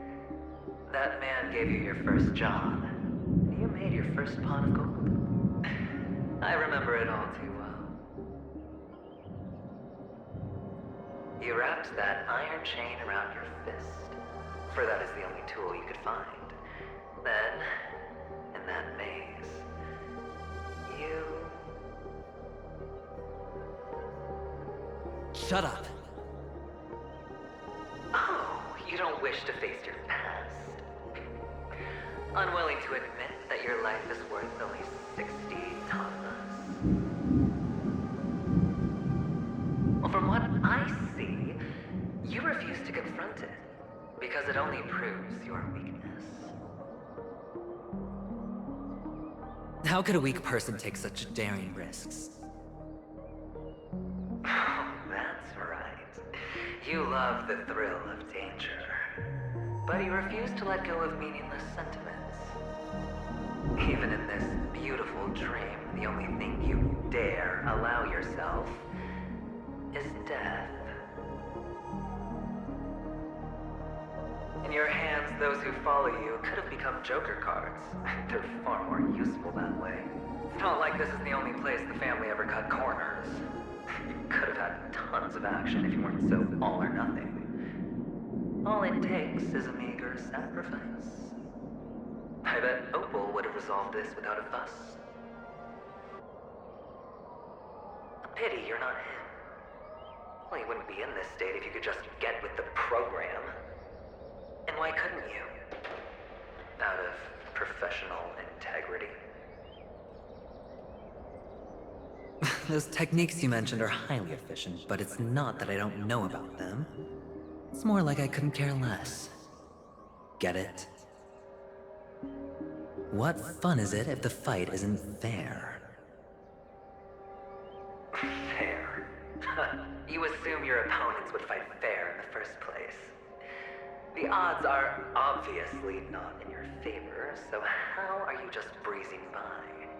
But did that masked fool's words awaken something in you? Well, she gave me an answer that could turn everything upside down. Everything? You mean it could make all the cards on the table just disappear?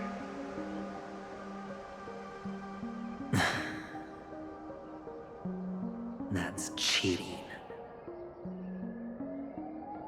If these leaves could be brought back, would they bloom into new flowers?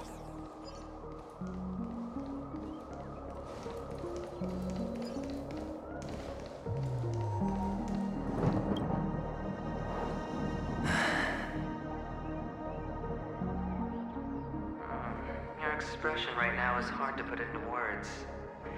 The lucky charm Mama left you is made from gold. Why did you never consider selling it? You obviously could have lived a normal life like Big Sis that way. Looking back, that was the better choice. Mama only left us with 2 pieces of jewelry. A necklace and a lucky charm. There won't ever be a 3rd piece.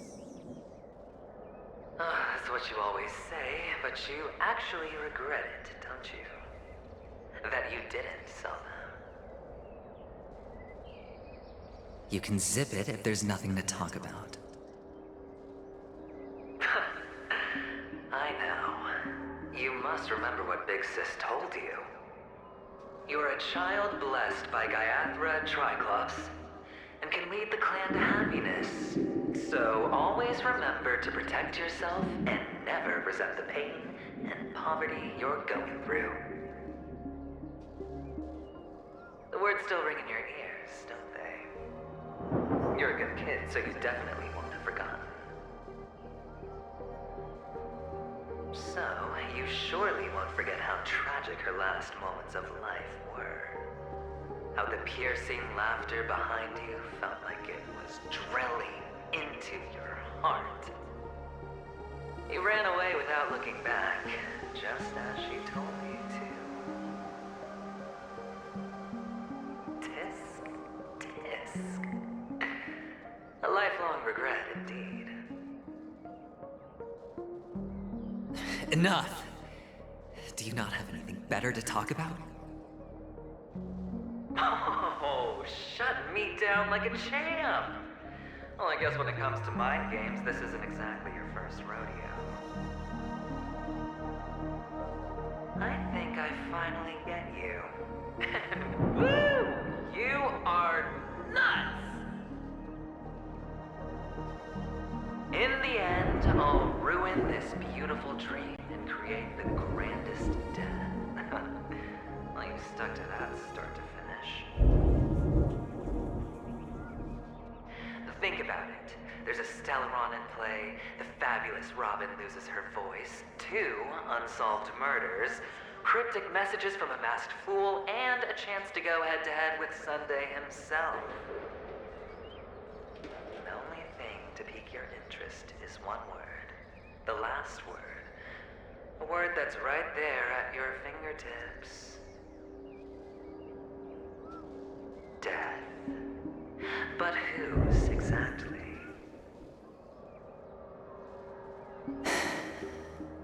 We'll know when the dice falls. All right then. Reserve a seat for me in the audience. I'm curious to see just how capable you are.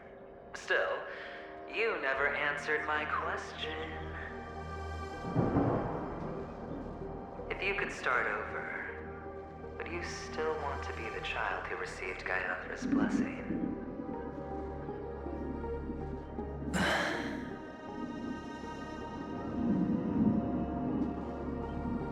It's so quiet this time.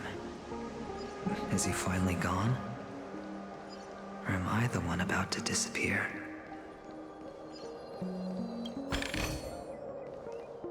Finally, made it out of this place. We're going home? But I don't want to go back yet.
forever.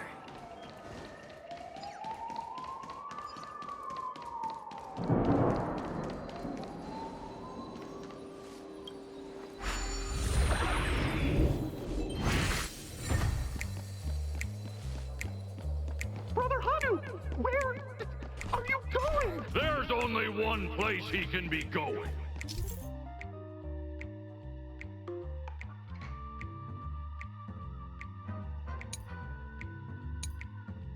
Whether it's in the past, present, or future.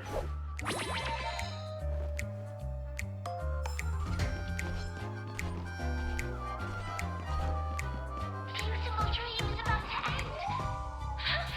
The beautiful dream will never end.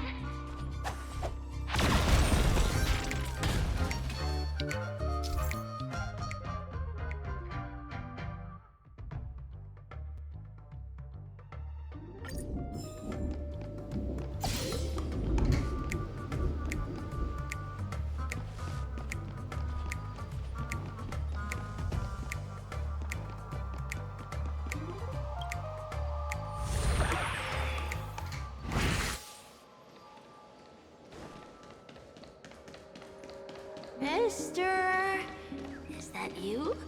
I hear the sound of leather shoes. Ah!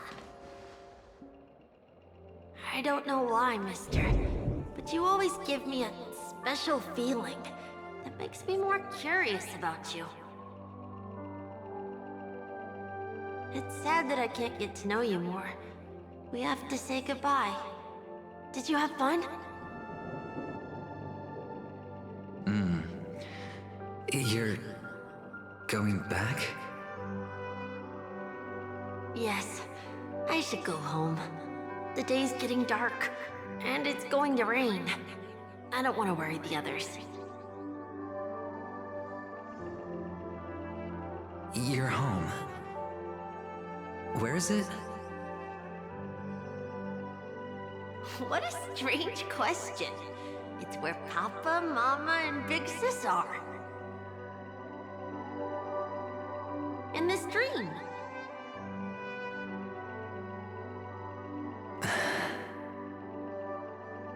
This amusement park. This beautiful dream. They really are peaceful. Everyone loves it. But, mister, why don't you like it? Because they're not here. Where are they then?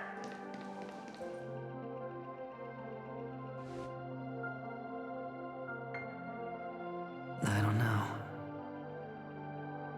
You do know. But there's no point pressing the issue.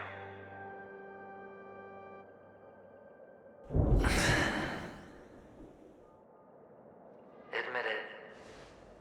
You're tired.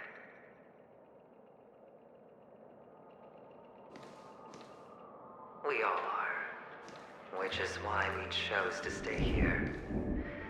Me and him. Your past and future. How long will you stay? Forever. We'll be with you forever in this dream. This is the greatest honor that we can offer to those who hurtle towards death.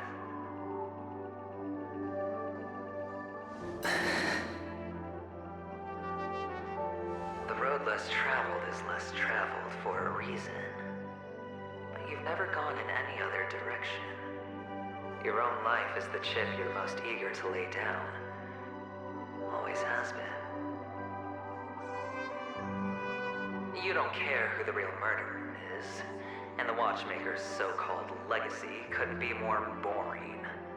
What you want, what you need, is to be the smooth operator, the solid gold deal maker who doesn't waste a drop of sweat, even when he's up to his neck in danger, deep inside. inside family territory. You want to be polished up, cuffed with red-hot chains, and spotlit center stage.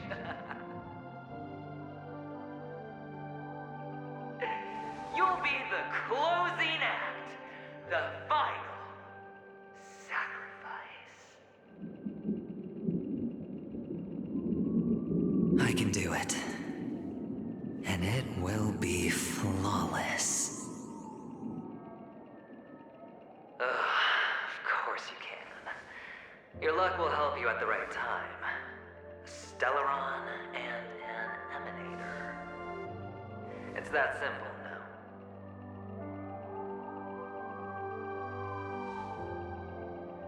That way, the IPC will earn a place at the table. And as for you, you'll just happen to slip the leash, leave the rat race, extract yourself from this endless debacle. You'll have the freedom you've always dreamed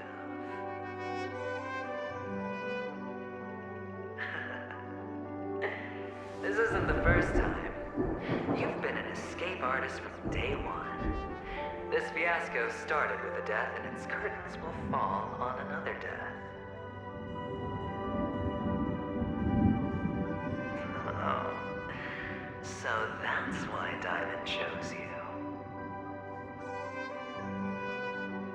He's just after Penacony. No matter the means, no matter the price. It's not personal.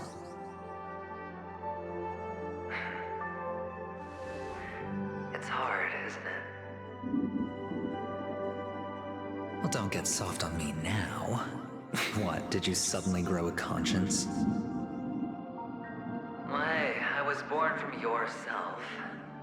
I'm well aware that climbing out of the hole you've dug is basically impossible. I can't stop you from doing what you want. We can't change where you want to go. Well, what's done can't be undone.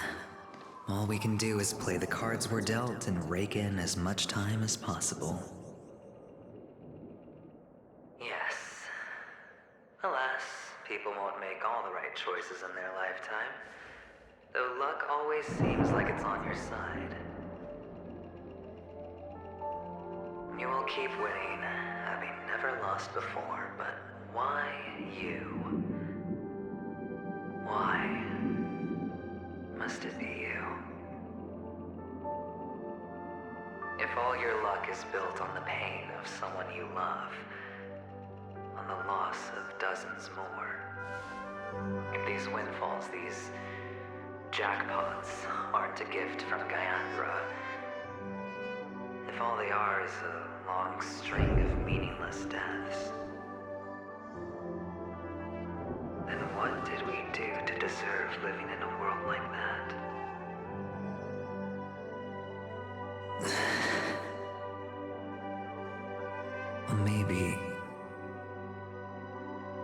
Maybe when I get to where I'm going and look back, I'll know what the trip was all about. Fine. Time to make a move, my friend.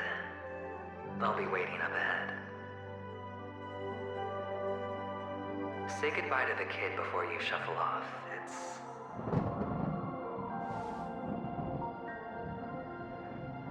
It's best to die without regrets.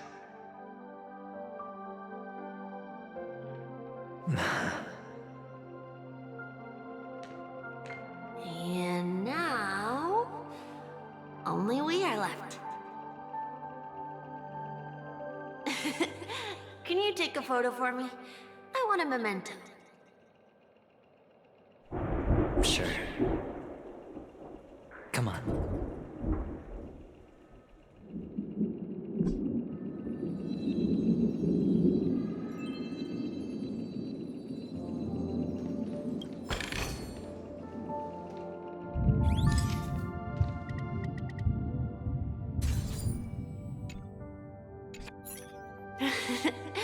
How nice. Now I can see what I look like too. Look at the lens when you're taking a photo the next time. Your expression will look more natural. Sure, I will. Then, Mister, are you going back too? I can't leave yet. I still have a show to do. Oh, you're about to go on stage, aren't you? Let's go then. I'll take you to the stage. Sure. So you're an actor? No wonder your clothes are so stylish. I'm actually a merchant. But I do have a show to do.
Behind this curtain is the grand stage. It's almost time to go on stage. Are you ready? Good luck with your show. Thank you.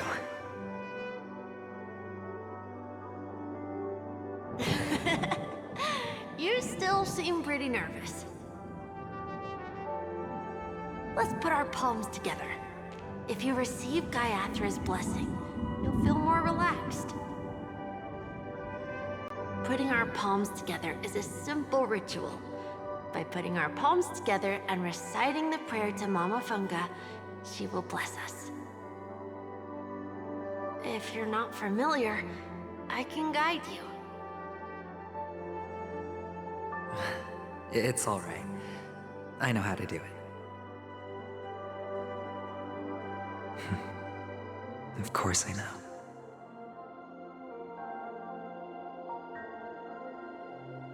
This is where we go our own way, Kakavasha. The catechins are coming. Why? The catechins have already taken all our money, food, and they killed our parents. What more do they want?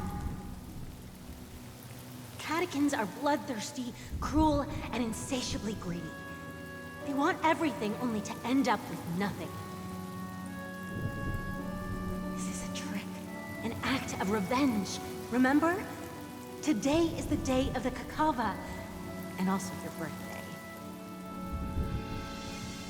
They know the Avgin will surely hold a festival today. With the aid of this rain, they will come to destroy our wagons and take everything they want.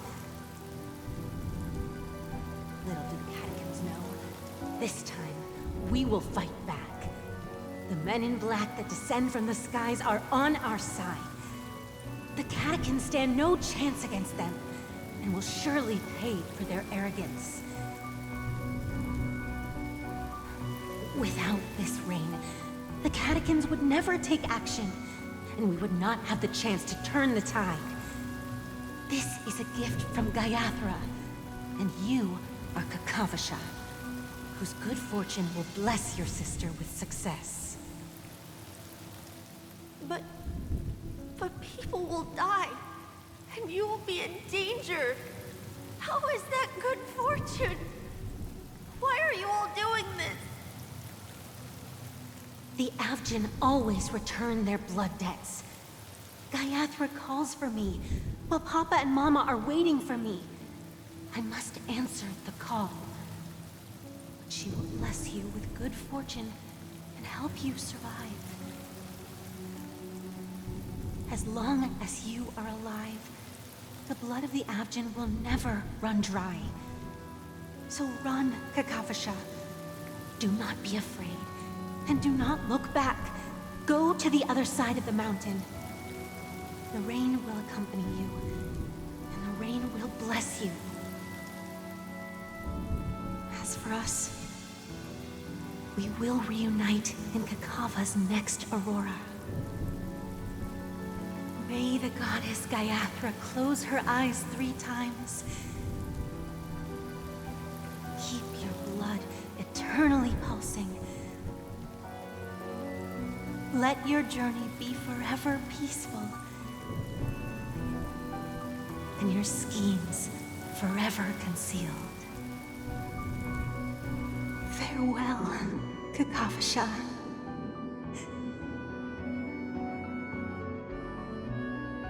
Newsflash from the Inter-Astral Peace broadcast.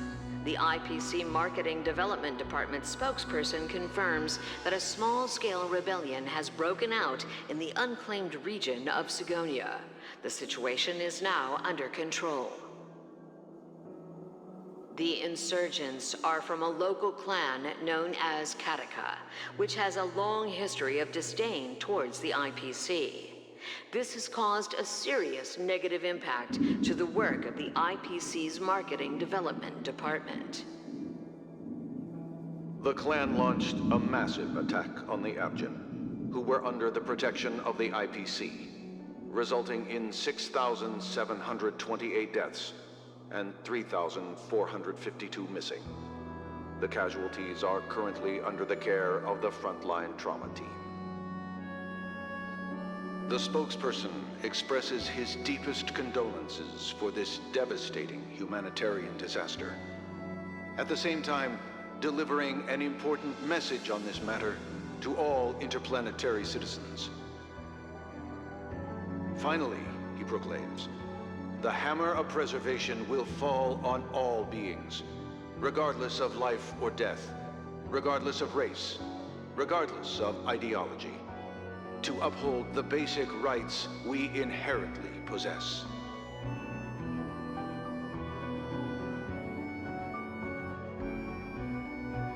Kakavasha?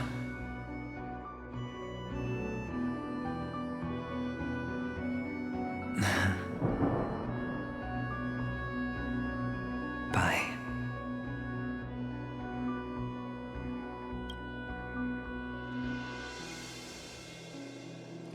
Okay.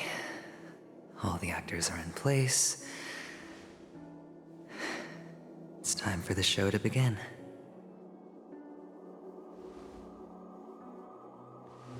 This act is dedicated to you.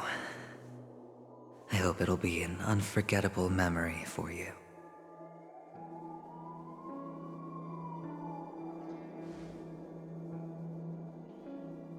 Kakavasha. By the way, before you go, I have a personal question.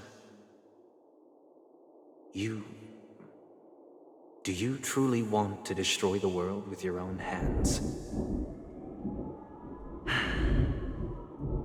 Let's assume, just assuming now, that every time I roll the dice, there's a possibility of achieving this particular outcome.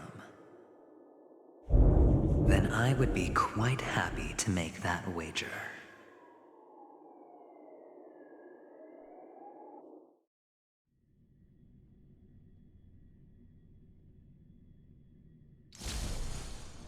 Is this Miss Acheron? Hello, I'm Himiko, the Astral Express's navigator. Hello, I'm March 7th. I'm sure he needs no introduction, as you definitely know him.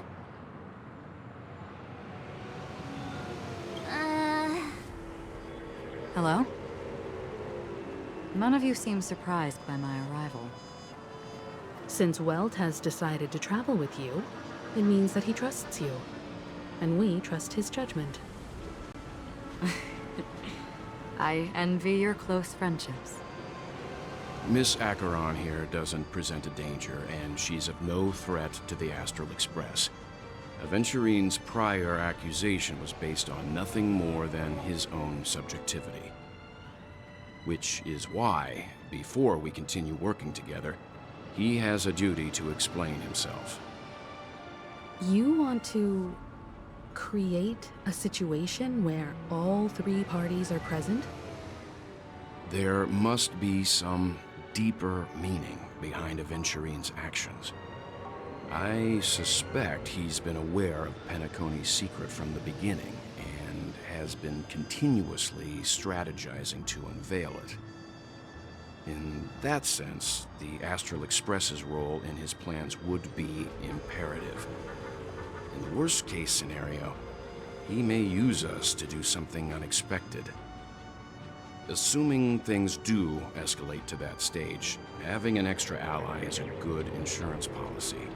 Penacony has numerous factions, and the state of affairs is significantly more intricate than that of Bellabog and the Xianzhou.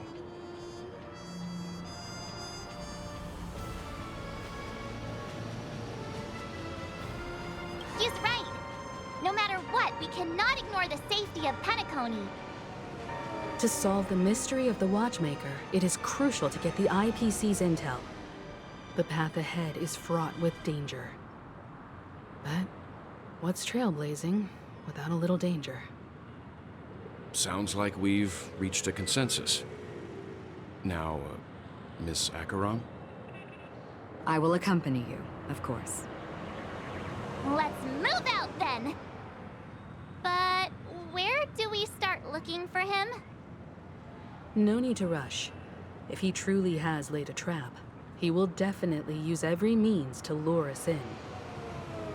Ladies and gentlemen, the most wondrous, most magnificent show in Penacony's history is about to begin. The IPC cordially invites everyone to Clock Studios Theme Park. Look. Should both the performers and spectators fail to arrive, won't all of Aventurine's plans be for nothing? Let's get going, everyone. The hour of trailblazing is upon us.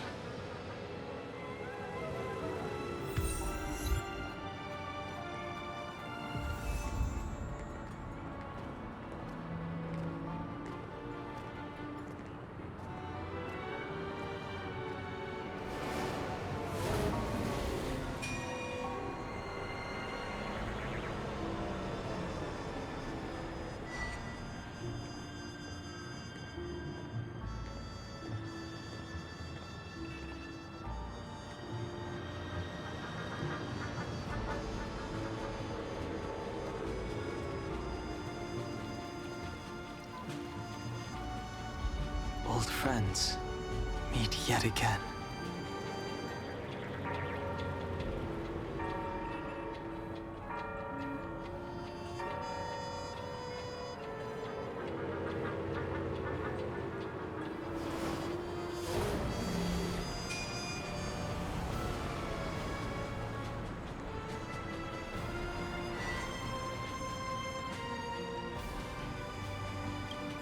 I have a bad feeling that something big's gonna go down.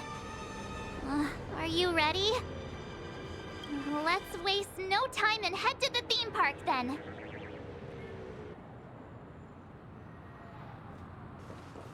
Mr. Yang.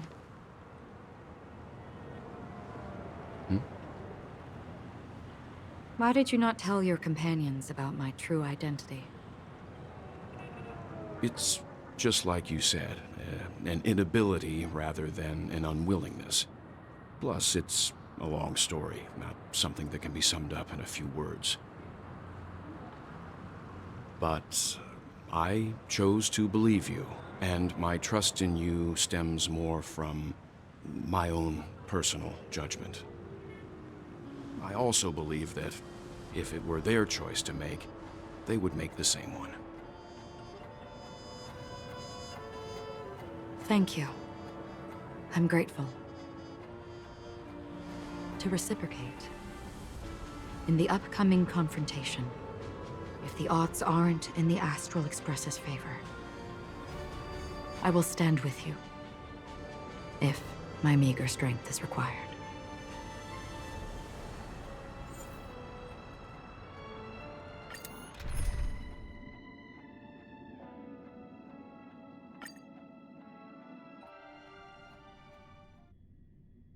We're back here again. Aventurine actually chose a really conspicuous location.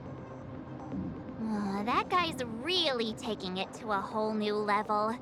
Does he really think he's a superstar or something? Not a soul in sight. The hounds drove out the visitors, and now their whereabouts are unknown too. Everyone, pay attention. The other party has obviously come prepared.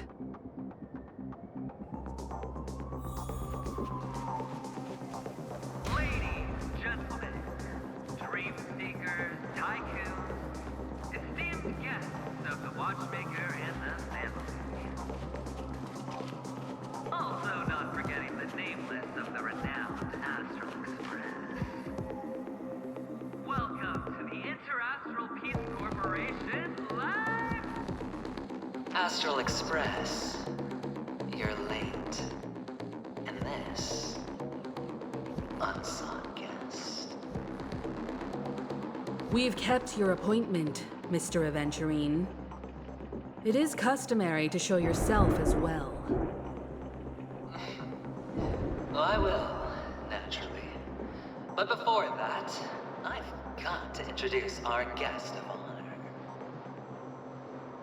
Everyone, give it up for Mr. Stellaron!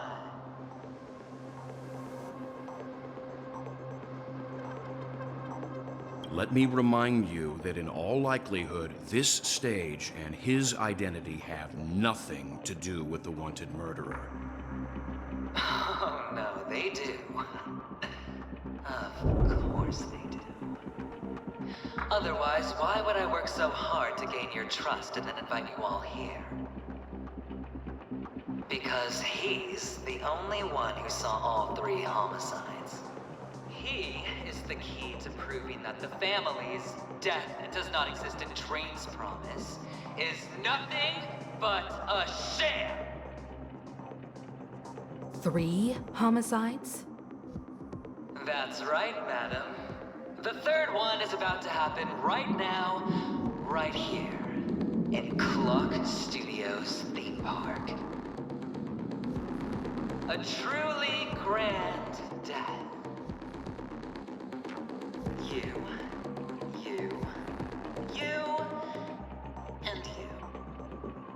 All of you are going to die. And it's all because of you, Mr. Stellaron. You will become the personification of death.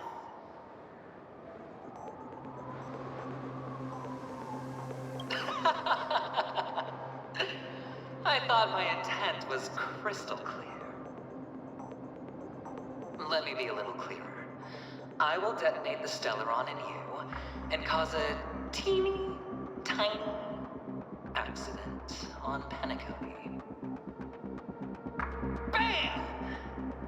The entire theme park will be reduced to a shattered dream. Then before the family can even react, I'll become the IPC fleet's navigator. Your bluff isn't fooling anyone. If you could really do that, you would have done so earlier. You wanna bet? Sure. I'll bet with you. I'm betting that it'll be a sweeping victory for me. By detonating an unprecedented explosion to prove that the vow of harmony is a complete and utter joke. You won't do it. Of course I can. It's just another gamble. I came from the wastelands of Sigonia. For just 60 red copper coins, people paid to brand me. Put me in chains. Place me in the gallows and bury me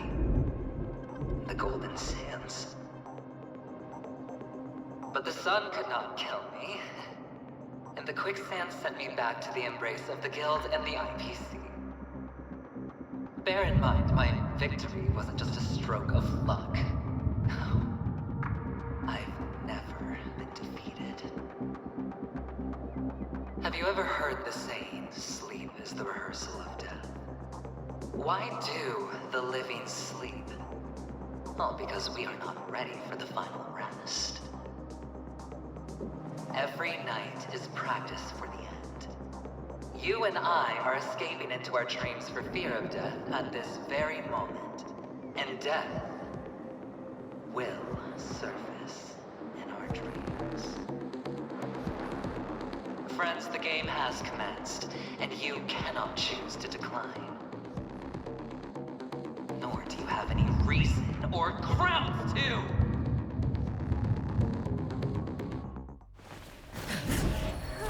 The dice are cast. Ladies and gentlemen, ready to unveil your cards? The architect's flawed stone. Of no value at all.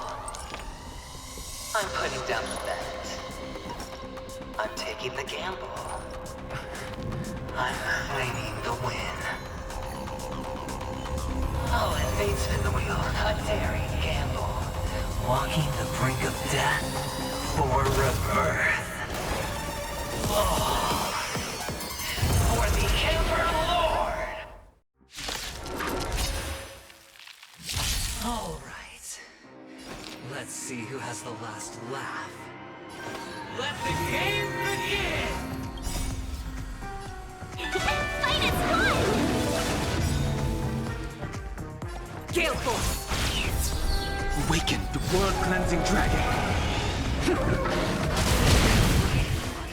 Heaven surge! Rise! I see through. Together as one. All things in the human creations.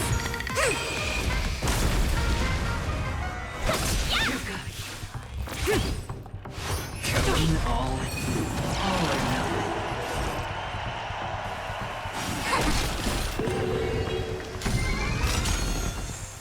All things human creations. The strength. Heaven surge! Break! Let's be friends. Prepare for something. Stay the course. To the clouds! The wind is full! From above! I sense a storm. Everything I Spirit never dies. Gale Force! A quick divination.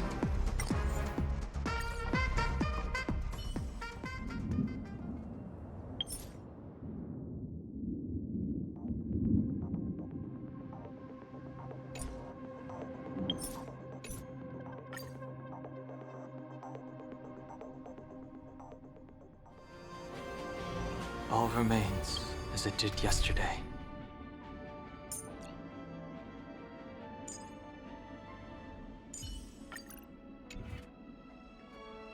I have a... Let's wait.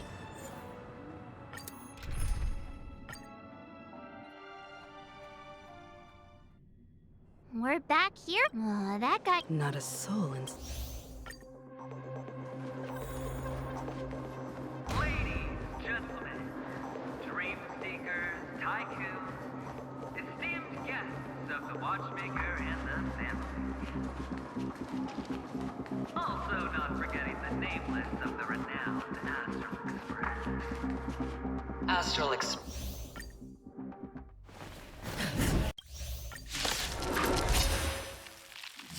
All right. Let's see who has the last laugh. Let the game begin! Fight is good! Specimen sighted. Awaken, Dormant's world-cleansing dragon! Heaven surge!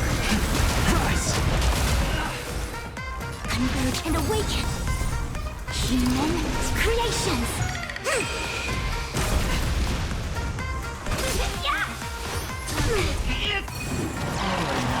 The strength. Heaven's surge. Break!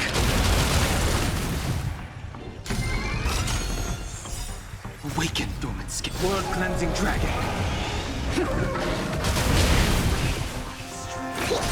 I sense a storm. Heaven's surge. Rise!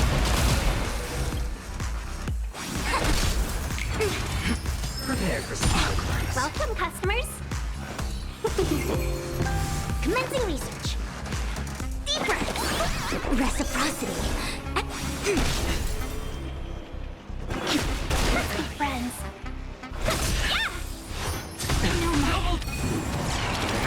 Welcome, customers.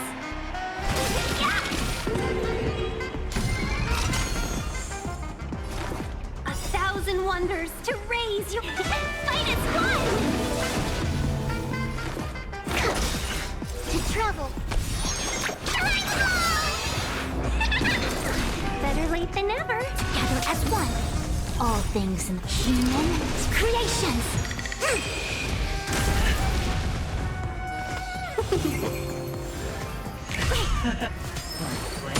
Down from above. Heaven's surge. Break! Awaken, dormant. World-cleansing dragon. Heaven's surge. Rise! Let's be friends.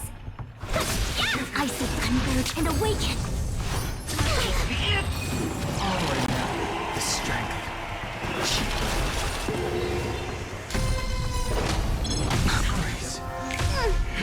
Prepare for some.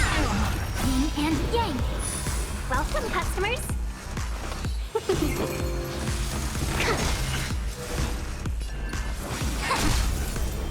Heaven's surge.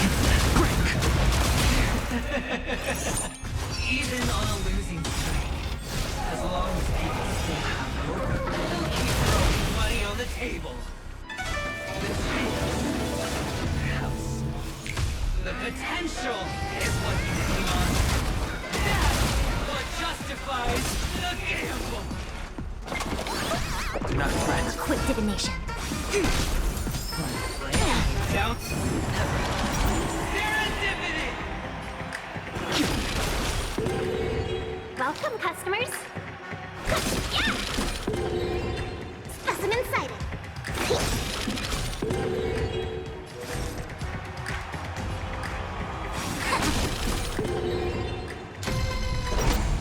It's all or nothing! To travel far away. Rest of all things human creations. Awaken, dormant skin. World-cleansing dragon. Going all in. Heaven's surge. Break! Here, try this. Better late than never. Converge and awaken. Let's be friends. Prepare for some. No matter yin and yang. I sense a storm. Commencing research. A quick divination. Welcome, customers. 1,000 wonders to rig and fight as one. It's all or nothing! No matter yin and yang. Awaken, dormant scale. World-cleansing dragon. To travel far away. Do not fret. Heaven's surge. Rise! Let's be friends. Together as one. Down.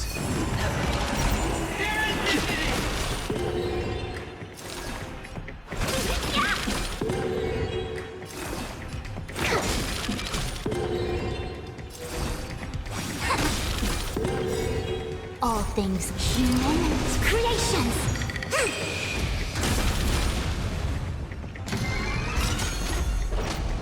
It's all or nothing!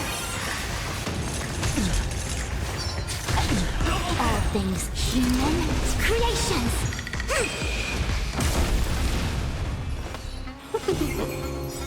Specimen peak! 1,000 wonders to rid! Fight its one! Icy blue! Awaken the world-cleansing dragon! Converge and awaken! I sense a storm. Heavens, break! Prepare for storm.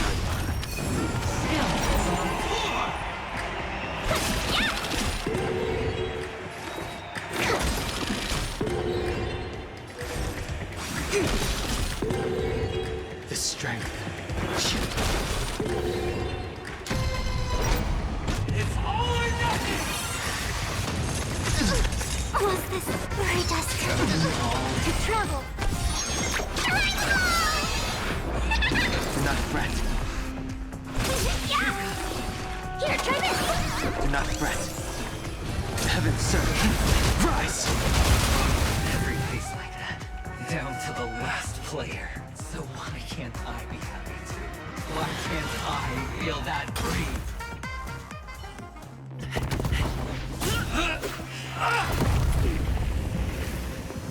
Always hide your ace with a straight face.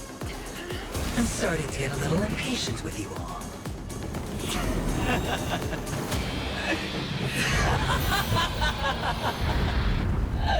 Friends, to fully relish this, I'm betting every last shit. Only by casting aside reason does one truly gamble.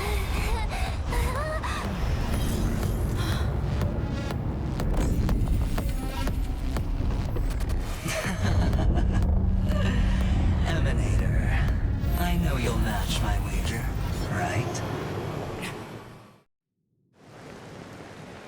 You're leaving?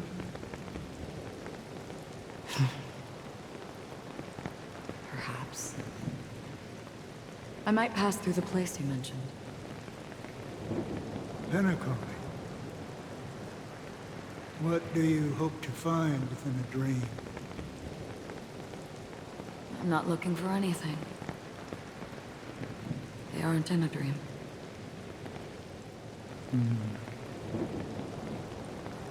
I'm afraid the family will not open the doors for you. Why? Because the path you walk is not accepted by the Harmony. Even if that's not what I want. Precisely because it's not what you want. Because they are not like other eons. They have never glanced at anyone, and they never need to. They leave woven strands of fate for humans to walk, and together, they weave a great shadow. And this shadow silently envelops them. There are always those who rise from the shadows.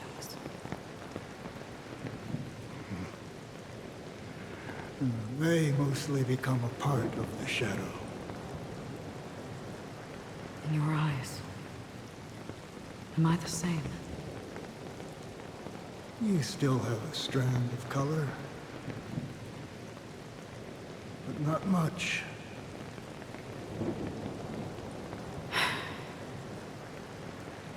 That is enough. Before they vanish completely,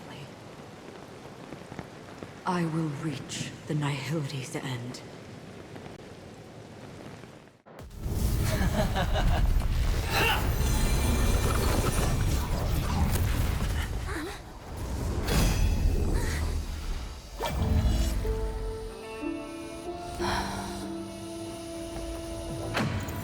I wish to mourn the departed, weeping like rain, to swell the crossing stream.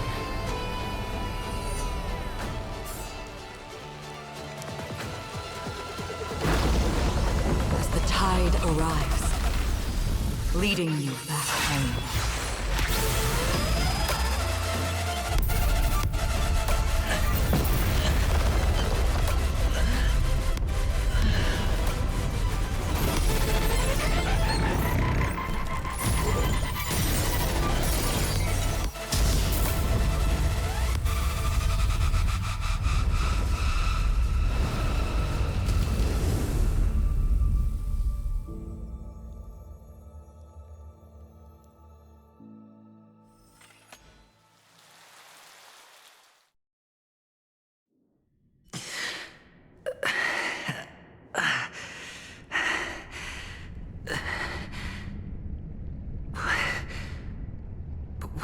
this place? A gigantic black hole. And see? Have I succeeded?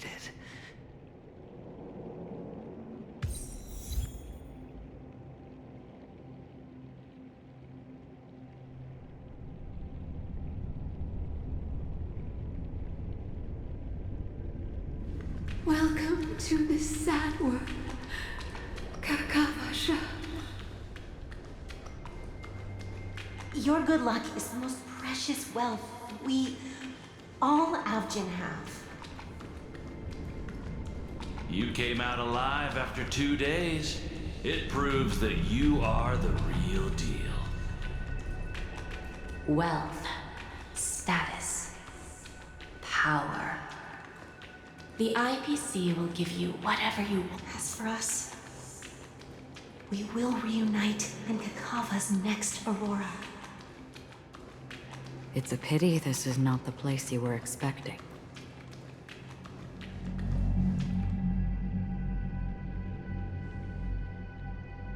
Melody. Is it? Perhaps to you, I am just an emanator who's hiding her identity. But the sleeping and shapeless never glance at anyone. They have no face, no form, and even less of a will to speak. The nihility envelops everyone equally. Only some who have gone under their shadow can go farther, tainting themselves with more nihility. That's all. That's all. My friend, you really leave me at a loss for words. So, is this my final destination? The land of the dead? This is all but a fleeting dream. One of the thousands of manifestations of IX. Under the watchful eye of nihility, we momentarily linger here before moving on to our own paths. It seems that my death has already been determined. Even if you wish for it, I can't promise you anything. Now that you've accomplished your goal, I think you can be a little more forthcoming. What do you mean? Your performance at the theme park was wonderful and grandiose.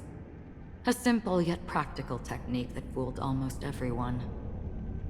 No one would have ever thought that you would have gone to such lengths, even staking your life just to prove a fact that had seemingly been disproved long ago. Real death does not exist in Penacony's dreamscape. Why would I do this? Because this is the only way you can uncover a secret that is even more unspeakable than the serial murders. To use this dream death to get there. To that promised land people constantly seek in this grand gathering. Penacony. The legacy of the Watchmaker. The true land of exile. How did you find out? I never imagined that something I learned about unexpectedly would become the key to connecting everything. It's our Stellaron friend's identity, isn't it? I see you're in the know. Let's just say I put money on the possibility. The murder isn't nearly enough to disrupt business as usual. Even if there were 1 or 2 murders on Penacony, most people wouldn't be personally affected. And that won't create any waves. This dream of theirs isn't a boundless sea. It's a lonely island. The family used the Harmony to build a high wall and isolate them from the vast and treacherous ocean of the outside world. That barrier they built keeps death out, but it also keeps the secrets that are lost in that watery abyss from floating to the surface. In a beautiful dream, free of suffering, who would want to go fishing for those secrets? no one. Unless someone goes to the other side of the barrier and lives to tell the tale. Someone already has. I got the idea early on, chewing on that masked fool's little hint. If a mute isn't someone who cannot make a sound, then it has to be someone who cannot speak. Someone who survived the treacherous depths, but is unable to take the stage and speak the truth. Well, I'm happy to know she's safe and sound, and still on Penacony. Hint? Is that not proof? Well, proof is the one thing I don't have. The only thing that can prove these conjectures is for the family to come clean. And with the way they buttered up these outsiders, it seems pretty clear they're intent on covering their tracks. But you don't need proof to have a suspicion. And for me, suspicion is enough. I didn't need to find the memory zone meme. I just needed for someone to kill me like it killed that silver-haired girl. You don't sound very confident to me. Going out of your way to make citywide broadcasts in an attempt to involve more people. You are simply betting on the possibility of someone being able to break down the barrier. You're very lucky that fate has decided to let us cross paths. I happen to be equipped with a very sharp blade, sharp enough to slice through the veil of dreams. I can also carve the Harmony's brand off of you. You possess great cunning, deliberately setting us up to be on opposing sides, constantly repeating the words of the Emanator in front of others, leaving me no choice but to draw my blade against you. And that's how you win. Opportunity and strategy, both are essential. And in your plans, the IPC always wins. Even if you lose the bet. To the family, the life of an ambassador is still invaluable. Well, it's a huge gamble, isn't it? But allow me to point out a mistake. The IPC's success is not guaranteed. I, unfortunately, have no contingencies for such an important matter. Detonating a Stellaron. I can't do it. The Aventurine Stone is too broken to even safeguard my escape from the stage. If, at the end of the day, you did not unsheath your blade, I would have lost the bet. It is pointless to discuss what-ifs. You have won. Your prize is an entry ticket into that deep sea.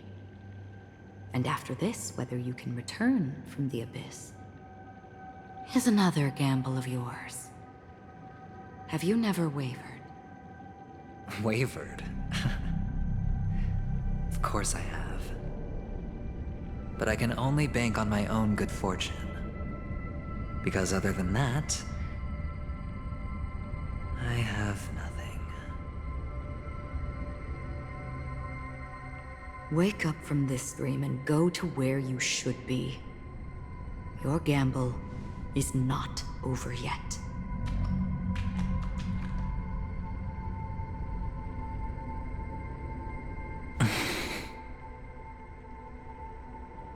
Before we part, can you answer one more question? As someone who has traveled on that road, can you tell me, why are we born into this world? If it's just to die.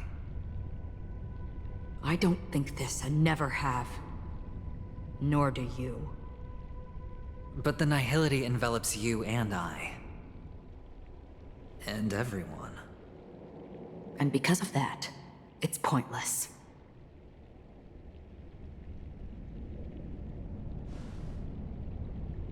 But it is still there. If the dice of fate are always weighted, then that is our destiny. Why, then, do we struggle against it? My answer might not be able to resolve your confusion, Because it has been with you throughout your journey and is already a part of your life. But you said, sleep is the rehearsal of death. So why does life sleep? Because we are not ready to welcome death. So you can definitely understand why we want to be prepared. Even if the ending has been predetermined, that's fine. There are countless things that humans cannot change. But before the end, there are many things that humans can do while on their journey. And because of this, the end will thus reveal a completely different meaning. Take a good look at your pocket. Your friend has already given you the answer. Good luck.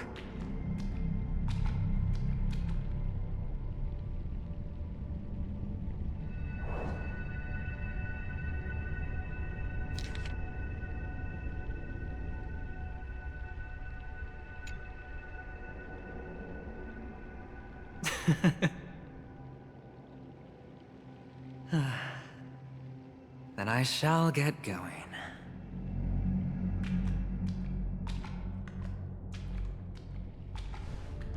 Mister? You're leaving? You ultimately chose to leave this dreamscape? Yes. Because they are not here. My papa, mama, and big sis. Then where are they? They are in a place where everyone will go. A very, very distant place. Then are you going to? I'll get there one day. But not now. There will come a day when the sky will drizzle, and I will hear the call of Gaiathra Triclops, and know that it is time for me to go, and be reunited with my family. So, until that time comes, I should be preparing. Preparing for what? Well, preparing to face them, Kakavasha, and to make them proud. I know you'll be able to do it. Good luck. Well, of course. For I am the child who received the blessing of Gaiathra Triclops.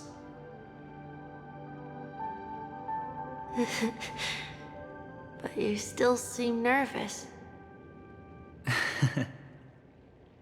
Well, I seem that way because I am nervous. You know what? Maybe you can help. What do you say? One last time? Put our palms together?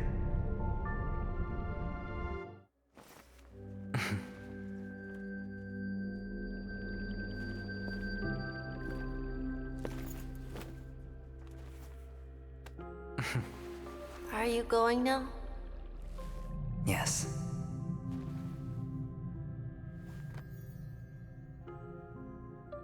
May the Mother Goddess thrice close her eyes for you, keeping your blood eternally pulsing. May your journey be forever peaceful, and your schemes forever concealed. Our paths will cross again beneath Kakava's shimmering auroras. Farewell, Kakavasha.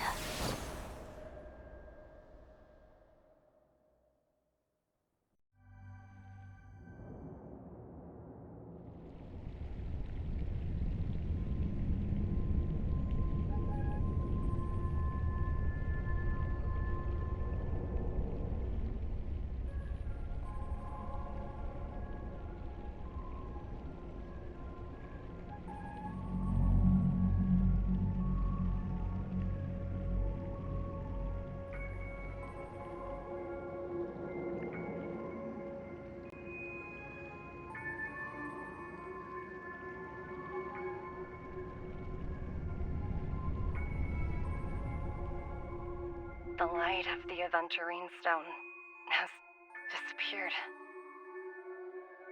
This only represents one outcome. He kept his promise and got what he wanted.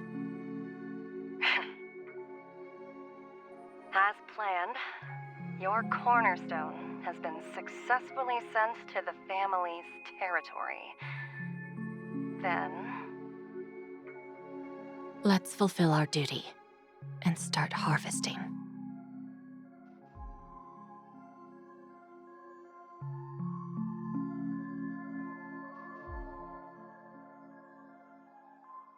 I come for an audience. I come to fill wine, and I come to claim. I bestow poison in the guise of sweet dew. Come the toil of spring and yield a fall. I patiently wait for the branches to be heavy with withered fruits. All for the Amber Lord.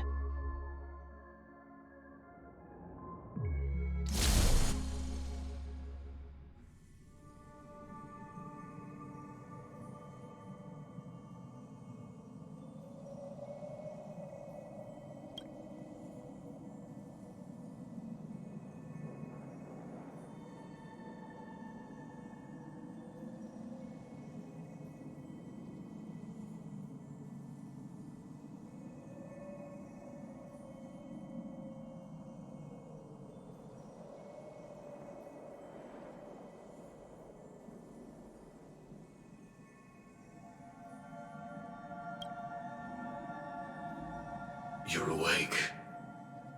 I've been waiting on you for quite a while. I didn't do anything but wait for you to wake up. You've met me before. I'm Sam, a Stellaron hunter. I originally planned on showing up earlier to reveal some truths to you. But I encountered more roadblocks than expected. 11 times I've tried, but ended in failure. Before I knew it, this world and I became too intertwined, and it became too difficult to escape the constraints of the script. Elio is right. In this land of the dreams, you and I will reap unforgettable gains. I don't know people's hearts as well as he and Kafka do. Nor do I have a specialty like Silverwolf and Blade. Most of the things that I'm good at only apply to villains who need no mercy. So, there is only one method that I use. This is to show you.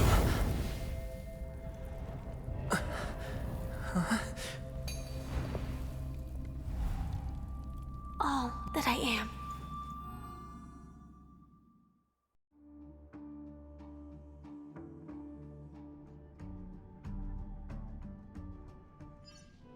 Labyrinth-like corridors and halls? Traps everywhere? The owner of this mansion must be a bit paranoid. You are so funny, Mr. Security Officer. I hope that sense of humor of yours has helped you find the serial killer. Just expressing a personal opinion. Why? Did I hit a nerve? Mr. Gallagher, my patience is wearing thin. Neglecting duties will only make me more suspicious that you and the real serial killer are connected.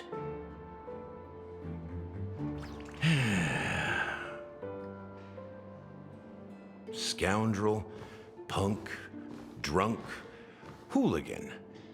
I have heard this trash talk all too often. But I have never once thought that I'd be treated as an accomplice to a murderer. I take back what I said. Your problem isn't paranoia. You're just crazy, you know? Lunatic.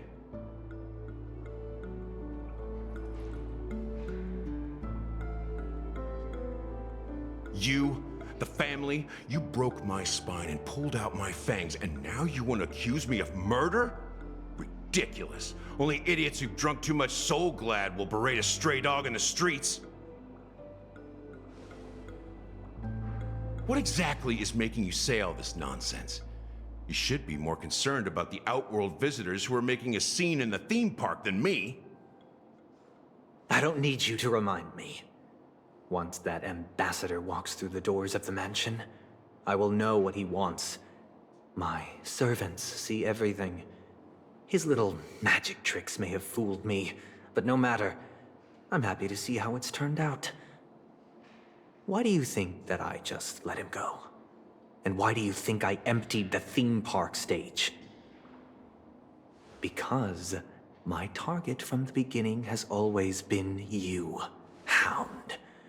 The more noise he makes, the more opportunities I have to make you and your true master pay in blood.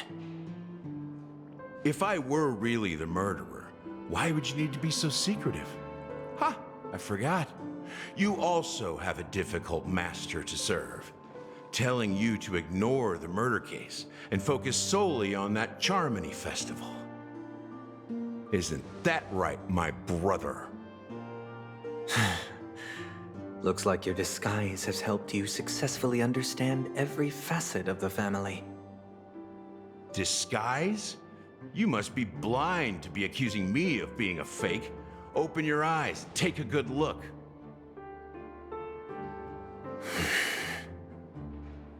Indeed, every part of you is real. The brown hair, soft and curly like Benny's. The orange eyes, which make me miss the gaze of Sir Whitaker. That odd scar, the mark of Wolsey. And the gray vest, tie, hound emblem, bottle, the bartending, and your role as a security officer. These are all true traits. From all 52 loyal family members. When they are gathered, countless tiny truths are woven together into a lie. You collected a small piece of each of them and claimed them for yourself. Then you invented this facade, a complete Gallagher. Tell me I'm wrong.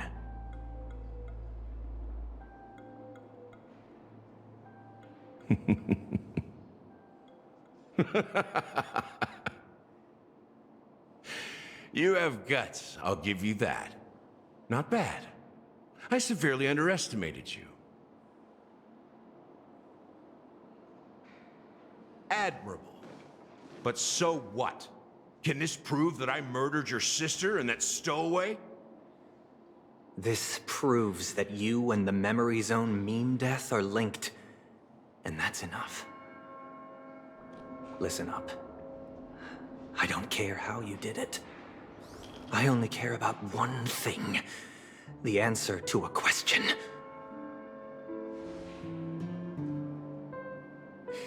You devil. You wretched, despicable dog. Why did you kill her?